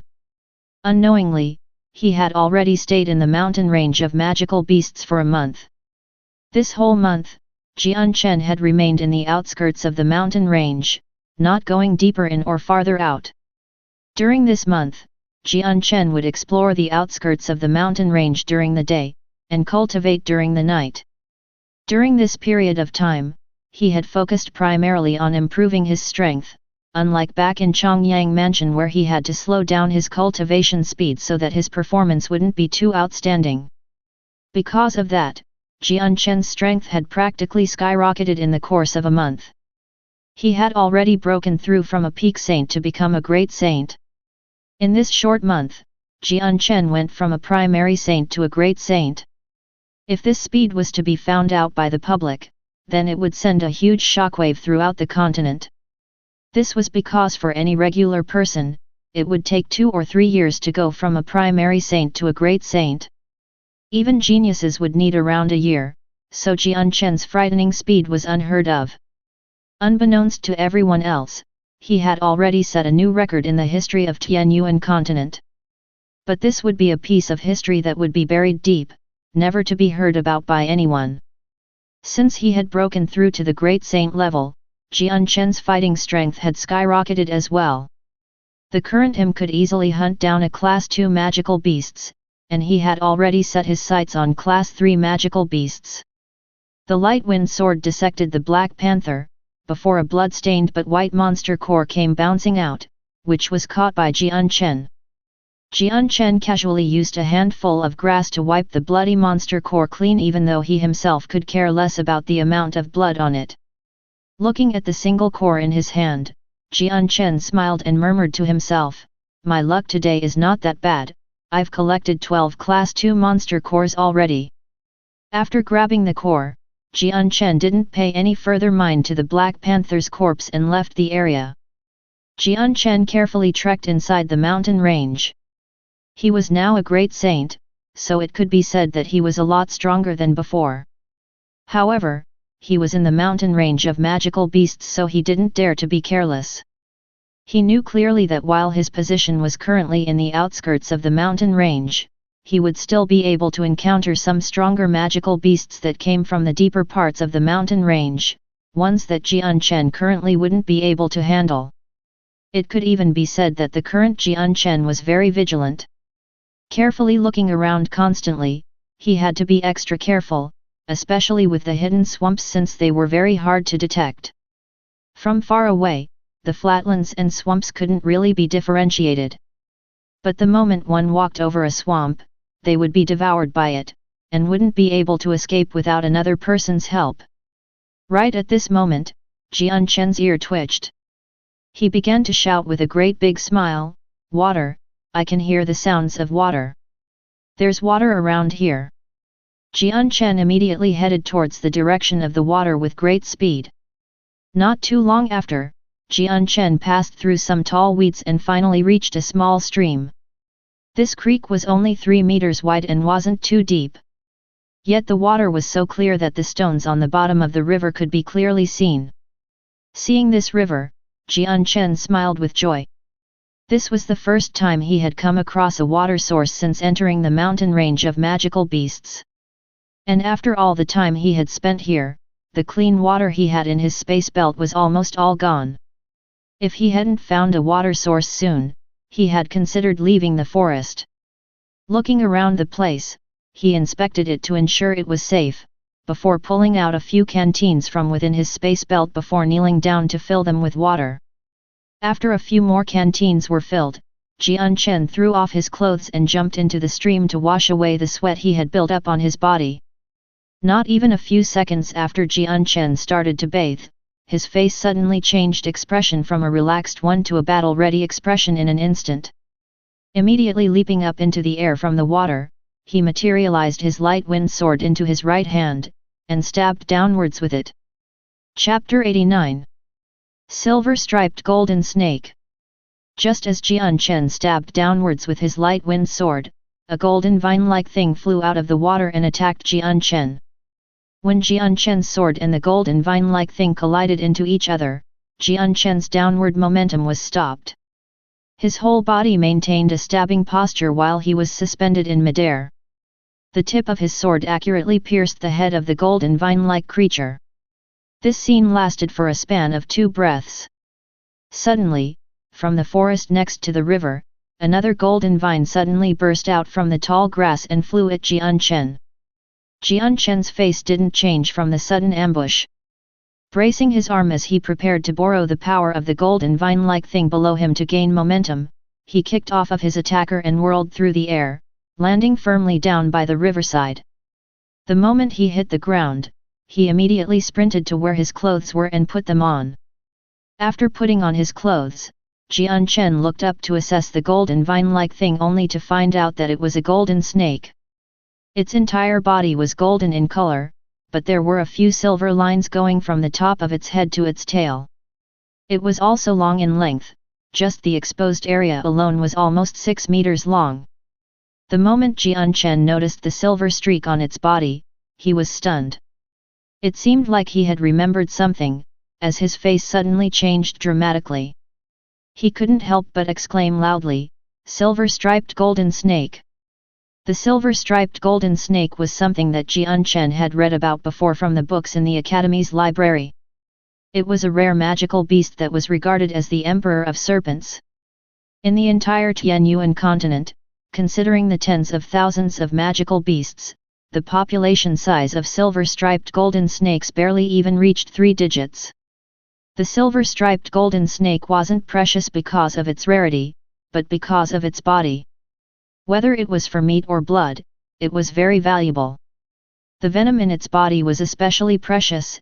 It belonged to the type of goods in the Tianyuan continent where there was no market, even if people offered high prices for them.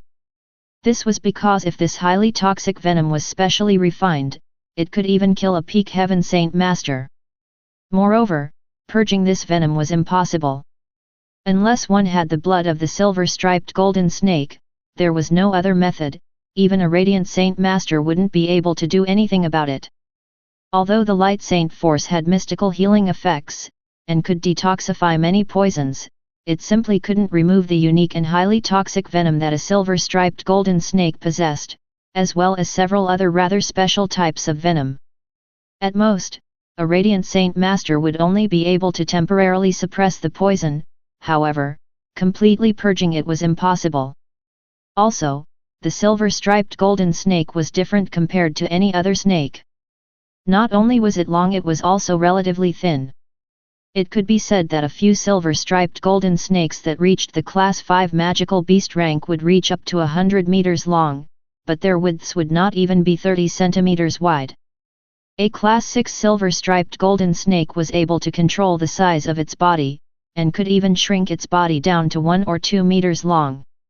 Not only were Class 6 silver-striped golden snakes very strong, but rumors said that they could fly through the air and burrow into the ground. Its venom was unrivaled, and even a heaven saint master would be afraid of the consequences of being infected by one. In the ancient records, 100 years ago in the Holy Empire, a Class 6 silver-striped golden snake had laid waste to a king city with the population of 10 million people in the time it took for a candle wick to burn out.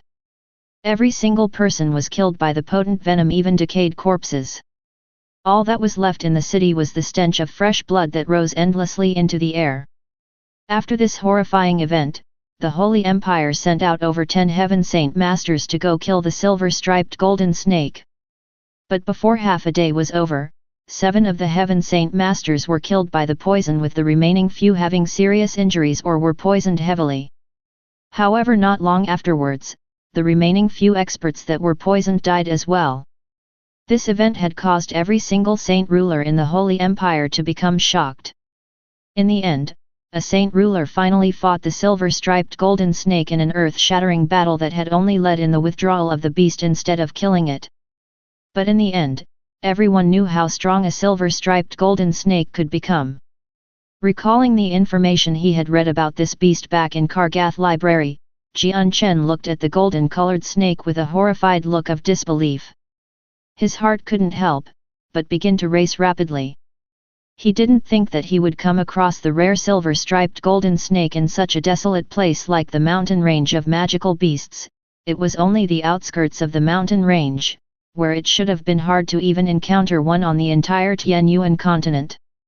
Sweeping his eyes over the wrist-sized snake attentively, Jian Chen had to concede to the fact that he had come across a silver-striped golden snake.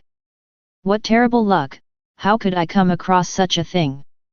Jian Chen quickly calmed himself, but inwardly, he was still cursing to himself. He knew how terrifying a silver-striped golden snake could be despite never seeing one in real life. Just reading about it was enough for Jian Chen to understand that with his current great saint's strength, fighting against a silver-striped golden snake was extremely troublesome. Jian Chen heavily stared at the silver-striped golden snake only 10 meters away from him, his gaze filled with vigilance. He gripped his sword tightly as he thought about the fact that the silver-striped golden snake he encountered was no ordinary magical beast. A single mistake could possibly cause him to lose his life today. This was definitely the most dangerous encounter that Jian Chen had experienced since he had first entered the mountain range of magical beasts. It was to the point where he was unsure if he would be able to leave the place alive. If it was any other strong magical beast that Jian Chen couldn't defeat, he would still be able to run away. But the moment he recognized the silver-striped golden snake, he had already given up all such notions. He was fast. Even if he just relied on his saint's strength, he could surpass the speed of a wind attribute practitioner. However, Jian Chen was sure that his speed was incomparable to the snake's. He wouldn't even be qualified to carry the shoes for the snake if it owned any. That was because the silver-striped golden snake was extremely fast while running in a straight line. Although it wasn't the fastest magical beast, when it came to the ones that crawled on the ground, the silver-striped golden snake was in the top 3. When compared to humanity, unless you had the wind attribute and were multiple ranks higher than the snake, then you wouldn't be fast enough to outrun it. When seeing a silver-striped golden snake, one cannot run away in a straight line, or else a dead end will be the only thing that'll greet them. I don't know how strong this snake is either. If it is a class 1 magical beast, then the danger will be significantly smaller, and I might be able to kill it. If it's a class 2 magical beast, then there will be a bigger threat to my life, but I should be able to run away from it with no problem. Jian Chen muttered. Right now, his only wish was for the snake to not be too strong, otherwise, he didn't think he would be able to leave this place alive. As Jian Chen was pondering to himself in that brief moment, the silver-striped golden snake suddenly opened its mouth and spat out a grey poisonous mist that quickly floated over to where Jian Chen stood.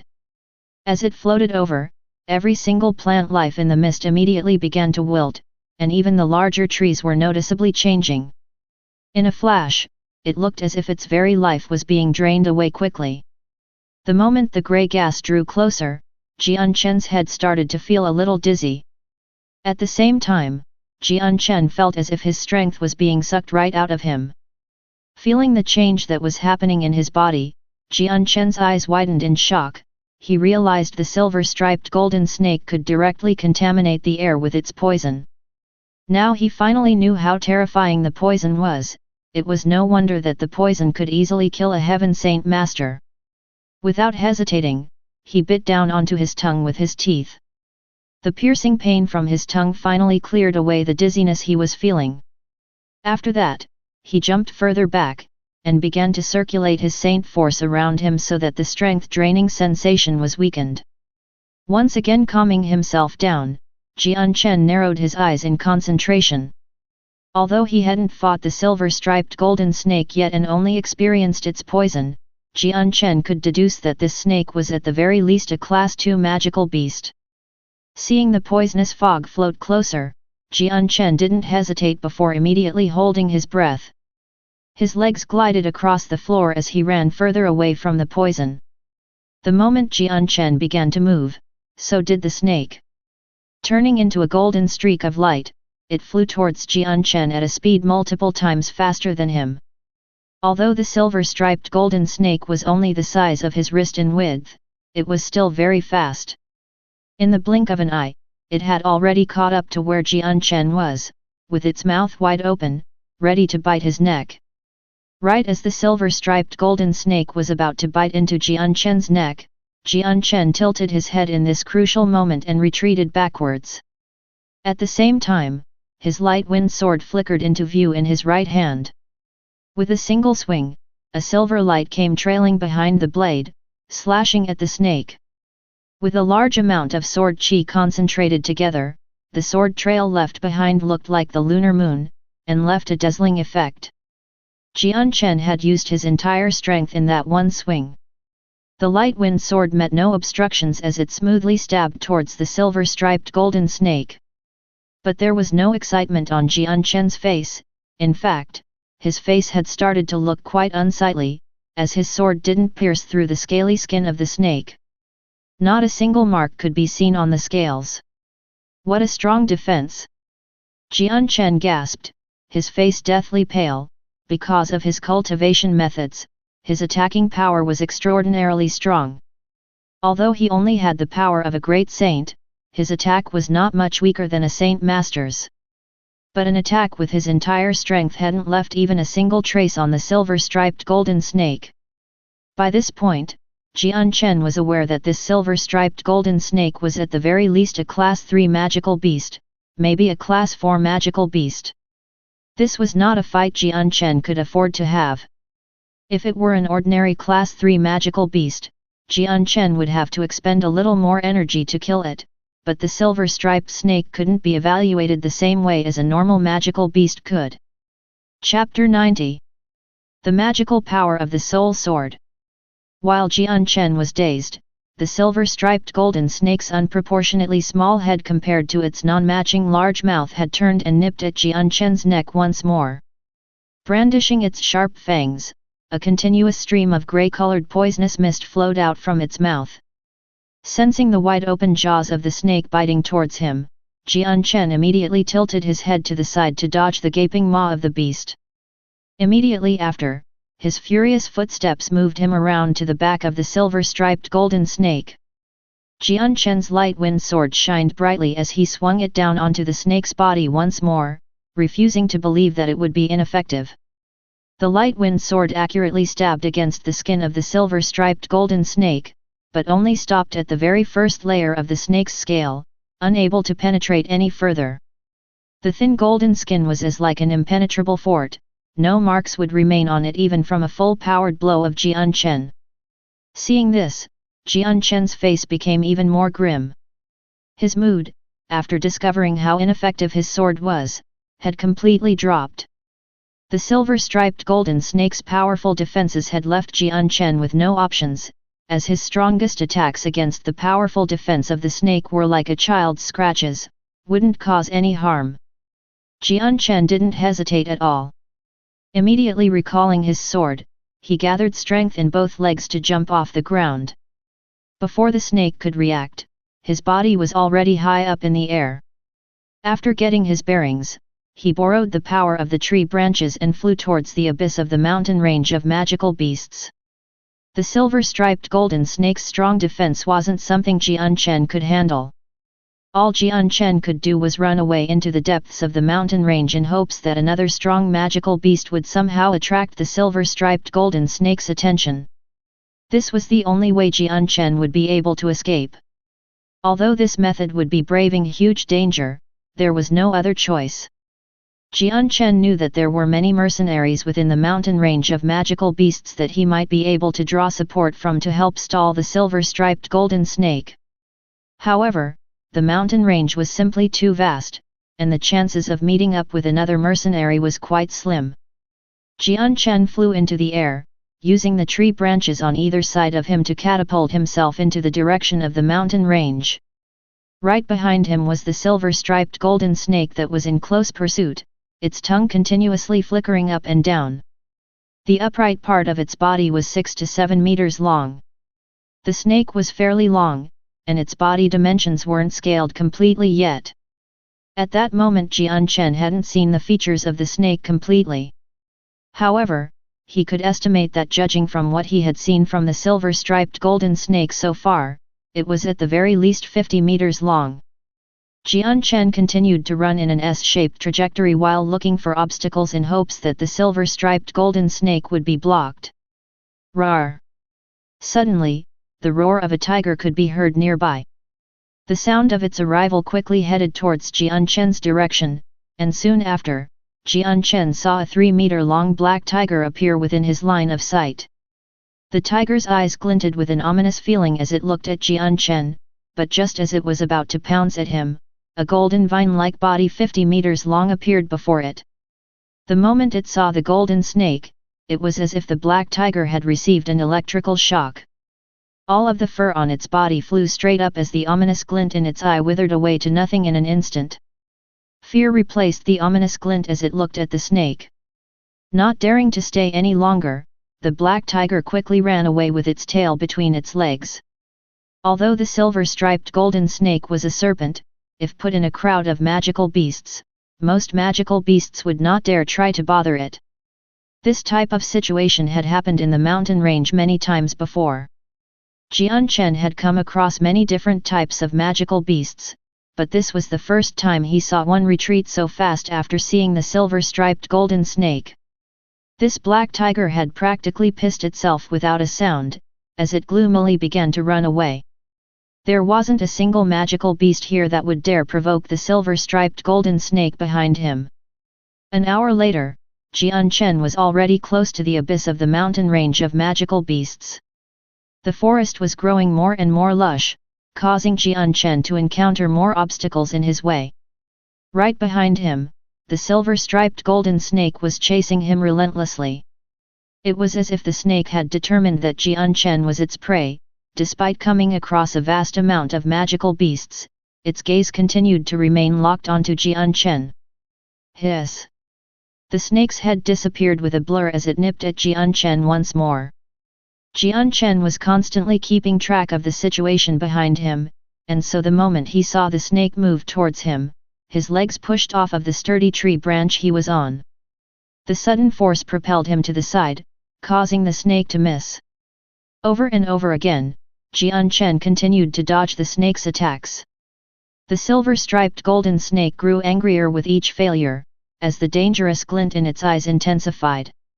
Suddenly, a long, golden snake tail quickly flew out from the tall grass toward Jian Chen. Jian Chen's expression changed as he noticed the tail come at him. Noticing the sturdy tree branch to his side, he immediately jumped and kicked away from his spot without hesitation.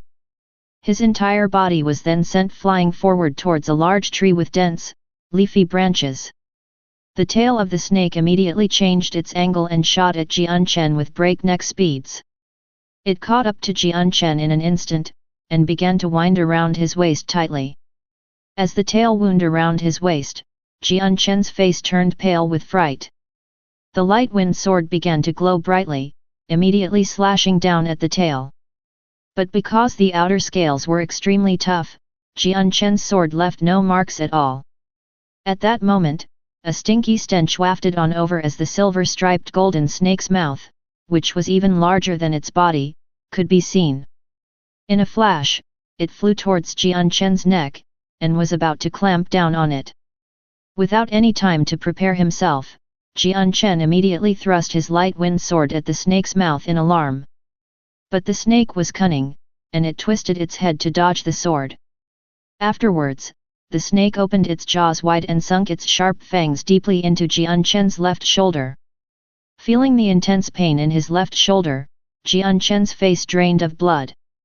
The venom of the silver-striped golden snake was very strong, and once bitten, the only antidote was the lifeblood of the snake.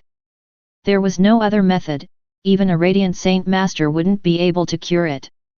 But the scales of the silver-striped golden snake were far too strong for Jian Chen's current strength to even leave a mark on, let alone bypass them to acquire blood. Seeing the snake tightly biting down on his shoulder, Jian Chen grew even more panicked by the second, and his expression became crazed. Influenced by this state of mind, Jian Chen's soul became unprecedentedly active, as a hazy picture of the scenery around him came into view in his mind. Although this feeling was very faint, if Jian Chen was not sensing it intentionally, he wouldn't be able to feel anything. However, as his emotions currently were very agitated, he did not notice this fact. Ah! Jian Chen bellowed into the sky. Without even caring if he could break through the snake's defenses or not, he brought the light wind sword up into the air before swinging the sword back down, in hopes of beheading it. The moment the light wind sword came down, it was as if Jian Chen's spirit connected with the sword in his hand. It was like the two had completely merged into one, without any distinction. The union was so smooth that it brought up an indescribable feeling within his heart, as if his sword was his spirit and his spirit was his sword. At the same time, the azure and violet glows within his dantian began to flicker, as a weak light ray started to spread throughout his body from these 2 points of light. While Jian Chen himself was unaware of this, the rays had already started to spread from his head. Xing! The sword in Jian Chen's hand emitted a loud sound as a formidable amount of sword qi completely enveloped the sword. This time, the sword qi looked as if a dense fog had covered the sword. The blade within was indistinct, making it hard to see. Ding! The light wind sword viciously smashed into the head of the silver-striped golden snake. A light noise rang out. This time, the strong sword qi had allowed the sword to cut through the first layer of the super-strong defensive snake scales. Immediately, a deep-looking wound appeared on top of the snake's head, and fresh blood began to flow profusely from the wound. Hiss! The silver-striped golden snake hissed out in pain. Its bite on Jian Chen's shoulder was loosened, and it slithered away from him. Its eyes were closely locked onto Jian Chen, as it flicked its forked tongue out repeatedly. Seeing the bloody wound on the snake's head, Jian Chen was momentarily stunned. But soon afterwards, a joyous expression formed on his face. So it seems the spirit sword can break through the silver-striped golden snake's defenses. Jian Chen cheered inwardly. Under his deliberate control, the sword and his spirit had joined together so that the sword became the spirit and the spirit became the sword. This type of miraculous fusion that Jian Chen had clearly felt made him feel as if this sword was his life, his soul.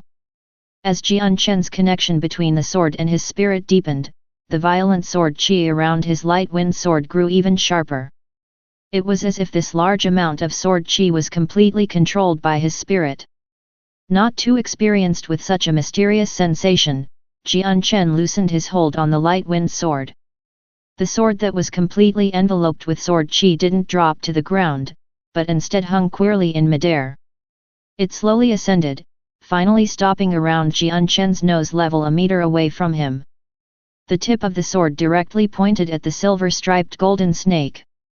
Xing! A clear, drawn-out sword cry was heard from within the light wind sword.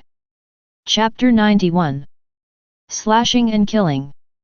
The silver-striped golden snake cautiously stared at the floating light wind sword with its forked tongue flickering in and out of its mouth. The incredibly strong and sharp sword qi gave off a dangerous air around it that the silver-striped golden snake could easily feel, which made it not dare to attack carelessly. Jian Chen slowly closed his eyes as he continued to carefully experience the mysterious sensation born from his spirit controlling the sword. Following this, his intention changed, and the light wind sword became a silver streak of lightning and flew towards the snake without anyone moving it, at an unbelievably fast speed. Whoosh! As the sword traveled through the air towards the head of the silver-striped golden snake, it emitted an ear-piercing shriek. Before the silver-striped golden snake could even react, the light wind sword had already pierced deep into its brain. Immediately, a deep wound appeared on its head as fresh blood began to flow out from it, dyeing the head of the snake a bloody red. Even though Jian Chen was still bound up by the snake's tail in midair, seeing the wound he inflicted on the snake made him very happy. Since he could break apart the first layer of the snake's defenses, this meant that Jian Chen had a chance of beheading and killing the snake. Jian Chen once again used his spirit-controlled sword technique to continuously attack the snake. Whoosh! The light wind sword under Jian Chen's control appeared to be a silver-white flash of lightning as it stabbed towards the silver-striped golden snake repeatedly. However, the direction he was attacking toward was now the body of the snake. Following the silver streak of light that flashed into the body of the silver-striped golden snake, another deep bloody wound appeared. Although the wound wasn't a light one, it clearly hadn't damaged the vital regions of the snake. The snake's heart was located 7 inches away from its head. Although this attack had broken the snake's skin right above its heart, its defense provided such a powerful resistance that the light wind sword couldn't harm the heart at all. Feeling the layer of skin where its heart was being attacked, the snake became more frantic. In a rush, the snake began to coil its body around itself so that it could protect the spot that was just attacked. At the same time, the tail that wound around Jian Chen's body had loosened and released him. No longer constrained by the snake, Jian Chen dropped down to the ground. Just after he landed, a strong wave of nausea surged through Jian Chen's head, but it was quickly suppressed by Jian Chen's spirit. Using his right hand as a support, Jian Chen crawled up from the ground with some difficulty. He glanced at his left arm, which he had completely lost all feeling. Sensing that his whole body had become really weak, Jian Chen's expression changed. With a sudden burst of power in his right arm, he ripped apart his own clothes, and saw that the entire section of his body starting from the end of his right arm all the way to the left half of his chest was pitch black. The color was also visibly spreading throughout his entire body. What a strong venom! Jian Chen's face sank. Only a span of a few breaths' time had passed since he had first been bitten by the snake, but within this short period, the poison had already spread to half of his body. Such a pace of progression caused Jian Chen to feel terrified. Moreover, the most frightening part was that his saint force was unable to suppress the spread of the venom. Remembering that the light saint force was able to help suppress the venom, Jian Chen didn't hesitate at all. While using his light wind sword to fight off the silver-striped golden snake and prevent any further attacks towards himself, he began to rapidly gather the light saint force from within the world essence toward himself. Under Jian Chen's control, the light saint force began to gather where Jian Chen was with extreme speed. Upon reaching a certain concentration, a hazy white glow appeared around his surroundings and was growing stronger very quickly. In the span of a few breaths, that previously hazy layer of white glow had completely changed into a strong milky white radiance, enshrouding Jian Chen within it. It was as if he was wrapped within a white cocoon, and while the glow radiating from it was strong, it did not hurt the eyes. Within the cocoon, the light saint force began to enter Jian Chen's body as a steady stream. The quickly reacting poison had finally met with an obstruction, and it began to slow down tremendously. However, that was the only effect. Although the light saint force could bring about a miraculous healing effect and heal many of the world's strongest snake venoms easily, it was not so for the silver-striped golden snake's poison. The light saint force could only bring about a temporary repressive effect. On the other side of the cocoon, the light wind sword changed into a silver radiance that spiraled around the snake endlessly, leaving a silvery white circle in the air. Trapped within the spiral, the silver-striped golden snake stared vigilantly at the light while protecting the injured part of its body, without exposing it at all. Even the snake had realized by now that its life was being significantly threatened. Whoosh! The light wind sword swirled around the snake with an ear-piercing sound. In a split second, the sword stabbed at the snake's head. Under the control of Jian Chen's spirit, the light wind sword was simply too fast, multiple times faster than if Jian Chen were to personally swing it. Before the snake could even react, the sword had pierced its head once again. Hiss! Feeling a sharp pain, the silver-striped golden snake began to hiss in pain while its forked tongue flicked about. Finally, it opened its mouth wide, and a thick grey fog of snake venom began to float out. The fog quickly spread out to the rest of the environment. In a flash, the plant life began to wilt rapidly. Even the nearby trees that had very strong vitality couldn't resist this venom, they withered as the previously lush leaves became orange, falling down to the ground slowly, as if it was autumn. As the poisonous fog permeated the air of the surrounding area and dissipated into the surroundings, the previously verdant and lush trees began to wither and wilt as they came into contact with the fog. When the poisonous fog had first appeared, Jian Chen had immediately held his breath, as the milky white cocoon rapidly dissipated.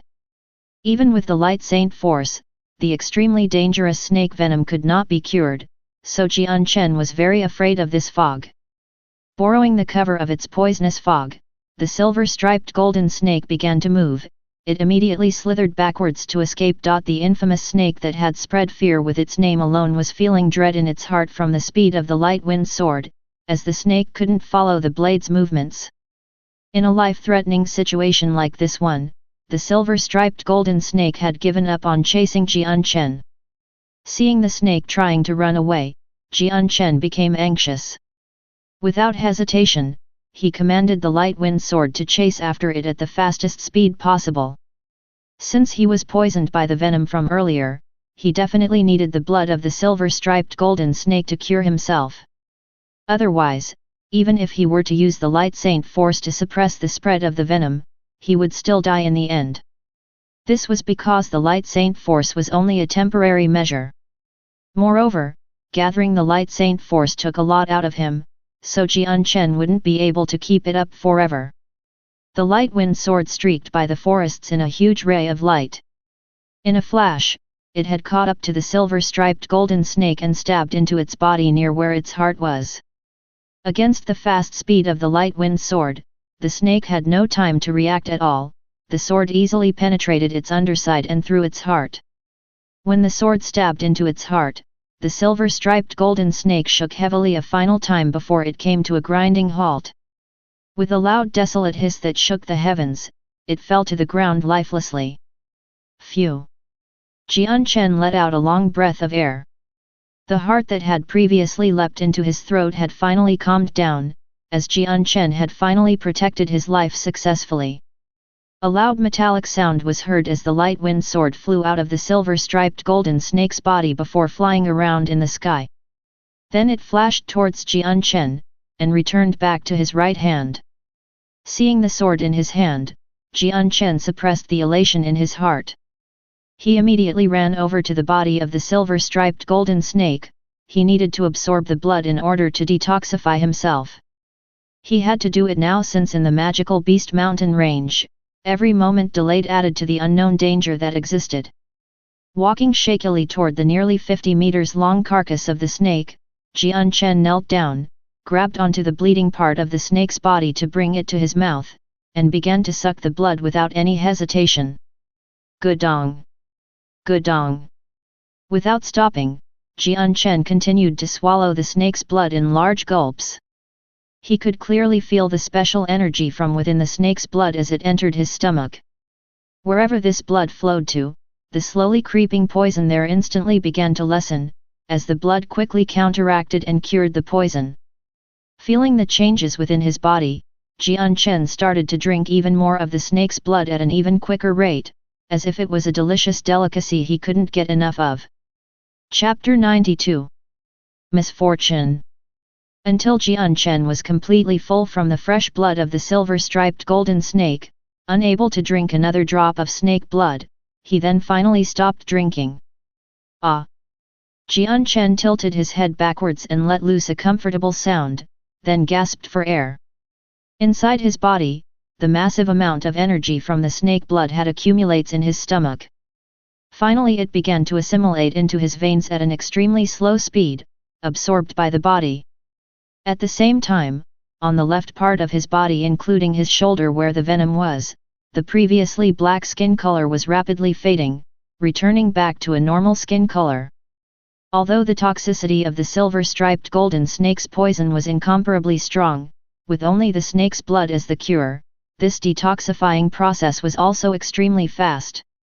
Not too long after, the poison inside Jian Chen's body was completely detoxified. Aside from the 2 initial bite marks left on his shoulder, the skin color of his body was back to normal. Seeing how his body was healthy once more, Jian Chen let out a sigh of relief. It was fortunate that in the very last moment when he was fighting the silver-striped golden snake, he had managed to successfully kill it.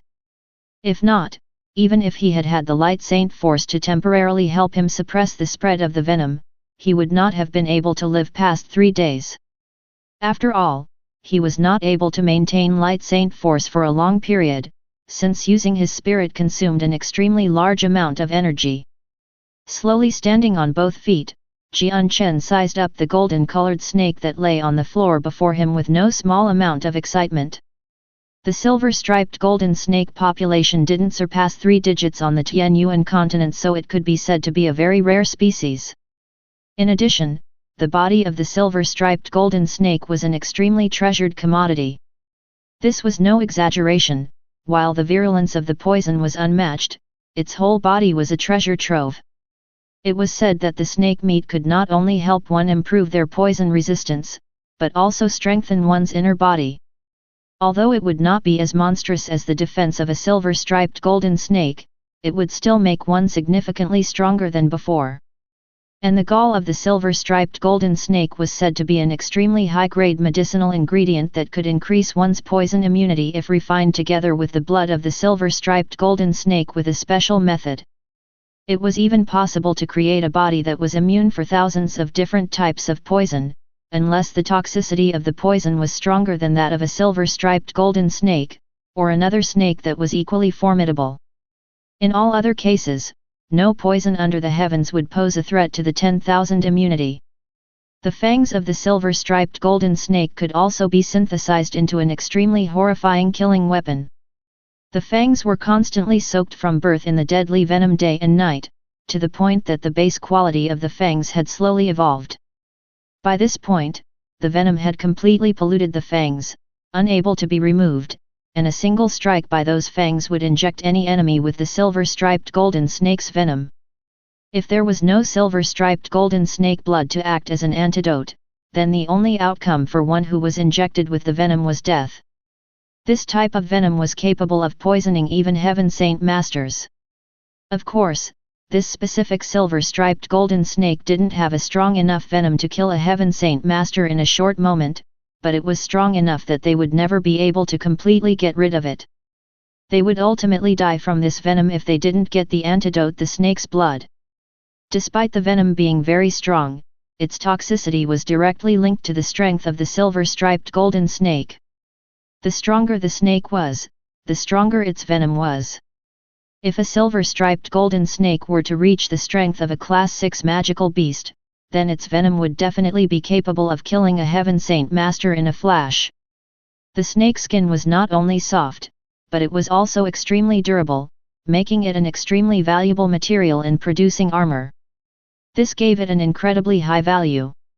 And with regards to the venom sac, it was considered to be priceless. This venom, when refined correctly, would become an odorless and colorless type of poison that could bypass any type of poison detection or people's senses. With this poison, even Heaven Saint Masters would be hard-pressed to escape from death, since the only cure was the silver-striped golden snake's blood. The venom of the silver-striped golden snake appeared on the market several times, but every time it appeared, men with particularly special motives paid sky-high prices to purchase it. Silently remembering the information he had read about the various materials from the silver-striped golden snake in books, Jian Chen couldn't help but feel excited. This was the biggest profit he had harvested since he entered the magical beast mountain range. Jian Chen was especially tempted for the ability to be resistant to most poisons. Without any hesitation, Jian Chen began to work on the silver-striped golden snake's body. When it came to this corpse, he was definitely not going to ignore it like he had with the other magical beasts. After expending a bit of energy, Jian Chen finally dragged the rest of the snake's body out of the tall grass and piled it in one place. It wasn't until then that Jian Chen had realized that this silver-striped golden snake was actually 70 meters long in length.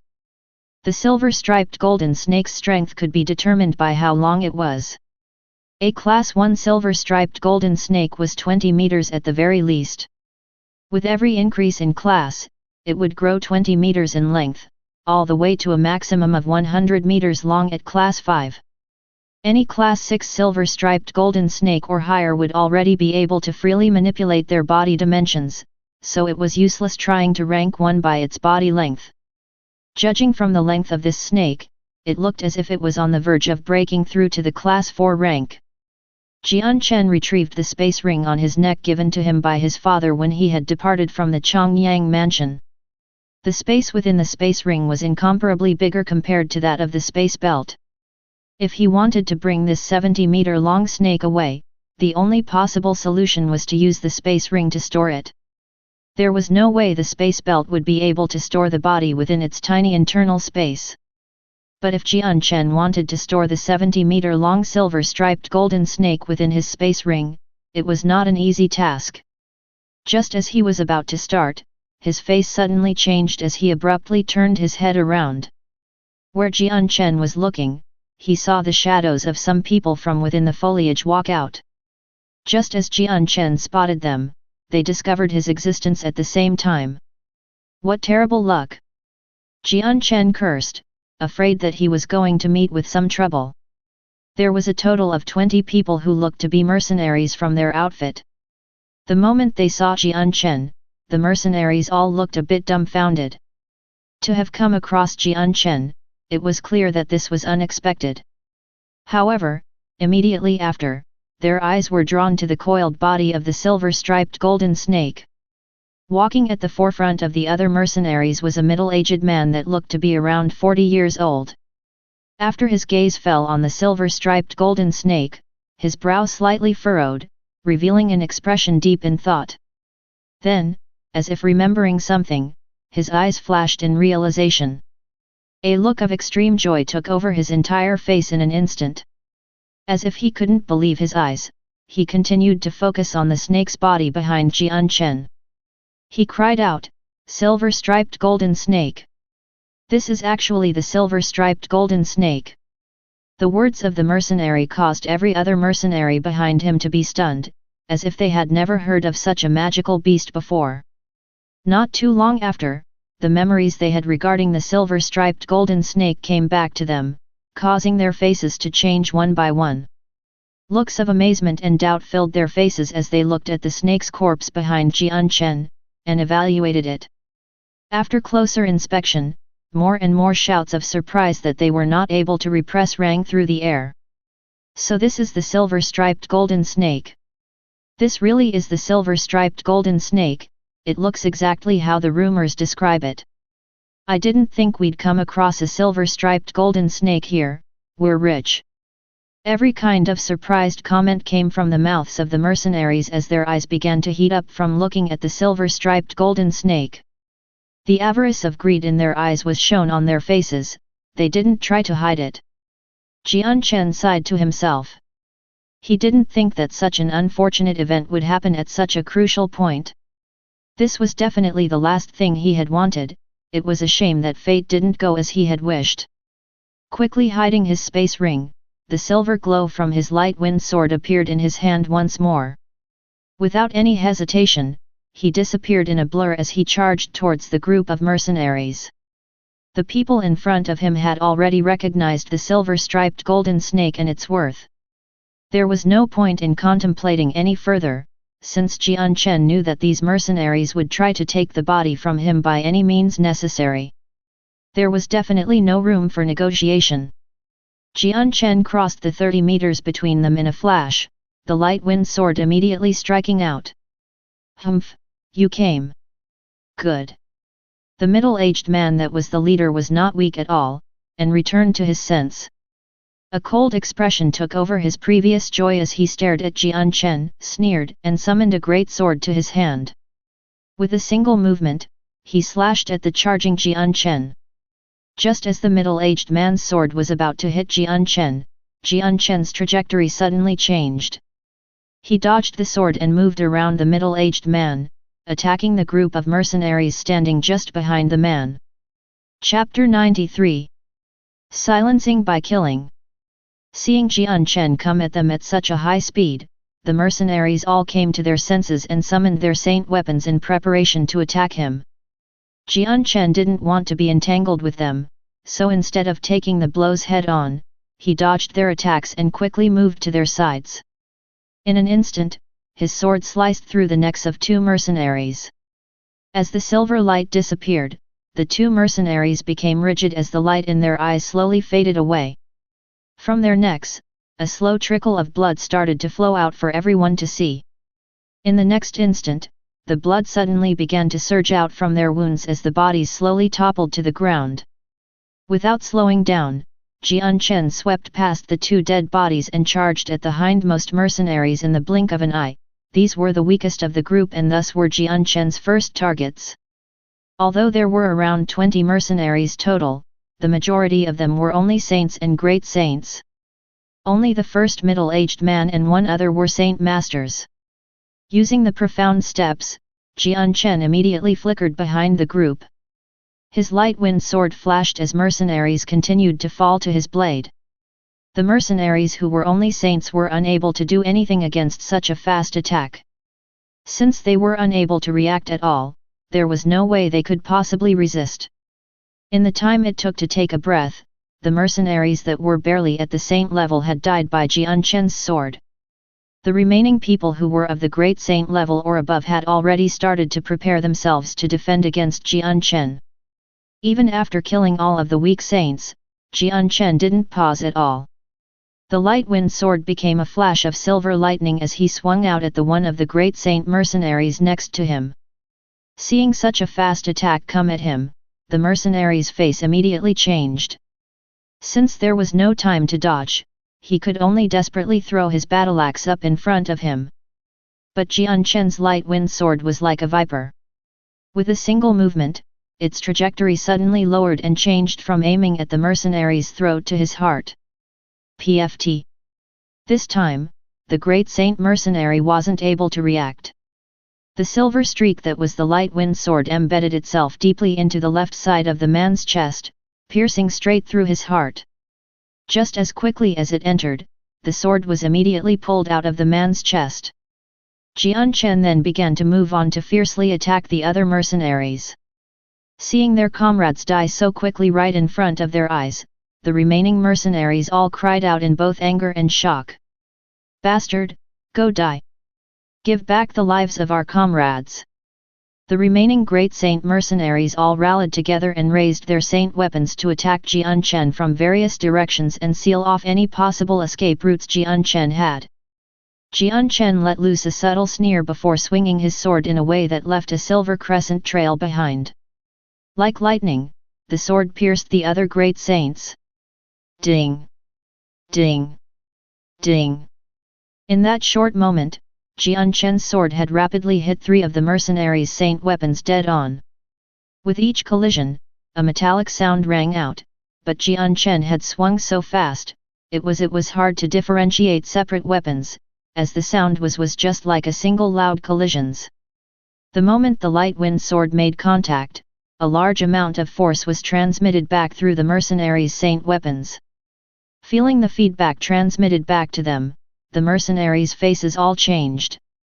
Unable to control their bodies, they were forced back a few steps. None of them had thought that such a slender sword would contain a power that was definitely not inferior to any others. The flash of light in that instant sparkled brightly with killing intent. Using the opportunity given by people suffering from temporary paralysis, Jian Chen approached the unmoving mercenary. The light wind sword became covered by a dense layer of sword qi, and it rapidly shot towards the mercenary's neck. Faced with such a fast sword, the mercenary hadn't managed to even regain his footing, couldn't put up any form of resistance at all. During his final moment, his expression of one of shock and anger at the sight of the light wind sword having already deeply pierced through his throat. Fresh blood suddenly burst forth directly from the hole, completely covering Jian Chen, as the sword was completely pushed through the body and out of the wound. Right at this moment, a strong gale attacked Jian Chen from behind. Jian Chen's eyes flashed as he immediately pulled his sword out from the neck of the mercenary he just killed. Jian Chen turned around with his sword qi-enhanced light wind sword, and quickly thrusted his blade behind him like a flash of silver-white lightning. Clang! The 2 finger-wide swords clashed against the 3-inch-wide blade in midair. Neither saint weapon forced the other backwards, and the 2 were stuck in something like a stalemate. However, no one had noticed that the moment the swords had collided, Jian Chen's right arm had shaken twice afterwards. Jian Chen's eyes swiveled upwards to look at the owner of the great sword coldly. It was the middle-aged mercenary that had first spoken out before. The man was looking at him with an extremely overcast expression, but his eyes were filled with intense killing intent. Ha! The middle-aged man cried out angrily, the bloodlust flashing in his eyes. His left hand curled into a fist, and shot it out toward Jian Chen, bringing a bitter cold wind along with it. Jian Chen's eyes flashed coldly as he sneered. Against the middle-aged man's strong fist, he wouldn't run. Instead, Jian Chen would raise his own fist without fear. Bang! The fists collided against each other with a loud bang. At the moment of contact, a powerful shock wave came out from between the 2 and affected everything in all directions. Under this almost invisible force of strength, the surrounding trees nearby the 2 combatants began to sway. Even some of the weeds nearby were immediately flattened to the ground. As for the 2 fighters, the force of their blows caused a powerful aftershock that forced the 2 to retreat a few steps. Finally, at a distance of 10 m, the warrior was swaying back and forth while waiting for the opponent. The middle-aged man looked at Jian Chen with an intense glare. "Youngster, you're quite fast, I'll take great pleasure in disposing of you." The remaining great saint mercenaries began to gather behind the middle-aged man. Each one of them snarled at Jian Chen with an angry look. Jian Chen stared coldly at the group of mercenaries without saying a word. Since the silver-striped golden snake was now discovered by them, Jian Chen had no other choice but to silence them. With the experiences from his previous world, Jian Chen wasn't some new inexperienced youth. He knew that if the news about the silver-striped golden snake were to leak out, then it would bring him an endless amount of trouble since the snake was a very precious source of profit. Many of the major wealthy clans would go to war in order to obtain the silver-striped golden snake. If he were to come across those clans, it would be even worse than his current troubles with the Huayun sect, so this was something that Jian Chen wanted to avoid at all costs. Thus, with this chance, Jian Chen definitely wanted to kill the mercenaries here to stop the rumors before they started. There were only 11 mercenaries left in the group aside from the middle-aged Saint Master. Another man that looked to be 30 years old had also possessed near Saint Master's strength. Amongst this mercenary group, it was only that 30-year-old man and middle-aged man that could threaten Jian Chen. Seeing that Jian Chen wasn't talking, the middle-aged man spoke out loud, "My fellow brothers, attack with me. If we kill him, not only will our dead comrades be avenged, but that silver-striped golden snake will be ours. If we can take that silver-striped golden snake, then we will no longer have to risk our lives in the magical beast mountain range in order to earn a profit." With that, the middle-aged man charged towards Jian Chen, with the rest of the mercenaries following right behind him. Jian Chen still didn't say anything, but the fighting spirit within his heart had unconsciously reached a high point. Raising the light wind sword, Jian Chen activated his profound steps and flew towards the group of mercenaries. Ha! Seeing the charging Jian Chen, the middle-aged man's eyes revealed the killing intent within them. He brought his great sword high up into the air to prepare for splitting Jian Chen's head in two later. Jian Chen sneered once more, he had no wish to meet with the middle-aged man. Altering his path, he slid by the man and continued onwards to fight the weaker mercenaries. But the middle-aged man had already taken a loss before from the very same tactics.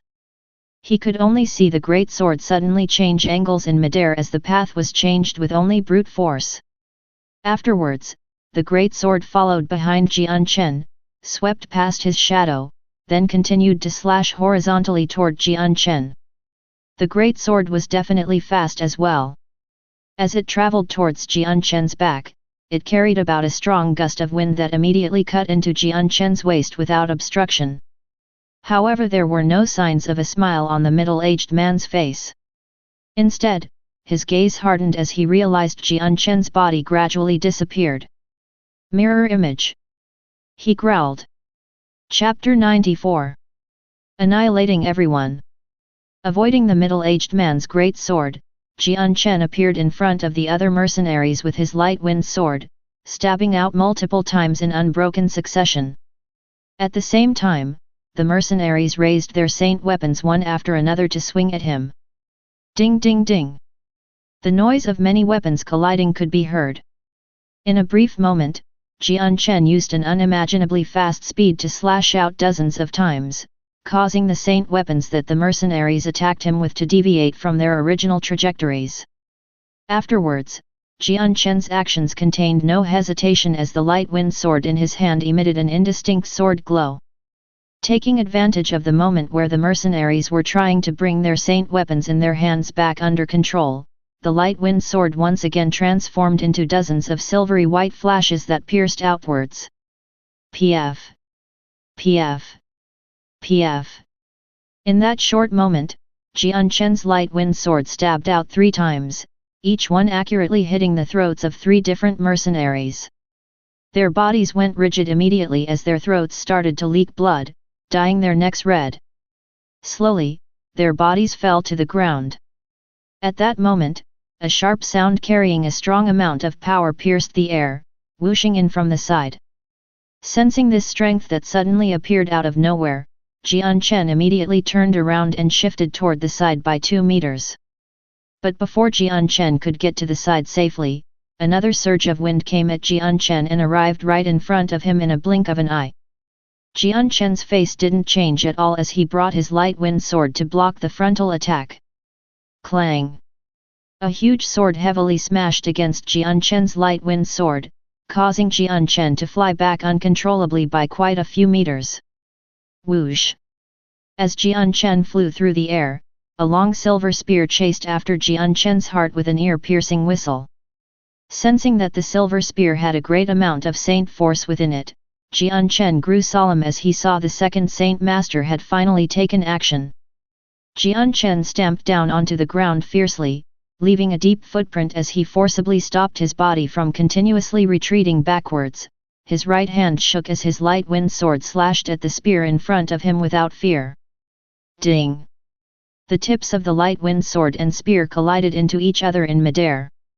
Seeing this, Jian Chen's eyes flashed coldly as an intense amount of sword qi escaped from his sword. It transmitted through the spear toward the 30-year-old man.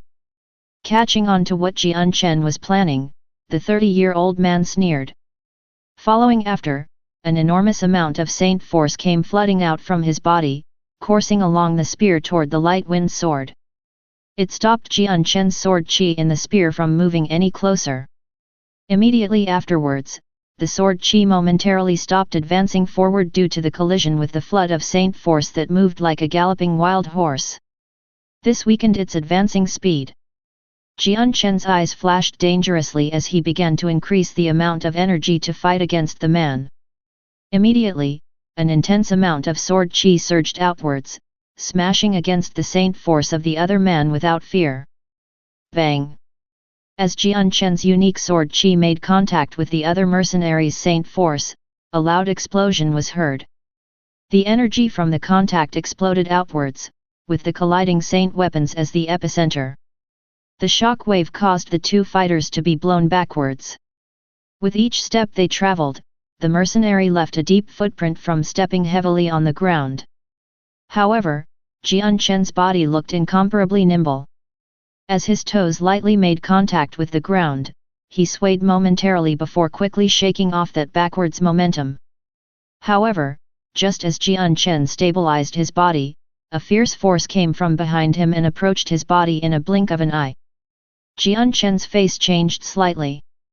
Just from his recent encounter against that mercenary, he had used up a lot of energy. At the moment, he was lacking some strength, and was unable to gather enough saint force to resist the incredibly strong Saint Master's attack from behind him. In a moment of desperation, Jian Chen rolled to the ground to evade, but even so, the great sword had landed a wound on his back, so deep that even the bone could be seen. Ha! Seeing that he now had the upper hand, he raised his sword mercilessly once more to slash at Jian Chen. Feeling a burning sharp sensation in his back, Jian Chen bit his lip as his left hand hit the floor. His entire body immediately flew upwards. Then, his body slightly twisted to the side, barely dodging the second sword stroke from the man by a hair. However, his light wind sword flashed like a bolt of lightning as it pierced towards the older mercenary at an extremely fast speed. The older man was alarmed. Since he had just swung his saint weapon, it was far too late for him to pull it back and defend himself.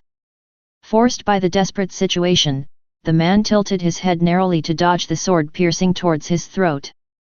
However, despite managing to dodge the fatal blow, the sword had still left a small nick on his neck that dripped with blood.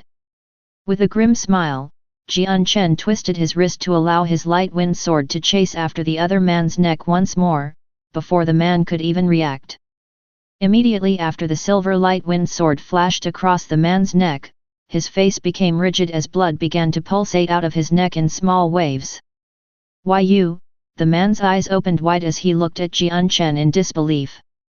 He strained to lift his hand, finger slowly shaking as it pointed at Jian Chen. It seemed as if he wanted to say something, but the wound on his neck prevented him from doing so.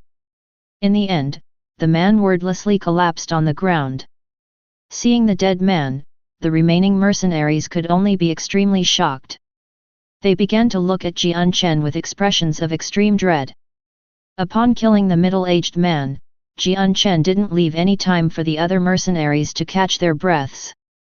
With his light wind sword, he began to run towards the remaining people. Seeing Jian Chen approach, the single remaining Saint Master mercenary moved forward to block him. With a thrust, his long spear immediately disappeared and reappeared in a blur towards Jian Chen. The other great Saint mercenaries had been intimidated by the death of the middle-aged Saint Master, and were afraid of charging forward. The idea of retreating had already been planted within their hearts. If not for the other Saint Master level mercenary, then they would had already long since run away. Ding ding ding. A series of colliding sounds sung throughout the forest as Jian Chen and the 30-year-old mercenary exchanged a dozen blows at a lightning-fast speed in a brief moment. Now that there were no outside factors, Jian Chen's sword chi had swiftly helped him take the advantage and completely suppressed the other person. In the blink of an eye, the youth was forced onto the defensive. Because Jian Chen's swordplay was far too fast, the 30-year-old mercenary didn't dare attack. Instead, he continued defending himself, reacting to Jian Chen's movements. He was afraid that if he were to try to attack, then Jian Chen would be able to swiftly use that moment to kill him before the man could even complete the attack. Not only that, but Jian Chen was fighting him at close range. The 30-year-old mercenary wasn't able to show off the true power of his long spear at such a short distance, so he was left with the feeling of having one arm tied behind his back. After attaining the Great Saint level, Jian Chen's battle strength had improved several times over. So with his current strength, he could contend against those a level higher than him on equal footing. After a dozen high-speed blows were exchanged, the two were finally split apart. However, the 30-year-old man looked to be in a sorry state as his clothes were completely ruined by this point. A few parts of his body had deep-looking wounds, and even his neck had a thin line from where Jian Chen had only barely cut apart the first layer of skin. As for Jian Chen, besides the single wound on his back, he didn't look very different. The only change was that his face had grown paler. Staring at Jian Chen with a hardened face, the 30-year-old mercenary said, "The enemy is far too strong. I'll stall him while everyone else runs away." After fighting Jian Chen, the 30-year-old mercenary knew how fast and strong Jian Chen was. In the mercenary's heart, he knew that it was possible he wouldn't be leaving here alive, so he had to take the worst plan of action for himself. He had realized another thing in his heart regarding the situation with the silver-striped golden snake. For the sake of keeping this matter a secret, Jian Chen would definitely kill anyone that tried to leave this place. He wouldn't let anyone spread details about the situation. If it was the mercenary who was in this situation, he would have done the same thing. This was the rule for survival for the Tianyuan continent. Everything was decided by the fist. Whoever was strongest would have the last laugh. Hearing these words, the remaining mercenaries all started a bit before immediately running away from the area in all directions. Seeing every mercenary scamper away, Jian Chen's face darkened. He slashed his sword to try to kill the man quickly. Ah! The 30-year-old mercenary let loose a battle cry as he moved towards Jian Chen without fear. Because of the speed Jian Chen demonstrated, the man knew that it was unlikely that he would be leaving here alive. Rather than dying with everyone else, he had decided that it was better to use his life to garner some time for everyone else. Once the news of the silver-striped golden snake was leaked out, there would be no shortage of people to avenge him. Ding! The light wind sword collided with the long spear once again, causing sparks to fly out between the two. Then, under the 30-year-old mercenary's control, the sword was flipped on top of the spear and was immediately sent flying into the air as he performed a move on instinct. At this, the man looked on with shock. However, a joyous look soon appeared on his face as he immediately manipulated the spear to stab straight towards Jian Chen's throat. Jian Chen smiled in disdain as his palms suddenly filled with very strong saint force. Both palms disappeared into a blur, and his hands blurred as they shot out to grab onto the spear shaft tightly. At the same time, the light wind sword that had been knocked into the air suddenly stopped, as it began to pulse out a shroud of sword chi that enveloped the sword. With a large glow, the light wind sword traveled through the air quickly, like a flash of light, appearing as if it could cut open a space in the air. With an ear-piercing whistle, the sword bore through the man's throat, disappearing into the nearby forest area. Ah! Ah! Suddenly, the loud cries of a few people could be heard from within the forests. The soul sword was Jian Chen's last resort. Until it was the final moment, Jian Chen would not use it easily. Chapter 95. Pitiful Prophet. Using the soul sword, Jian Chen had caught the Saint Master off guard and killed him. The other mercenaries who had run off in all directions to escape had fallen one after another to Jian Chen's sword. The silver glow from the sword flashed as it shot towards Jian Chen. Holding his hand into the air, the sword immediately returned to its rightful place in his hands. As it smacked into his palms, a fierce amount of sword chi briefly shot out from the sword. A few moments after the light wind sword returned to Jian Chen, the intense atmosphere coming from the sword suddenly disappeared without a trace. Soon after, the light wind sword also slowly disappeared. Jian Chen let out a long breath of air. He had already fought 2 battles in a row. This wasn't an easy feat to do. After killing the silver-striped golden snake and then killing the 2 Saint Master mercenaries, Jian Chen's internal saint force was all but gone. If it wasn't for the fact that his Azulate sword law was a unique technique, his saint force would not have gained so many mystical effects. Without it, Jian Chen would have been unable to kill the silver-striped golden snake, let alone fight another battle after it. Jian Chen shifted his body. Just as he began to move, the wound on his back immediately seared with hot pain. The muscles on Jian Chen's face twitched a few times due to the strong feeling of pain. This really hurts. Jian Chen hissed under his breath. Wanting to move, his powerful soul gathered a large amount of the light saint force from the world essence towards him. Slowly, a large indistinct white ball of light that had appeared around him began to slowly turn milky white. Although the light was dazzling, it was extremely warm, and did not hurt the eyes at all. Bathing in the glow of the milky white light, Jian Chen's figure became so indistinct within the glow that it was hard to see him. Even the deep cut on his back was quickly healing itself under the energy of the light saint force. Under this light saint force, a comfortable and refreshing feeling spontaneously arose from his chest, and quickly spread throughout his entire body. It bypassed Jian Chen's self-control, and he could barely hold himself back from. Although he had already used the light saint force before while trying to resist the silver-striped golden snake's venom, his attention had been stretched thinly at that time, so he hadn't noticed the feeling of happiness the light saint force had brought to him. But now that he could fully focus, Jian Chen finally realized how much of a pleasure the light saint force could give. The light saint force continued on for a while before gradually disappearing, showing Jian Chen's body once more. Jian Chen twisted his arm behind his back to feel the wound that was previously there, but he could only feel smooth skin. Although the shirt he was wearing was moist with blood, he didn't feel any type of pain, and not a hint of a scar could be found. Nodding his head in satisfaction, Jian Chen began to smile at the miraculous results the light saint force had shown. With a skill like this, Jian Chen's ability to save his own life would be even more bountiful on the Tianyuan continent from now on. Just then, a dizzy sensation struck Jian Chen as the world seemed to sway twice for him. The dizzy spell was over in a moment only to be replaced with a wave of exhaustion.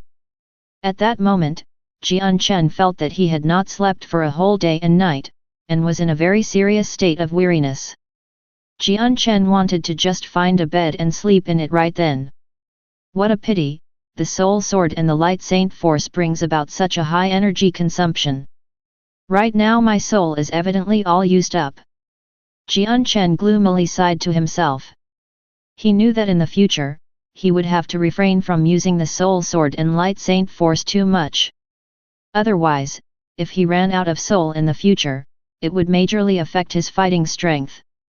Fortunately, while his soul was for the most part exhausted, it was not at a critical point yet, so his fighting strength was not impacted by that much. Taking out an intact set of clothes from within his space belt, Jian Chen looked at the few mercenaries on the ground. Looking at the space belts on their waists, anticipation flashed through Jian Chen's eyes. I hope there's a few good things in them. Jian Chen thought to himself. On the Tianyuan continent, a majority of people generally put all of their valuables within their space belts. It could be said that a single space belt could contain a person's life savings. Of course, many weaker mercenaries were very poor, and so they wouldn't have much in their space belts.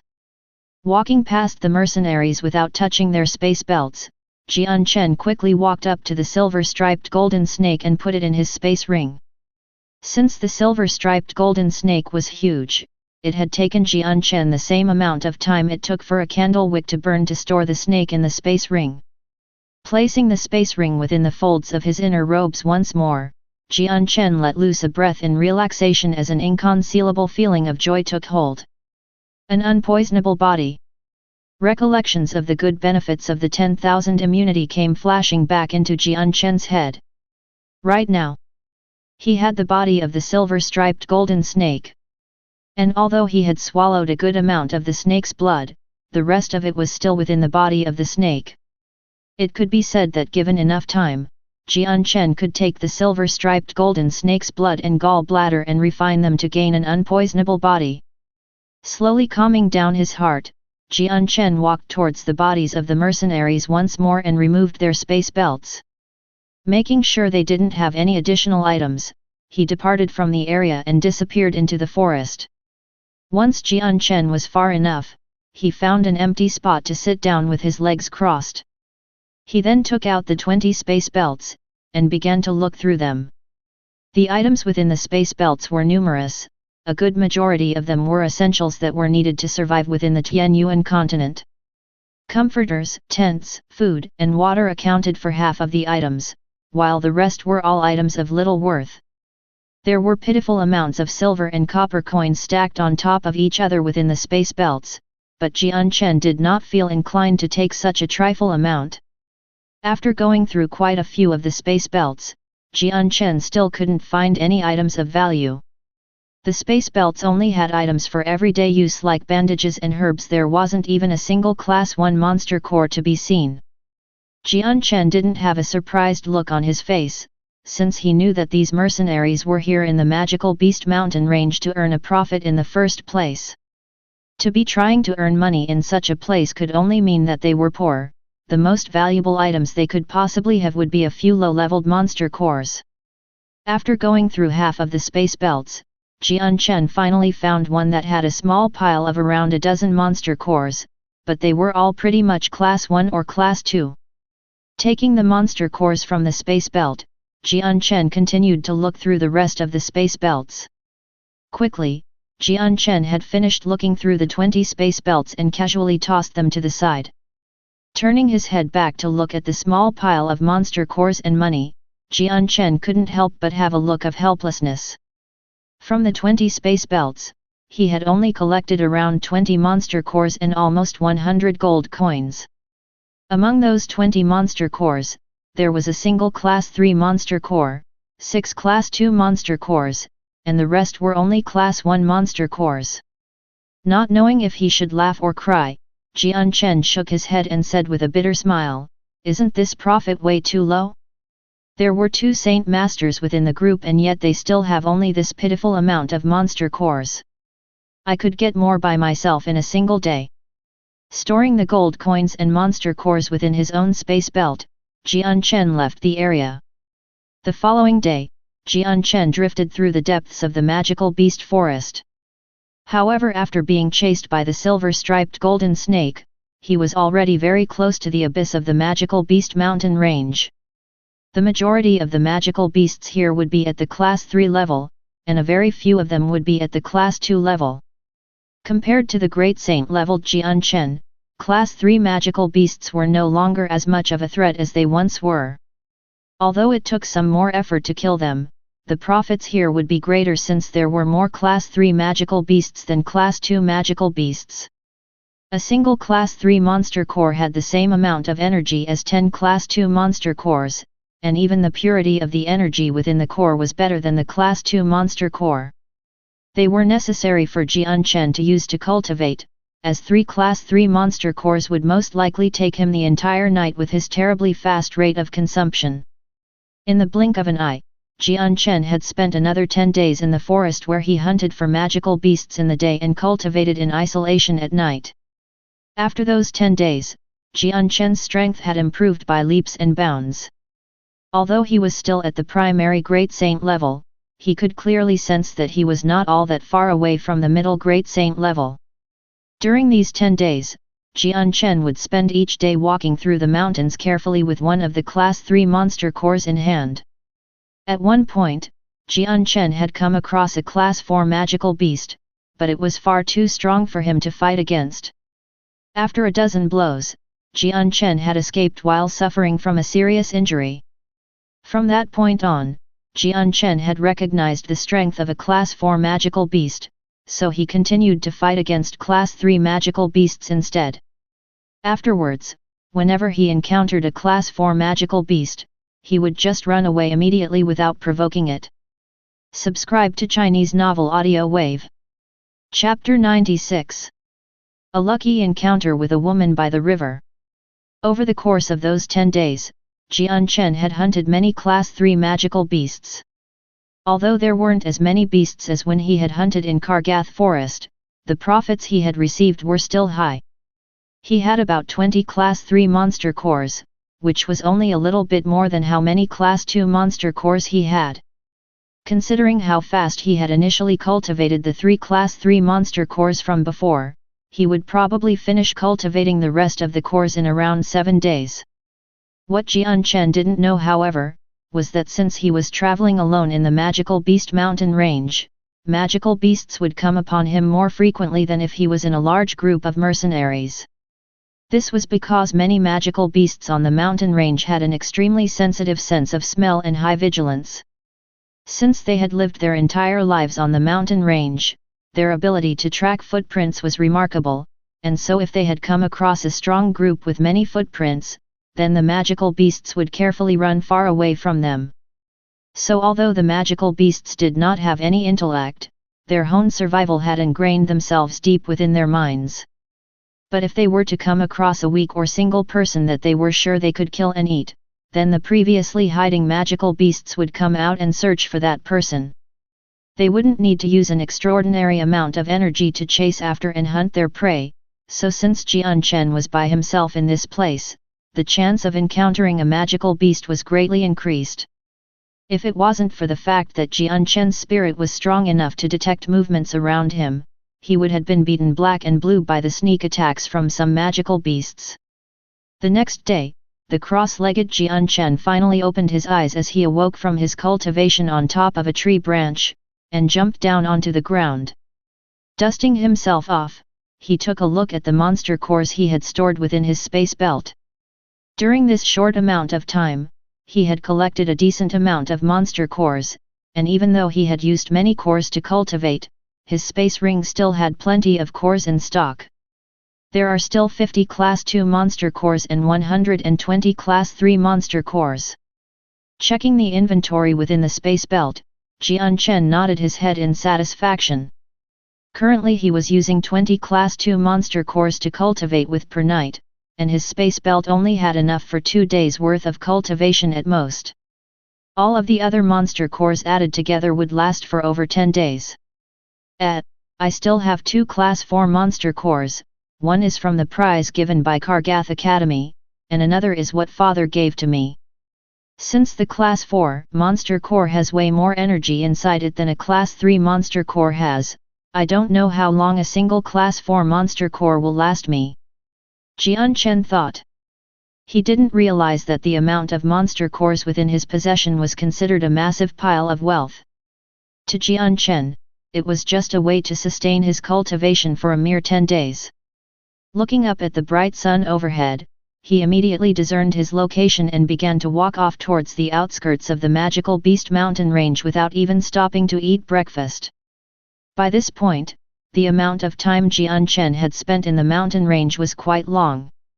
The monster cores in his space ring were more than enough for him to cultivate with for a few days, but the supplies he had on hand were about to run out. So for that reason, Jian Chen needed to return to Wake City to replenish his supplies. Not only that, but he also needed to handle the silver-striped golden snake within his space ring, otherwise if left alone long enough, who knew what type of situation would occur. For example, the body might rot away. Jian Chen wasn't too sure about such things, since he hadn't read about them in the books. So for the sake of achieving his goal, Jian Chen wanted to get the silver-striped golden snake matter over with as soon as possible. Throughout the mountain range was the scent of bloodshed, something magical beasts were especially sensitive to. It would be incredibly unwise if he were to keep the body of the silver-striped golden snake here, so Jian Chen decided to take it back to Wake City and plan from there. The magical beast mountain range had plenty of dense tall grass and just as many swamps. It was hard to detect them just by looking, but as Jian Chen traveled on the road, he kept an eye out everywhere. During the past days he had spent in the mountain range, he had already sunk into the swamps a few times before ultimately escaping from them. Under the guidance of the blazing sun, Jian Chen managed to leave the magical beast mountain range without deviating from the path too much. After walking for 2 days, he finally exited the depths of the mountain range and entered the flatlands of the forest. Within those 2 days, Jian Chen's space belt had gained even more Class 2 monster cores. Taking in a deep breath of the fresh air within the forest, Jian Chen tilted his head to look at the clothes he had fashioned from animal hides with a grim smile. With his current appearance, he looked like a beggar. It was a shame that there wasn't much water within the mountain range, making it impossible for Jian Chen to wash the stink off of himself. Jian Chen hadn't forgotten about the river at the outskirts of the forest. Throwing off his animal hide clothes, he leapt into the depths of the water and began to cleanse himself of the grime he had collected. The amount of body odor and dirt he had amassed over the past days had already covered his body like armor, making him feel sick every time he moved. He wasn't comfortable at all with the sticky yet greasy feeling on his skin, but he had felt restraint while in the magical beast mountain range. Yet as soon as the river came into view, he had immediately thrown off that restraint and leapt into the water. Jian Chen wrapped the space belt around his neck as he began to knead at his entire body. His arms continued to rub everywhere as the water nearby him began to turn black with contamination. Even after washing himself in the river, he didn't leave the waters. Instead, he floated on his back and slowly closed his eyes, allowing the river to wash over him. For the first time in a long time, his mind was at rest as he relaxed under the pleasure of the icy cold waters. The past few days had been taxing on his mind, as he traveled within the mountain range. Now that his mind was at rest, the very depths of his soul felt free, letting Jian Chen finally sleep in peace. Jian Chen closed his eyes as he laid back in the water and took a gentle bath from the cold water from the river and the warm rays from the sun. His naked body bobbed up and down the river as he floated along with the waves. As the river flowed, he began to float towards the direction of Wake City, letting Jian Chen have a free ride for a while. So while he was traveling for free, he could take in a bit of enjoyment from the ride. After a while, Jian Chen completely lost track of time. He didn't know how long it had been since he was traveling down the river, but at that moment, Jian Chen's head bumped into something soft. The moment he felt contact, Jian Chen was brought back to awareness and focused on whatever he had hit. Whatever he had hit, it was moving. An animal. Jian Chen thought in his drowsy state of mind. In an instant, he sobered up and reactivated his spirit to an active level. The surrounding environment became known to Jian Chen as he instantly changed from sluggish state to his concentrated state. His previously closed eyes snapped wide open to reveal his bright eyes. Immediately, he flipped his body over from his laid-back position to be on his legs. The water rose to his waist, leaving only the top half of his body above the water. As he completed that action, the face of a person came into view. It was the face of a woman that could cause a city to fight over her and could even be considered to be a snowy white face of perfection. The 5 facial features on her face were perfectly matched up to the point that even a picky person wouldn't be able to find a fault within them. She was like a fairy that had descended onto the mortal world. The woman did not look all that old, roughly around years old. Within her sparkling white eyes were beautiful and dark pupils. She sluggishly stared back at Jian Chen's eyes. Below, her considerably big were exposed to the air, and were only separated from Jian Chen by a narrow margin. What terrible luck! To think that there was a woman taking a bath here. Jian Chen thought immediately as his face began to darken. Thanks to his previous experiences, he knew just what was happening here. He didn't think that while drifting away on the river to relax after wandering the magical beast mountain range, he would stumble across a woman bathing in the very same river he was in. Ah! Just as Jian Chen realized what was happening, the small eyes of the woman in front of him opened wide as she too realized what had just happened, and a scream came out of her mouth. "You stinking scoundrel!"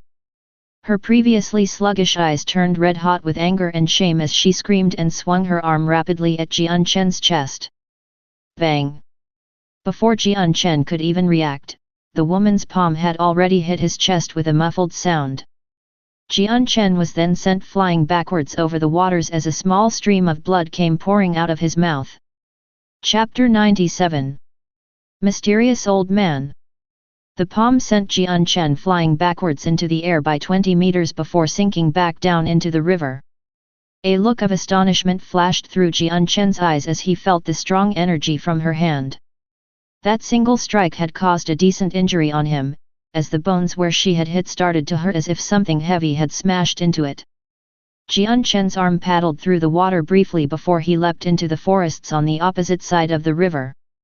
Hiding behind a broad tree, he used his Saint Force to evaporate the water droplets on him before taking the space ring from his necklace.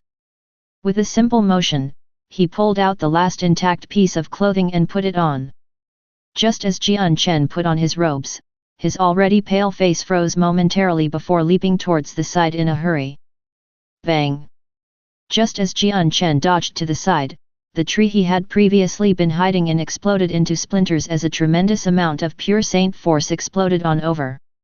As it landed where Jian Chen was once at, the dirt around it was sent flying as a huge crater was left behind in the impact zone. "You scoundrel, to think that you would peek at me taking a bath, I will definitely kill you." There was a small mournful tone mixed in within her angry words as her face grew redder by the second in front of Jian Chen. Her jade-like white hands carried a blue-colored Saint Force before flying at Jian Chen so fast that it whistled through the air. Feeling the huge amount of Saint Force within her palm, Jian Chen's face changed rapidly and became abnormally solemn. Gathering up the Saint Force within himself, he concentrated it in his right hand and lashed out. Bang! The two palms collided against each other with a muffled explosion as the shockwave flew out in all directions. Jian Chen was sent flying backwards violently, crashing through various bushes before finally slumping to the ground. PFF. A mouthful of blood splashed out from Jian Chen's mouth and formed a small bloody mist for a brief moment. As it escaped from his mouth, his face grew deathly pale. With difficulty, Jian Chen tilted his head upwards in disbelief at the woman in front of him. She wasn't too far away from Jian Chen's age and yet she had such an unbelievably strong amount of strength. He had estimated that she possessed great Saint Master strength at the very least. This was deduced by the fact that Jian Chen knew his own strength like the back of his hand, especially after fighting against Saint Masters while in the magical Beast Mountain range. With his current strength, even Saint Masters wouldn't be able to contend against him. So the woman right in front of him was an unbelievably strong opponent that he wasn't able to defeat with ease with his current strength. Great Saint Master! Jian Chen swallowed nervously. To think that the woman in front of him was actually that strong, Jian Chen couldn't believe it. In Kargath Academy, where every single gifted individual of Gasudin Kingdom was gathered, there were still quite a number of young women of the same age as the woman in front of him that weren't even able to condense the saint weapon to promote into the saint level. The woman slowly walked towards Jian Chen with the beauty of an immortal that could almost be said to be unmatched within the world. Her beautiful eyes were filled with shame and indignation, her fury slowly tearing away her charm. Covered with a strong killing intent as she gave the death glare towards Jian Chen, it looked as if she had wanted nothing more but to make mincemeat out of him. The woman wore a pink leather robe that was rather messy. It was clear to see that she had thrown it on quickly without sparing enough time to smooth herself out. Her long hair was draped behind her shoulder and clung to her waist as water droplets slowly made contact with her robes. With her pink slippers that made no sound as she walked, the lady walked towards Jian Chen slowly with a blue-colored sword in hand. Seeing the sword with such a color, Jian Chen's face changed. With difficulty, Jian Chen slowly crawled up from the ground as his right hand began to tremble. The woman was surely very strong. In a single blow, Jian Chen's right arm had already suffered from such a critical blow. Controlling the light saint force within the air, Jian Chen had made sure that the healing effects of the light saint force couldn't be seen by his opponent first. When it came to the special attribute that was the light saint force, he did not want anyone to know about the milky white glow or healing abilities. "Hold on, miss. This was just a misunderstanding. I had no intentions on peeking on the miss taking a bath." Jian Chen laughed. The power of the lady's strength had amazed him. "You scoundrel, just shut up for me." The woman's beautiful face turned ashen as she heard Jian Chen. It was clear to see that she was not feeling better, and so with a single stride, her pink shoe lashed out at Jian Chen's groin. Jian Chen's body swayed to the side by this and dodged it by a narrow margin. Soon after that moment, she turned around and chopped at Jian Chen with her blue-colored sword. The blue sword was traveling fast, and in a blink of an eye, it was already by Jian Chen's figure. Seeing this, Jian Chen began to turn around, but despite this, there was still a large sword wound that appeared on Jian Chen's chest. Blood began to fly out like a fountain as it flowed from his body violently. In a flash, Jian Chen's newest pair of clothing had been dyed red with blood. Unable to realize he was cut, a burning sensation began to swell up within Jian Chen as he realized there was pain happening. Quickly, he began to gain some distance from her while letting the slender form of the light wind sword appear within his hand. Although Jian Chen had chanced upon the sight of her naked body, this was not on purpose. He had already apologized 3 or 4 times, but the lady was still so angry and calling for his death. This brought about no small amount of anger from her. The young woman did not plan on letting Jian Chen go at all and chased after him. Her blue sword carried a type of saint force that seemed to sound like waves as it slashed towards Jian Chen. Jian Chen let loose a groan as his eyes flashed with an icy cold glare. Despite the lady being stronger, he wasn't the type of person to sit around and wait to be captured. With the wave of his hand, the light wind sword sprung into action. In a streak of silver, the sword attacked at the throat of the would-be murderer. The sword was already going as fast as it possibly could, but the strength of his opponent wasn't so great that he would not dare try to block the attack. He would do whatever it takes to win, even if his opponent was a girl. Jian Chen didn't hesitate at all. Just as the blue sword was about to make contact with Jian Chen again, he twisted his body and caused the sword to narrowly scrape against his armpit. Jian Chen on the other hand already had his sword pointed at her throat. At that moment, the lady let loose an expression full of panic as she gave a small shout. Immediately turning his neck, she had dodged Jian Chen's stab at her throat, but despite all that, there was a thin line of blood that leaked out from the small wound the sword had made. Feeling a small pain in her neck, the lady had a small expression of panic as her beautiful eyes finally began to reveal the tiniest amount of fear. Seeing this, Jian Chen began to smile inwardly. Although the woman was strong, she did not have enough combat experience, so in this fight, she was at a disadvantage. However, Jian Chen didn't plan on letting the woman go either. Feeling the sharp burning pain inflicted onto him by her, Jian Chen's light wind sword became indistinct as it chased after the woman. The woman's face grew even more panicked as the light wind sword began to pierce through her body. Suddenly, the woman's body suddenly disappeared from Jian Chen's line of sight before reappearing 10 meters away for some strange reason, as if it was some sort of magic trick. Jian Chen's heart trembled as he watched the girl reappear 10 meters away from him. But when he saw that the girl's face was paling, it looked like it had taken a great amount of energy to use such a fast movement technique. Could it be this is a special type of battle skill? Jian Chen thought. You scoundrel, to think you would raise your hand against a woman, this one will not let you go. To be put in such a state by a weaker person, the girl was furious. After yelling at Jian Chen, the blue-colored sword in her hand began to glow brighter as all of the saint force within her surged out and pulsed around the sword. The woman raised her sword and yelled, "First form of the Imperial Water Arts Water Dragon Strike." As she spoke, the concentrated amount of saint force within her sword took on the form of a dragon almost instantaneously before breaking away from the sword and charged at Jian Chen. Jian Chen's face changed the very moment he saw the blurry form of the dragon come out from the sword. When the dragon came into view, Jian Chen had felt a strong sense of pressure, making him feel like he was carrying a 1,000-pound rock on his back. Just breathing was already a heavy task, let alone dodging. His face changed even more drastically as he realized his current situation. The only way to defend himself against this water dragon was to dodge, but he was incapable of doing so.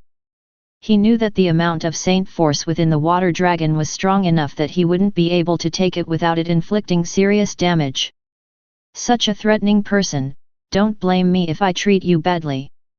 Jian Chen's eyes glinted dangerously as sword chi began to swirl around his sword once more. Once fully enveloped, the sword lifted off from Jian Chen's hands and shot towards the woman at such a speed that even the naked eye would have difficulty spotting it. When the woman saw the sword coming at her, the wound on her neck began to sting faintly. The lady grew pale with fright. The secret technique she had used to dodge Jian Chen's blow earlier had taken up a lot of energy as well as with the water dragon. Right now her internal saint force was practically empty, so she wasn't able to dodge the sword. Desperately, she commanded the water dragon to come back and block the incoming sword. Immediately, the water dragon turned around and chased after the light wind sword. Opening up its giant jaw, it snapped at the light wind sword. However, the light wind sword was incomparably faster than the dragon. As the jaws of the water dragon snapped shut, it only tasted air as the sword was now just a meter away from the lady's neck. Outrageous, to have the audacity to raise a hand against the young miss. At this critical moment, a furious aged man came flying from the skies, shouting in a loud tone that echoed throughout the area.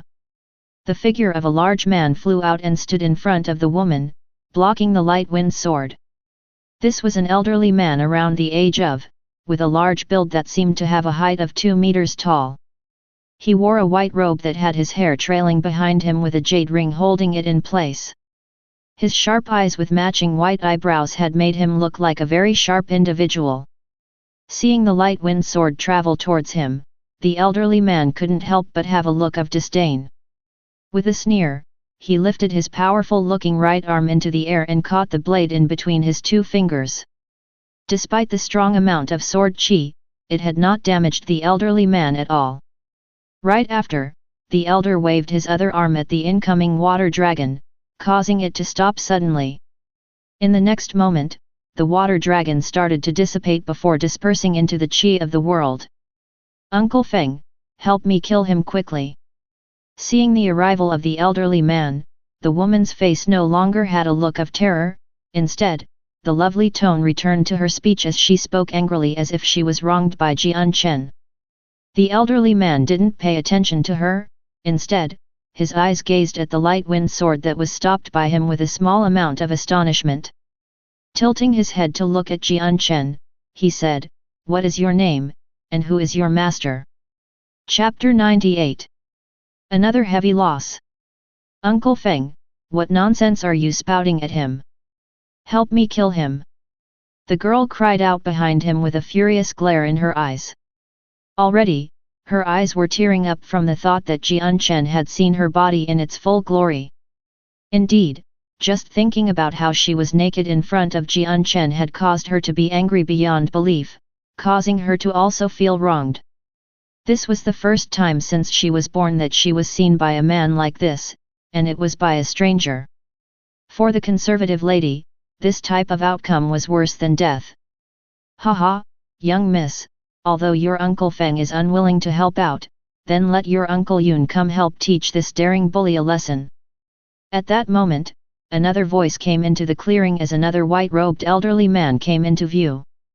Appearing in front of Jian Chen, he waved his fist for a brief moment before striking at Jian Chen's chest. The elder's strength was unbelievably profound. In that one fist, Jian Chen didn't doubt that it was extremely strong. Immediately dodging towards the side, Jian Chen suddenly felt a large amount of pressure on his body.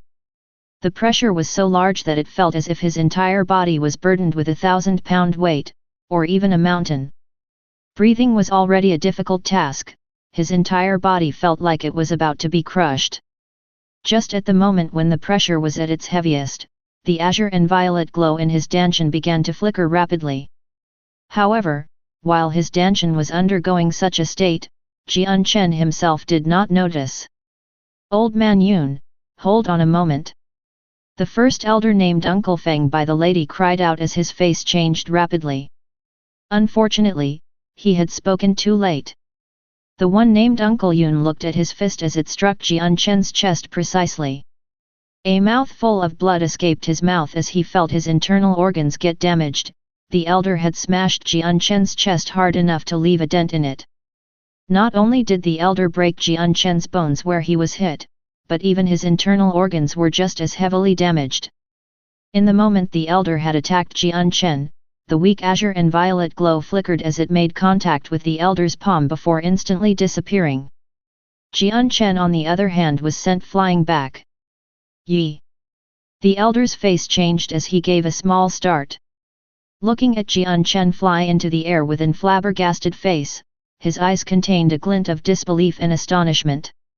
Jian Chen flew 30 meters into the air before crashing into the ground with a large bang. As he laid on the ground, he spat out a large mouthful of blood as he felt the pain from his ruptured organs. Already his face was as white as a sheet of paper from the lack of blood, even his face was lax. Seeing Jian Chen barely alive, the one named Uncle Yun started to blink slowly before opening his mouth to say, "Youngster, you have such a strong vitality if you can take one of my blows without dying. Fine then, today I will let you go." With that said, the one called Uncle Yun walked back towards the woman. "I hope there won't be any more disturbances," the elder behind the woman said. The one called Uncle Feng waved his hand and sent the light wind sword stuck between his fingers back towards Jian Chen. As it made contact with him, it disappeared from sight. "Young miss, let us leave now," the one named Uncle Feng said loudly as a large flying magical beast descended, landing near the three. The woman's anger wasn't completely satisfied however. Turning her head back, she said, "Uncle Feng, that person isn't dead yet. That won't do. I want him dead today."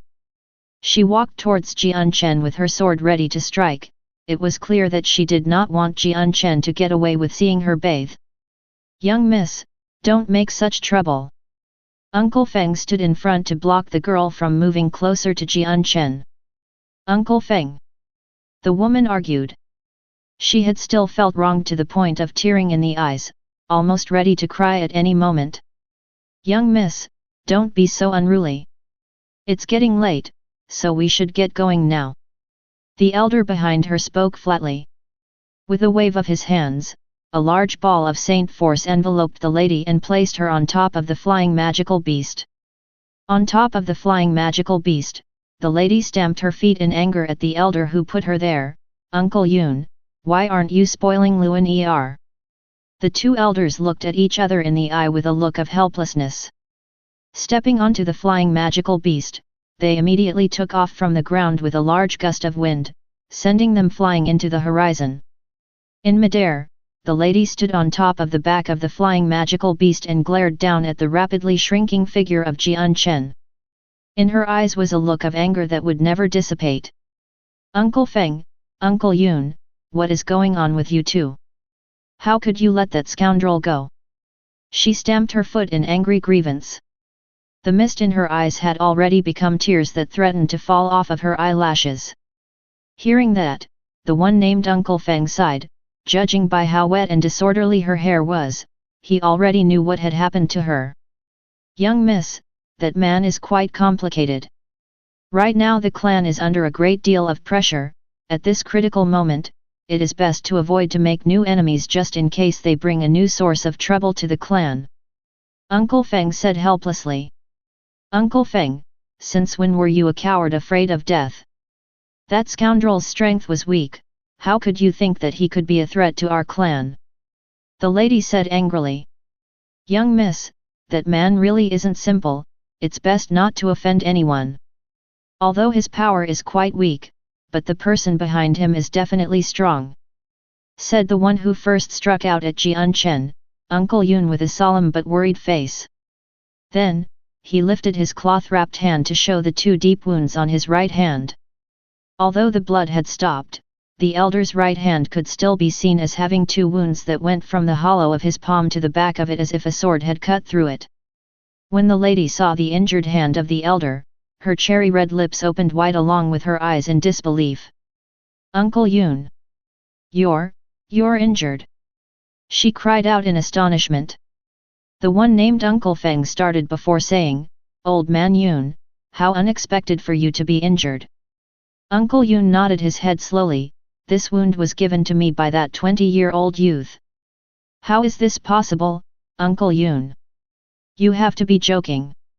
The scoundrel's strength wasn't strong at all. If he couldn't even beat me, how would he be able to harm you?" She bounded forward in shock. "Old man Yun, how did you get such a wound like this?" Uncle Feng said with doubt. Uncle Yun could only look back at the other with a blank face. "I don't know that either. When I attacked him earlier, I felt a pain in my palm and then I saw the wound. Whatever had hurt me, I don't know." Hearing this, Uncle Yun gave a gasp. This youngster really is complicated. From the moment I saw his saint weapon, I knew that it would stand out from the masses. His saint weapon wasn't like everyone else's. Whatever happened within him, it made his saint weapon even stronger. Even his strength isn't matching up with what is expected." The woman was left stunned by Uncle Yun's words. "It's a good thing we didn't kill him, otherwise the one standing behind him would be a huge bother for our clan if they stepped forward. Right now we can only hope the ones supporting him won't be too strong, or that this person had only inherited some techniques from his ancestors." By the riverside, Jian Chen laid down on the ground with blood dyeing his clothes red. The elder's fist had caused serious damage to Jian Chen, the bones in his chest were crushed, and his organs suffered extreme trauma. Right now, aside from being fully conscious, Jian Chen was powerless to move. It could be said that ever since Jian Chen was born, this was the most serious damage he had suffered. If it was not for the fact he had used a unique way to cultivate and had refined his body in ways that far outstripped others, the elder's hand would have sent him to a messy death. The light saint force from the world essence began to surge and condense towards Jian Chen. Quickly, Jian Chen was enveloped within the milky white glow and had it absorbed into every single pore of his body. With that, Jian Chen was beginning to recover at a very fast rate. Chapter 99. Returning to Wake City. The light saint force within the world essence gathered within Jian Chen and quickly began to heal him. However, Jian Chen's wounds were too serious, so even with the miraculous healing effects of the light saint force, it took a long time for Jian Chen to recover. Controlling the light saint force had taken up a lot of Jian Chen's spirit. After 4 hours, he had used up almost all of his spirit, causing him to stop. Right now, he was suffering from major blood loss as well as a dizzying headache. He was also very exhausted and desired sleep. It was almost as if he hadn't slept for 3 days and 3 nights and was almost unconscious. After healing himself for 4 hours, his inner body was healed by a little less than half his original strength. His inner organs had been treated by the light saint force, and although it wasn't completely healed, the injured parts had been regrown. All that was left was the fractured bones on his chest that were slightly more troublesome than his organs. Regarding the serious injuries on his chest, the fractured bones had already pierced into his flesh. So whenever Jian Chen moved even the tiniest bit, the wounds on his chest would make Jian Chen feel even more pain. The pain was so intense that the signals his brain was receiving were practically torturing it. Slowly reclining on the grass, he closed his eyes and slowly started to use the rest of his spirit to heal himself. However, Jian Chen had fortunately memorized the entirety of the contents of the Azulate Sword Law, the method of recuperation. With the recuperation method, he could slowly regain his spirit. Jian Chen laid there on the grass for a whole day and night. Without moving his body a single time, his eyes had remained closed for just as long. The time quickly passed by as the afternoon approached. The blazing hot rays of the sun were slowly becoming moderately warm as it left the mountains. At that moment, the stone-like Jian Chen finally opened his eyes. After a full day and night of healing, the spirit he had used up was finally replenished. Seeing the color of the sky, Jian Chen didn't hesitate for a moment and began to gather the light saint force. Rapidly, he began to heal his chest once more. As the light saint force entered his chest, pieces of the fractured bones had begun to reattach themselves and heal. For another 4 hours without stopping, Jian Chen's spirit was finally used up once more. However, after 4 hours of healing, Jian Chen's chest was finally fully recovered. However, Jian Chen's spirit wasn't recovered yet and affected his mobility, so Jian Chen sat back down on the grass cross-legged and began to use the recuperation method to recover the lost spirit. Although it wasn't too far from Wake City, but considering that the use of the light saint force was far too conspicuous with its dazzling glow and that healing in Wake City was too inconvenient, no one would be able to detect the light saint force except for radiant saint masters. However, who would be able to guarantee that there was a radiant saint master within the vicinity of Wake City? Radiant saint masters were rare within the Tianyuan continent, so many people would fail to find and invite one to help themselves. Jian Chen thought that if he were to reveal his ability to use light saint force like radiant saint masters, then he would get no small amount of glory and would never have to worry about a shortage of monster cores.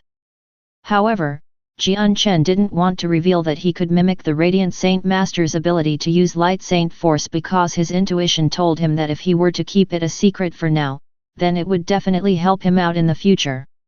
After 3 full days of continuous healing, Jian Chen's body was finally back to full health. Upon getting up, he immediately left for the official road back to Wake City. The official road was filled with caravans escorted by groups of armed yet blood-soaked mercenaries. Although Jian Chen was a lone traveler, no one paid extra attention to him. Despite his bloody clothes from the wounds he gained, to every single mercenary within the Tianyuan continent, this was a very common sight to see. Practically every mercenary had seen these types of things every day. Walking on the roadway, Jian Chen thought back to the event from 3 days ago, especially the beautiful girl and her naked body that had appeared right in front of him. This was a sight that had left a deep effect on Jian Chen because even in his previous life, he had never had an experience like it before. 3 days ago was the first time he had ever seen the jade-like body of a woman to this extent, and this girl's body was almost as if it belonged to an immortal. However, when Jian Chen had thought about the lady's gigantic strength, his heart still couldn't quite believe it. The girl looked to be 18 years old, 20 years old at the oldest. The age difference between her and Jian Chen was almost non-existent, but to be a great saint master at this age, Jian Chen could only blush with shame at her innate talent. Soon enough, Jian Chen entered Wake City and waited for the city guards to come and inspect him. Since he had the image of an injured and bloody survivor, there was no monetary tax to enter the city. Although the guards were greedy for money, their greed was not without morals. Upon entering Wake City, Jian Chen didn't take a stroll and immediately headed towards an inn. Once he got a room, Jian Chen began to cultivate. Although it had been less than a month ago that he had broken through to become a great saint, his strength was still not strong enough to protect himself within the Tianyuan continent. Not only did the girl from 3 days ago make Jian Chen experience defeat, but she had also made him realize how much strength he needed. After paying for the room, Jian Chen stayed there within the room for 10 days. In those 10 days, Jian Chen hadn't taken a single step out of his room and only used the monster cores in his possession to cultivate. Even for meals he had the inn waitress deliver it straight to his room. After the 10 days had passed, Jian Chen's strength had made huge improvements. Already reaching the middle great saint tier, the saint force within himself was now much stronger than before. Even his saint weapon, the light wind sword, had been upgraded and became even harder than before. With 10 days of cultivation, the Class 3 monster cores Jian Chen had were all but gone, leaving Jian Chen with 2 Class 4 monster cores. Getting off the bed, Jian Chen walked towards the window to look at the sky. Because he had spent so much time cultivating, he was no longer able to distinguish what time it was, and could only rely on the positioning of the sun to get an approximate time. Right outside, the sun was shining brightly without a cloud in the sky for miles. With the huge red flaming ball in the sky emitting strong heat rays, it signified the start of the afternoon. Right now, it should be time to deal with the silver-striped golden snake. I really look forward to the 10,000 immunity. Jian Chen said as he observed the mass of people outside. Chapter 100. 10,000 Immunity, 1. Jian Chen left the inn and went to the fair to buy a few dozen gourds to store water, as well as a cask large enough to fit a person in it. He also replenished his nearly exhausted supply of essentials for everyday life, as well as for living in the wilderness. Another 20 or so pairs of coarse clothing was purchased as well. After storing all of these within his space belt, Jian Chen directly left Wake City, and headed toward the wilderness. Jian Chen arrived at a deserted grove, and looked around. After confirming there were no people present, he removed a space ring from his space belt, and retrieved the silver-striped golden snake from the ring. He then removed the dozens of gourds he had just purchased one by one, and neatly placed them on the ground. Jian Chen's heart uncontrollably leapt up to his throat when he saw the arm-thick and nearly 80-meter-long silver-striped golden snake in front of him. A feeling of excitement involuntarily arose from within his heart. After staring at the silver-striped golden snake for a while, Jian Chen took a deep breath to gradually calm himself down. Afterwards, he slowly walked up to the snake, his light wind sword materializing in his hand. Pu. Jian Chen pierced his sword straight into the snake's scarred 7-inch area.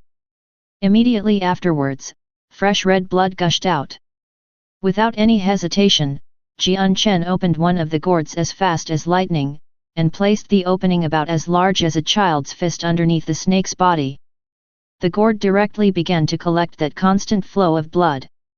Meanwhile, the strong, pungent smell of greasy blood filled the air, and gradually began to diffuse through the air. Smelling that continuously diffusing, strong and stinging smell of greasy blood, Jian Chen knit his brows and murmured, "This silver-striped golden snake is indeed worthy of being called a rare and unique beast. I hadn't imagined that the odor of the blood would already be so thick." Jian Chen's tone seemed to be slightly concerned. He was worried that the snake's heavy odor would bring him some kind of trouble. While Jian Chen was extremely anxious, somewhat impatient, and held much anticipation, all of the blood from the snake's body was finally collected after 2 hours. Half of the dozens of gourds that he had bought were already filled. According to Jian Chen's calculations, the total amount of blood he had collected was around 100 kilograms in weight. After carefully sealing the blood-filled gourds, Jian Chen placed them all into his space belt. Afterwards, he once again stored the snake's body into his space belt, and immediately left the area. This silver-striped golden snake's blood's odor had already been diffusing through the air for 2 hours. Although it had become quite faint, Jian Chen still wasn't certain that it wouldn't bring about any mishaps, so the sooner he left, the better. Although Jian Chen knew that perhaps he was worrying a bit too much, for the sake of minimizing danger, he was still willing to go through such inconveniences. Jian Chen returned to Wake City. After resting there for 2 days, and hearing of no special news, he once again left. This time, he didn't return to his original location. Instead, he arrived at the exact opposite location of where he had been previously. After advancing nearly 20 miles down a path, he finally found a desolate and safe area. He then once again removed the silver-striped golden snake from his belt, and began dissecting the body. Although he could have dissected the body within the city, the silver-striped golden snake was, after all, not a normal magical beast. Once its body was dissected, that strong odor of its blood would once again permeate the area. Such a unique scent of blood would definitely attract quite a few experts to investigate. With Jian Chen's current level of strength, he was still unable to go up against the many experts located in Wake City. The dissection of the body went smoothly. Although the defense of the silver-striped golden snake's outer layer of golden snake scales was extremely strong, Jian Chen's current strength had been raised by quite a lot compared to his previous level.